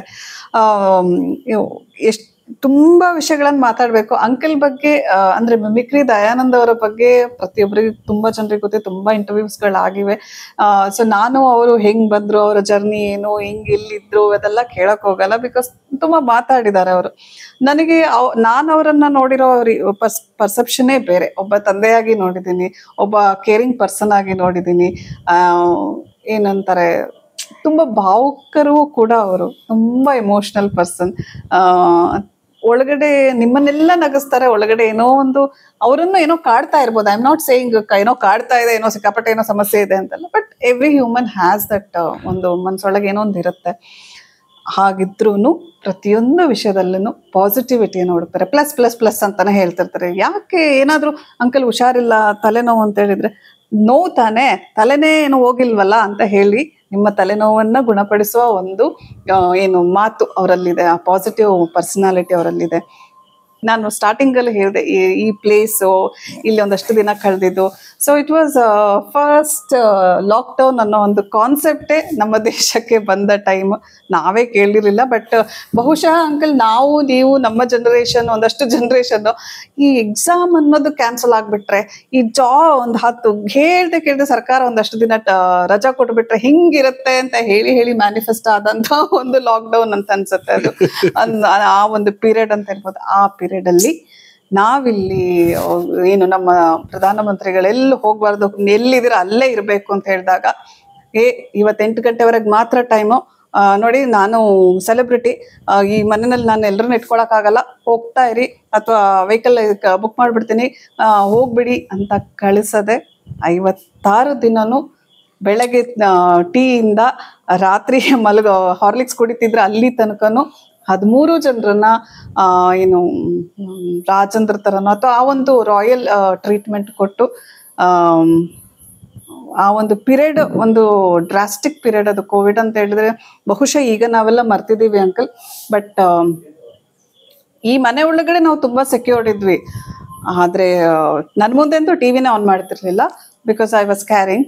ಬಟ್ ಹೊರಗಡೆ ಒಂದಷ್ಟು ಜನರ ಸಾವು, ನಮ್ಮವರನ್ನೇ ಕಳ್ಕೊಂಡಿದ್ದು ನಮ್ಗೆ ಗೊತ್ತೇ ಇಲ್ಲ. ಬಟ್ ಯಾರನ್ನೋ ಕಳ್ಕೊಳ್ತಾ ಇದ್ದಾರೆ. ಎಲ್ಲೋ ಮೈಲ್ಗಟ್ಲೆ ಜನರು ವಾಕ್ ಮಾಡ್ತಾ ಇದ್ದಾರೆ ಅವರವರ ಪ್ರೀತಿ ಪಾತ್ರನ ರೀಚ್ ಆಗ್ಲಿಕ್ಕೆ ಅಂತ. ಆ ಸಂದರ್ಭದಲ್ಲಿ ನಮ್ಮನ್ನ ಸೆಕ್ಯೂರ್ಡ್ ಆಗಿ ನೋಡಿಕೊಂಡು, ಅದು ಆಕ್ಚುಲಿ ಅದನ್ನ ಒಂದು ಸಪ್ರೇಟ್ ಸಿನಿಮಾನೇ ಮಾಡ್ಬೇಕು ಅನ್ಸುತ್ತೆ. ಬಿಕಾಸ್ ಒಂದು ಡಿಫ್ರೆಂಟ್ ಮನಸ್ಥಿತಿಗಳು ಒಂದೇ ಸೂರಿನ ಕೆಳಗೆ ತುಂಬಾ ಖುಷಿಯಾಗಿ ಇದ್ದಂಥ ದಿನಗಳದು. ಸೊ ನನಗೆ ಅದು ಯೋಚನೆ ಮಾಡಬೇಕಾದ್ರೆ ಏನೋ ಒಂದು ರೋಮಾಂಚನ. So I want to uncle to share that ಒಂದು ಫ್ಯೂ ದಿನಗಳನ್ನ ಅವ್ರ ಬಾಯಲ್ಲಿ ಅವರ ವೇನಲ್ಲಿ ಅದನ್ನ ಕೇಳಿಸ್ಬೇಕು ಅಂತ ತುಂಬಾ ಆಸೆ. ಏನು ಋಣ, ಒಬ್ಬೊಬ್ರದ್ದು ಋಣ ಎಲ್ಲಿದೆ ಅಲ್ಲಿ ಇರಬೇಕಾಗುತ್ತೆ. ಆಮೇಲೆ ಇನ್ನೊಂದೇನೆಂದರೆ ಬೇರೆ ಅನಿವಾರ್ಯತೆ ಇದೆ. ಫಸ್ಟ್ ಥಿಂಗ್ ಏನಂದರೆ, ನಮ್ಮ ಮನೆಗೆ ಯಾರು ಬಂದರೆ ಅವ್ರನ್ನ ಹೋಗು ಅಂದೆ ಅವ್ರು ಇರೋವರೆಗೂ ಚೆನ್ನಾಗಿ ನೋಡ್ಕೋಬೇಕಾಗಿದ್ದು ಮಾನವ ಧರ್ಮದಲ್ಲಿ ಸ್ಪೆಷಾಲಿಟಿ ಗ್ರೇಟ್ನೆಸ್ ಏನಿಲ್ಲ ಒಂದು.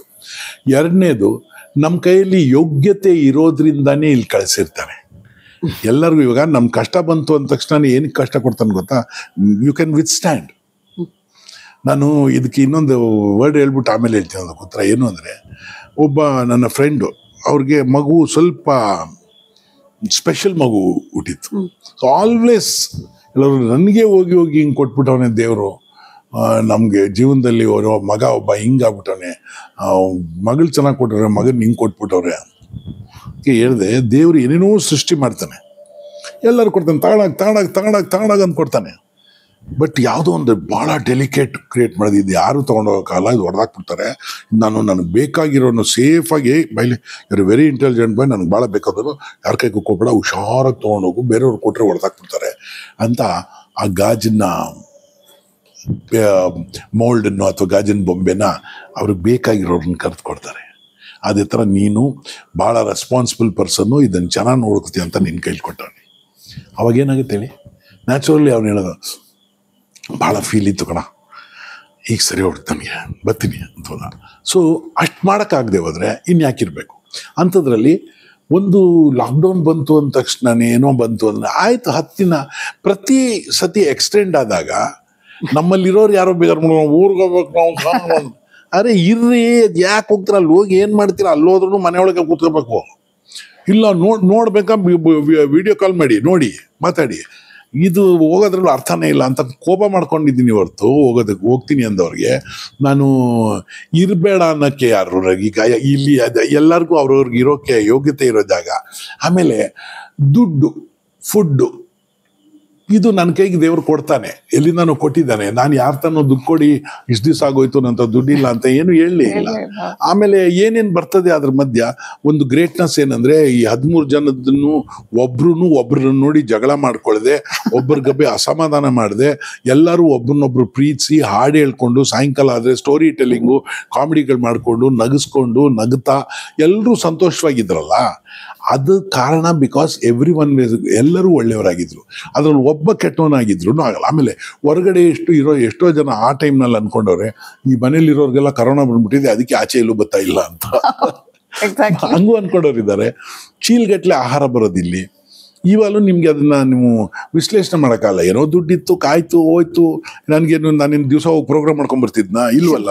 ಆಮೇಲೆ ಒಂದು ಯೋಚನೆ ಮಾಡಿ, ಆವಾಗ ನನಗೆ ಈ ಕರೆನ್ಸಿ ಬ್ಯಾಂಕಿಗೆ ಕಳಿಸೋದು, ಆಮೇಲೆ ಇದು ಮನಿ ಟ್ರಾನ್ಸ್ಫರು, ಅದ್ಯಾವುದು ಗೊತ್ತೇ ಇರಲಿಲ್ಲ. Had to pay cash. ಆ ಕ್ಯಾಶನ್ನ ಅವ್ರು ತಗೋಬೇಕಾದ್ರೆ ಅಲ್ಲಿ ಇಟ್ಬಿಟ್ಟು ಅರ್ಧ ಗಂಟೆ ಬಿಸಿಲಲ್ಲಿ ಇಟ್ಬಿಟ್ಟು ಸುಮ್ಮನೆ ನಿಂತ್ಕೊಳ್ಳೋರು. ಯಾಕೆಂದ್ರೆ ಬಿಸಿಲು ಬೀಳಿ ಕೀಟಾಣುಗಳೆಲ್ಲ ಸಾಯ್ಲಿ. ನಾವು ಅವ್ರು ತಂದಿರೋ ಬ್ಯಾಗ್ನೆಲ್ಲ ಹೊರಗಡೆ ಇಟ್ಕೊಂಡ್ಬಿಟ್ಟು ಇದರಲ್ಲಿರೋ ಕೀಟಾಣುಗಳು ಸಾಯ್ಲಿ ಅಂತಿದ್ವಿ. ಆಮೇಲೆ ಒಳಗಡೆ ತಗೊಂಡ್ವಿ. ಎಷ್ಟೆಷ್ಟೋ ಸಾಹುಕಾರರುಗಳು ಬಂದರು, ಆದರೂ ಏನೂ ಮಾಡೋಕ್ಕಾಗಿಲ್ಲ. ಯಾರ್ಯಾರು ಸಾಯ್ಬೇಕು ಅವ್ರು ಸತ್ರು, ಯಾರ್ಯಾರು ಹೋಗ್ಬೇಕು ಅವ್ರು ಹೋದ್ರು. ಹಂಗೆ ಅಂದ್ಬಿಟ್ಟು ಎಲ್ಲರಿಗೂ ತೊಂದರೆ ಆಗಿಲ್ಲ, ಎಲ್ಲರಿಗೂ ತೊಂದರೆ, ಯಾರಿಗೂ ಅಂತ ಏನು ತೊಂದರೆ ಆಗಿಲ್ಲ. ನನ್ನ ಪ್ರಕಾರ ಯಾರಿಗೂ ಆಗಿಲ್ಲ. ಆಮೇಲೆ ಈ ಮನೆ ಒಳಗಡೆನೆ 5 ಕಾರ್ ನಿಂತಿತ್ತು, ಹೊಸ ಕಾರು ನಿಂತು, ಮಿವ್ನವನು ಇತ್ತು, ಎಲ್ಲನೂ SUVಗಳೇ ಇತ್ತು. ಎಲ್ಲರೂ ಒಂದು 70 ಚಿಲ್ಲರೆ ವಯಸ್ಸಾದವರು ಇದ್ರು, ಎಲ್ಲರೂ ಇದ್ರು. ಯಾರನ್ನೂ ಒಂದು ಡಿಫ್ರೆನ್ಸ್ ಬಂದೇ ಇಲ್ಲ. ಪ್ರತಿದಿನ ಮಾತಾಡೋಕ್ಕೊಂದು ಹೊಸ ವಿಷಯ ಇತ್ತು. It is very normal. ನನಗೇನೋ ನನ್ನದು ಗ್ರೇಟ್ನೆಸ್ ಏನು ಅಂತ ಒಂದೇ ಒಂದು ಖುಷಿ ನನಗೇನು ಅಂದರೆ, 13 ಜನಕ್ಕೂ ಬಾಸ್ಕೊಳ್ಳೋಕ್ಕೆ ಹಾಸಿಗೆ, ಒತ್ಕೊಳ್ಳೋದು, ಫ್ಯಾನು, ನೀರು, ಕರೆಂಟು ಸಿಕ್ತಲ್ಲ. ಈ ಬಾವಿನಲ್ಲಿ ಒಂದು ದಿವಸ ಪಂಪ್ ಮಾಡೋಕ್ಕಾಗಲ್ಲ, ನೀರಿಲ್ಲ ಅಂತ ಹೇಳಿಲ್ಲ. ಯಾಕಂದ್ರೆ it was again March April same time. March April ಎಲ್ಲ ಬಾವಿಗಳೆಲ್ಲ ಒಣಗೋಗುತ್ತೆ ಅಂತಾರೆ. ಯಾಕಂದ್ರೆ ಒಬ್ಬರು 2 3 ಜನ ಇದ್ರೆ ಸರಿ, 15 ಜನ ಒಂದು ಮನೇಲಿ ಇದ್ರೆ ಬಾವಿ ನೀರು ಒಳಗುತ್ತೆ. ಬಟ್ ನಮ್ದು ಏನೂ ಆಗಿಲ್ಲ. ಇನ್ನೇನು ನಾಳೆ ನಾಳಿದ್ರಲ್ಲಿ ನಾನು ನೋಡಿದೆ, ಅಯ್ಯೋ ಬಾವಿದೇನೋ ಏಟ್ ಕೊಡ್ಬೋದು ಅಂದರೆ ರಾತ್ರಿ ಬರೂ ಅಂತ ಮಳೆ ಬಂದು 2 ಸ್ಟೆಪ್ ನೀರು ಬಂತು. ಅದಕ್ಕೆ ಹೇಳೋದು, ಎಲ್ಲರ ಮನಸ್ಸು ಚೆನ್ನಾಗಿದ್ರೆ ಅವ್ನ ಮೇಲ್ಗಡೆಯಿಂದ ಎಲ್ಲ ಕೊಡ್ತಾನೆ. ನಾವುಗಳು ಕೊಡೋದಕ್ಕೆ ನಾವು ಯಾರೂ ಅಲ್ಲ ಅಂತ. ಅದಕ್ಕೆ ನಾನು ಮೊದಲೇ ಹೇಳಿದ್ದು, ಕೊಡೋದಕ್ಕೆ ನಾವು ಯಾರೂ ಅಲ್ಲ. ಯಾರ್ಯಾರಿಗೆ ಎಲ್ಲೆಲ್ಲಿ ಇರಬೇಕೋ ಬಾಯಿ ಕೊಟ್ಟವನಿಗೆ ಊಟ ಕೊಟ್ಟೆ ಕೊಡ್ತಾನೆ ದೇವರು. ಸುಮ್ಮನೆ ನಾನು ನಾನು ನಾನು ನನ್ನಿಂದ ನನ್ನಿಂದ ನನ್ನಿಂದ ಏನೂ ಇಲ್ಲ. ಎವ್ರಿಥಿಂಗ್ ನಿಮ್ಮ ಕ್ಯಾಲ್ಕುಲೇಷನ್ನಲ್ಲಿ ಇಲ್ಲ. ನೆನ್ನೆ ಏನಾಗಿದೆ ಗೊತ್ತಿಲ್ಲ, ನಾಳೆ ತಿಂತು ತೀರಾ ಗೊತ್ತಿಲ್ಲ. ನೆನ್ನೆ ಆಗಿದ್ದಾಗೋಯ್ತು, ಇವತ್ತು ಬಿ ಹ್ಯಾಪಿ ಅಷ್ಟೇ.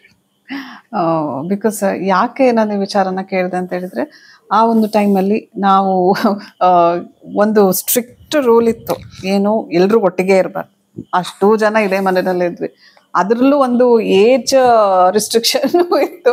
ಅದನ್ನು ಬ್ರೇಕ್ ಮಾಡಿ 74 ವರ್ಷ 70 ವರ್ಷ 7 ವರ್ಷ ಅಂಕಲ್ಲು, ಪ್ರೆಗ್ನೆಂಟು, ತುಂಬ ಗರ್ಭಿಣಿ, ಪ್ಲಸ್ ಒಂದು 4-5 ಹುಡುಗರು, ಮಹಾನ್ ಏನಂತಾರೆ, ಅಲ್ಲಿ ಹೋಗೋದು ಇಲ್ಲಿ ಹೋಗೋದು, ಅಲ್ಲಿ ನುಗ್ಗೋಗೋದು ಇಲ್ಲಿ ಹೋಗಿ ನುಗ್ಗೋಗೋದು, ಅವ್ರನ್ನೆಲ್ಲರನ್ನ ಸಮಾಲಿಸ್ಕೊಂಡು ಏನೂ ಬೇಜಾರಾಗದೆ ಇರೋ ರೀತಿನಲ್ಲಿ ಎಂಟರ್ಟೈನ್ ಮಾಡಿಕೊಂಡು ಹೊಟ್ಟೆ ತುಂಬ ಊಟ ಕೊಟ್ಟು ಆರಾಮಾಗಿ ನಾವೆಲ್ಲ AC-ನಲ್ಲಿ ಎಷ್ಟು ಮಜಾ ಆಯ್ತು ಅಂತ ಹೇಳಿದ್ರೆ, ಅವ್ರ ಮನೆಯಲ್ಲಿ ಅವ್ರ ಹಾಲಲ್ಲಿ ಮಲ್ಕೊಳ್ತಿರೋ, ನಾವು ಅವ್ರ ರೂಮ್ ಆಕ್ಯುಪೈ ಮಾಡಿ AC ಹಾಕೊಂಡು ಬಿಂದಾಸಾಗಿದ್ವಿ. ಅದು ಅವ್ರ ದೊಡ್ಡತನ. ಅಂದ್ರೆ ಪ್ರತಿಯೊಂದು ವಿಚಾರದಲ್ಲೂ ಪ್ರೀತಿನೂ ಕೊಡಬೇಕು, ಅದರಲ್ಲೂ ಪಾಸಿಟಿವಿಟಿ ಹಂಚೋದು. ಸೊ ಆ ಪೀರಿಯಡ್ ಎಲ್ಲರೂ ಹೊರಗಡೆ ತುಂಬಾ ಕೆಟ್ಟ ಟೈಮ್ ಆಗಿದ್ರು ನಮಗೆ ಅದು it is a happy memory.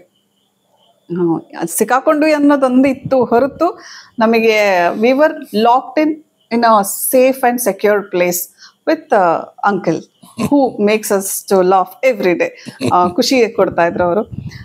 Uncle, ನಿಮಗೆ ನೀವು FMCಯನ್ನು ನೋಡಿರ್ಬಹುದು, ಇಲ್ಲಿ ನಾವು ಮಾತಾಡೋ ವಿಚಾರಗಳನ್ನು ನೋಡಿರ್ಬೋದು. ನಿಮ್ಮ ಕಡೆಯಿಂದನೇ ಒಂದಷ್ಟು ನಾನು ಹೇಳಿದಲ್ಲ, ಸುತ್ಸಿ ಹೊಡೆದು ಹೇಳುವಂಗೆ ಹೇಳಬೇಕು ಅಂತ, ಅದನ್ನು ನೀವು ಹೇಳಿದ್ರಿ. ಸ್ಟಿಲ್ ವಾಟ್ ಯು ಅಂದರೆ, ನಮ್ಮ ಕಾರ್ಯಕ್ರಮ ನೀವು ನೋಡ್ತಾ ಇದ್ರೆ ನಾವು ಇನ್ನೂ ಇದನ್ನ ಯಾವ ರೀತಿನಲ್ಲಿ ಮಾಡ್ಕೊಂಡು ಹೋಗ್ಬೋದು, ಅಥವಾ ಇದ್ರ ಬಗ್ಗೆ ಏನು ಹೇಳೋದಕ್ಕೆ ಓವರ್ ಆಲ್ ನಿಮ್ಮ ಒಂದು ಒಪಿನಿಯನ್? ಓವರ್ ಆಲ್ ನಾನು ಹೇಳೋದಂದ್ರೆ, ಎಲ್ಲ ಕಾಲದಲ್ಲೂ ಜನ ಬಾಯಿ ಮುಚ್ಕೊಂಡು ಇದ್ಬಿಟ್ರೆ, ನಮ್ಗೆ ಯಾಕೆ ಬೇಕು ಅನ್ನೋದು ಇದ್ಬಿಟ್ರೆ, ಇವಾಗ ಆ ಮನೇಲಿ ಕಳ್ತನ ಆಗ್ತಾ ಇದೆ ಅಂದ ತಕ್ಷಣ ನಾನು ಇಲ್ಲಿ ಸುಮ್ಮನೆ ಕೂತ್ಕೊಂಡ್ಬಿಟ್ರೆ, ನಾಳೆ ನಮ್ಮ ಮನೆಗಾದಾಗ ಅದಕ್ಕೆ ಅವ್ರ ಮನೆಗೆ ಏನಾದ್ರು ಕಳ್ತನ ಆದರೆ ಇಮ್ಮಿಡಿಯೇಟ್ ಹೋಗ್ಬೇಕು, ಏನಾಯ್ತು ಹೇಳಿ, ನಾನು ಇದ್ದೀನಿ ನಿಮ್ಮ ಜೊತೆ ಅಂತ. ಅದೇ ಥರ ಒಬ್ಬ ಪ್ರೊಡ್ಯೂಸರ್ಗೆ ತೊಂದರೆ ಆಗಿದೆ, ಒಬ್ಬ ಡೈರೆಕ್ಟ್ರಿಗೆ ತೊಂದರೆ ಆಗಿದೆ, ಅವನದೇನೋ ಸಿನಿಮಾಗೇನೋ ತೊಂದರೆ ಆಗಿದೆ ಅಂದ ತಕ್ಷಣ ಎಲ್ಲರೂ ಸೇರ್ಕೋಬೇಕು. ಎಲ್ಲರೂ ಸೇರ್ಕೊಂಡ್ರೆ ಡೆಫಿನೆಟ್ಲಿ ನಮ್ಗೆ ಯಾಕೆ ಬೇಕು, ಅವನ ಮನೇಲಿ ಬಾಂಬ್ ಬೀಳ್ತಾ ಇದೆ, ನಾನು ಯಾಕಿದೆ 2ನೇದು ಇಲ್ಲಿ ಬೀಳ್ತದೆ, ಅದು ಹುಷಾರಾಗಿರ್ಬೇಕು. ಅದಕ್ಕೆ ಸಂಘಟನೆ ಬಹಳ ಮುಖ್ಯ. ಸಂಘಟನೆ ಜೊತೆಯಲ್ಲಿ ಯಾರೋ ಒಂದು ಒಳ್ಳೆ ವಿಚಾರ ಮಾತಾಡಿದ್ರೆ ಅದಕ್ಕೆ ಜೊತೆಯಲ್ಲಿ ನಿಮ್ಮ ಕೈಲಿ ಮಾಡೋಕ್ಕಾಗಲಿಲ್ಲ, ಯಾರೋ ಮಾಡ್ತಾ ಇದ್ದಾರೆ, ಜೊತೆಯಲ್ಲಿರಿ. ಆಮೇಲೆ ಒಂದು ರೂಲ್ ಹಾಕ್ಕೋಬೇಕು ನಾವು ಯಾವತ್ತು. ಇವಾಗ ಒಂದು 3-4 ಪಿಕ್ಚರ್ ಒಟ್ಟಿಗೆ ರಿಲೀಸ್ ಮಾಡ್ಬಿಡೋದು, ನೆಕ್ಸ್ಟ್ ವೀಕ್ ಪಿಕ್ಚರೇ ಇಲ್ಲ, ಒಂದು ಕ್ಯೂನಲ್ಲಿ ಬರೋಂಗೆ ಆಗಬೇಕು. ಆಮೇಲೆ ಪ್ರತಿಯೊಂದು ಪಿಕ್ಚರ್ಗೂ ಸ್ಕ್ರೀನ್ ಸಿಗೋಂಗೆ ನೋಡ್ಕೋಬೇಕು. ನಮ್ಮ ನಾಡು, ನಮ್ಮ ಥಿಯೇಟರ್ಸು, ನಮ್ಗೆ ಇಷ್ಟೊಂದಿದೆ. ಎಲ್ಲರೂ ಥಿಯೇಟ್ರೆಲ್ಲ ಹೊಡೆದಾಕ್ಬಿಟ್ರೆ, ಒಂದು ಥಿಯೇಟ್ರ್ ಹೊಡೆದಾಕ್ 4 ಥಿಯೇಟ್ರ್ ಕಟ್ಟಿರೋದು ಇದೆಯಲ್ಲ. ಸೊ ಮಾಡಿ ಥಿಯೇಟರ್ಸು.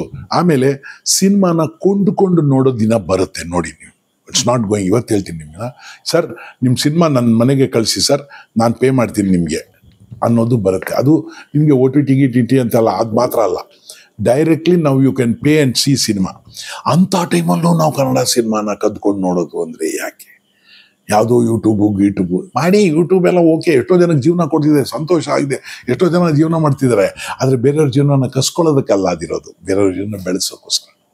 ಸೊ ಇಲ್ಲಿ ಅನ್ಯಾಯಗಳಾದಾಗ, ಯಾರೋ ಒಬ್ಬರು ಡಬ್ಬಿಂಗ್ ಮಾಡಲ್ಲ ಅಂತ ಹೇಳಿದಾಗ, ಯಾರೋ ಒಬ್ಬರು ನಾನು ಇದು ಆ್ಯಕ್ಟ್ ಮಾಡಲ್ಲ ಅಂತ ಹೇಳಿದಾಗ ಇಮಿಡಿಯೇಟ್ ಯಾಕ್ರಪ್ಪ ಅಂತ ಕೇಳೋದಕ್ಕೆ ಒಂದು ಚೇಂಬರು ಭಾಳ ಗಟ್ಟಿಯಾಗಿ ನಿಂತ್ಕೋಬೇಕು.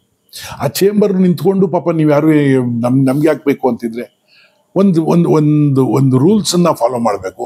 ಆ ರೂಲ್ಸ್ನ ಕಾನೂನುಬದ್ಧವಾಗಿ ಕೋರ್ಟು, ಪೊಲೀಸು, ಲಾಯರು ಅಂದೇ ನಮ್ಮ ಮನಸ್ಸಾಕ್ಷಿಗಳು ಒಪ್ಕೊಳ್ಳೋ ಅಂಥ ಒಂದು ರೂಲ್ಸನ್ನ ಒಪ್ಕೊಳ್ಳೋಂಥ ಕೆಲಸ ಮಾಡಬೇಕು. ನಾವು ನಮಗೊಂದು ಮನಸ್ಸಾಕ್ಷಿ ಇರಬೇಕು, ಐ ವಿಲ್ ಡೂ ಇಟ್, ಇದು ನಮ್ಮ ಸಿನಿಮಾ ಅಂತ. ಆಮೇಲೆ ಹೆಂಗೆ ನೀವೊಂದು ಜಾತಿ ಬಗ್ಗೆ ಮಾತಾಡಿದ ತಕ್ಷಣ ಎಲ್ಲರೂ ಕೋಪ ಮಾಡ್ಕೊಂಡ್ಬಿಡ್ತೀರೋ, ನಮ್ಮ ಜಾತಿ ಬಗ್ಗೆ ಯಾಕ್ರಿ ಮಾತಾಡಿದ್ರಿ ಅಂತ. ಅದೇ ರೀತಿ ಸಿನಿಮಾ ಬಗ್ಗೆನೂ ಇರಬೇಕು. ನಮ್ಮ ಸಿನಿಮಾ ಇದು, ಅವನ ಸಿನಿಮಾ ಅಲ್ಲ, ಇದು ಇವನ್ ಸಿನಿಮಾ ಅಲ್ಲ, ಇದು ನೆನ್ನೆನೂ ಇದು ನಮ್ಮ ಸಿನಿಮಾ, ನಾಳೆನೂ ಇದು ನಮ್ಮ ಸಿನಿಮಾ, ಇವತ್ತು ನಮ್ಮ ಸಿನಿಮಾ. ನಾವೆಲ್ಲ ಊಟ ಮಾಡ್ತಾ ಇದ್ದೀವಿ, ಇಲ್ಲಿ ಬದುಕಿದ್ದೀವಿ. ಅದು ನಮ್ಗಳಲ್ಲದೆ ನೀವೆಲ್ಲ ನೋಡ್ತಾ ಇರೋ ಸಿನಿಮಾ, ನೀವೆಲ್ಲ ಕಲ್ತಿರೋ ಸಿನಿಮಾ. ಅದರಿಂದ ಸಿನಿಮಾಗೆ ತೊಂದರೆ ಆದರೆ ಸಿನಿಮಾದವರು ಫಸ್ಟು ಸಪೋರ್ಟ್ ಮಾಡಬೇಕು. ನಾನು ಸಿನಿಮಾದವನು ಏನಾಯಿತು ನಿಮ್ಗೆ ತೊಂದರೆ, ಅವನೇನೋ ಬಡ್ಕತನ ಬಿಡು ಅಂತ ಕೂತ್ಕೊಂಡ್ರೆ ಆಗಲ್ಲ. ಅದಕ್ಕೆ ದಿಸ್ ಇಸ್ ಒಂದು ಸಂಘಟನೆ ಶುರು ಆದಾಗ ಆ ಸಂಘಟನೆಗೆ ನಿಮ್ಮೆಲ್ಲರ ಸಪೋರ್ಟ್ ಇರಬೇಕು.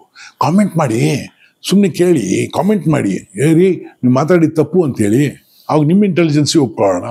ಇಲ್ಲ ನೀವು ಮಾತಾಡಿದ ತಪ್ಪು ಹಂಗಲ್ಲ, ಅದು ಹಿಂಗಾಗಬೇಕಾಯ್ತು, ನಿಮ್ಮ ಸಜೆಷನ್ ಕೊಡಿ. ಎಲ್ಲೋ ಕೂತ್ಕೊಂಡು ಬೇರೆನೋ ಯಾರ ಜೊತೆನಾದ್ರು ನಾನು ಒಂದು ಮಾತು ಕೇಳ್ತೀನಿ, ನಾನು ತಪ್ಪು ಮಾಡಿದ್ದೀನಿ ತಾನೆ, ನಾನು ಸರಿ ಹೋಗ್ಬೇಕು ತಾನೆ, ನೀವು ನನ್ನ ಸರಿಪಡಿಸಿ ನನ್ನ ಹತ್ರ ಹೇಳಿ. ನೀವು ಬೇರೆಯವ್ರ ಹತ್ರ ಹೋಗಿ ಹೇಳಿ ಏನು ಪ್ರಯೋಜನ? ಯಾರಾದ್ರೂ ತಪ್ಪು ಮಾಡೋದು ಅವ್ರ ಹತ್ರ ಹೇಳಿ, you have done the mistake, ನಿಮ್ದಿದು ಅಂತೇಳಿ. ಆವಾಗ ನಾವು ಸರಿಪಡಿಸ್ಬೋದು. ನೋಡ ಅವ್ನು ಹಂಗೆ ಮಾಡ್ಬಿಟ್ಟಾನೆ, ನೋಡ ಅವ್ನು ಹಿಂಗೆ ಮಾಡ್ಬಿಟ್ಟು ಅನುಭವಿಸ್ತಾನೆ, ಅವನ ಹತ್ರ ಹೇಳಿ ಏನು ಪ್ರಯೋಜನ? ಎಲ್ಲಿ ಗಾಯ ಆಗಿದೆಯೋ ಅಲ್ಲೇ ಮುಲಾಮ್ ಹಚ್ಚಬೇಕು.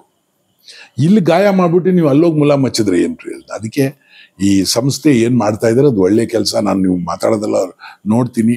ಆಮೇಲೆ ಆ ಸಿನಿಮಾ ಅನ್ನೋ ಒಂದು ನ್ಯೂಸ್ ಇದೆಯಲ್ಲ, ಆ ಥರ ಅನ್ನಿಸ್ತಾ ಇದೆ ನನಗೆ. ಅದು ಸ್ವಲ್ಪ ಇನ್ನೂ ಕಠಿಣವಾಗಬೇಕು. ಬೇರೆಯವ್ರನ್ನೂ ಬಂದು ಭಾಗವಹಿಸಿ, ನೀವೂ ಕರೀರಿ ಬೇರೆಯವ್ರನ್ನ, ಬನ್ನಿ ನಿಮ್ಮ ಸಿನಿಮಾ ಬಗ್ಗೆ ಏನಾಯಿತು ನಮ್ಗೆ ಹೇಳಿ ಬನ್ನಿ. ನೀವೊಂದು ಸಿನಿಮಾ ಮಾಡೋರಲ್ಲ, ಏನು ಇವಾಗ ಯಾಕೆ ನಿಂತೋಗಿದೆ ಬನ್ನಿ ಹೇಳಿ, ಎಲ್ಲರಿಗೂ ಗೊತ್ತಾಗಲಿ. ಯಾಕಂದರೆ ಅವ್ರು ಸಿನಿಮಾ ಮಾಡಿದ್ರು ಫಿನಿಶ್ ಮಾಡೋಕ್ಕಾಗಿಲ್ಲ ಅಂತ ಕೂತ್ಕೊಂಡ್ರೆ, ಇಲ್ಲ ಯಾಕೆ ಫಿನಿಶ್ ಆಗಿಲ್ಲ, ನಿಮ್ಗೆ ಹುಷಾರಿಲ್ವಾ, ಯಾಕೆ ಹುಷಾರಿಲ್ಲ, ಏನಾಗಿದೆ ಅಂತ ಕೇಳಲ್ವಾ?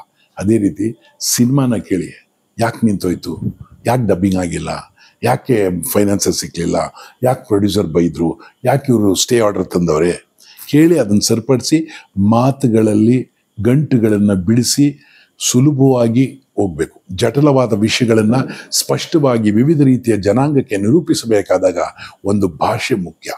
ಆ ಭಾಷೆನೇ ಪ್ರೀತಿ. ಅಷ್ಟೇ, ಪ್ರೀತಿಯಿಂದ ಗೌರವದಿಂದ ನಮ್ಮ ಸಿನಿಮಾಗಳನ್ನು ನಾವು ಓಡಾಡೋದಕ್ಕೆ, ನಾವು ನೋಡೋಕ್ಕೆ ಅನುಮತಿ ಸಿಗಬೇಕು. ಆಮೇಲೆ ಥಿಯೇಟರ್ಸು ಯಾವ್ಯಾವುದೋ ಭಾಷೆಗಳು ಕೊಡ್ತೀರಾ, ಆ ಭಾಷೆಗೆ ಎಲ್ಲ ಕಡೆನೂ ಇದೆ, ಅವ್ರ ಊರಲ್ಲೂ ಇದೆ. ನಮ್ಮ ಕರ್ನಾಟಕದಲ್ಲಿ ನಮ್ಮ ಕನ್ನಡ ಸಿನಿಮಾಗೆ ಆದ್ಯತೆ ಕೊಡಿ first. We will give you the theatre ಅನ್ನೋಂಗೆ ಆಗಬೇಕು. ಅದಕ್ಕೆ ನಮ್ಮವರು ಸಪೋರ್ಟ್ ಮಾಡಿ. ಯಾರೋ ಬುದ್ಧಿಜೀವಿಗಳು ಮಾಡ್ತಾವ್ರೆ ನಮಗೆ ಹಾಕಬೇಕು ಅಂದರೆ, ಯಾರು ನೀವೆಲ್ಲ ಏನು ಬುದ್ಧಿ ಇಲ್ದಿರೋ ಜೀವಿ, ಎಲ್ಲರೂ ಬುದ್ಧಿ ಇರೋ ಜೀವಿಗಳೇ.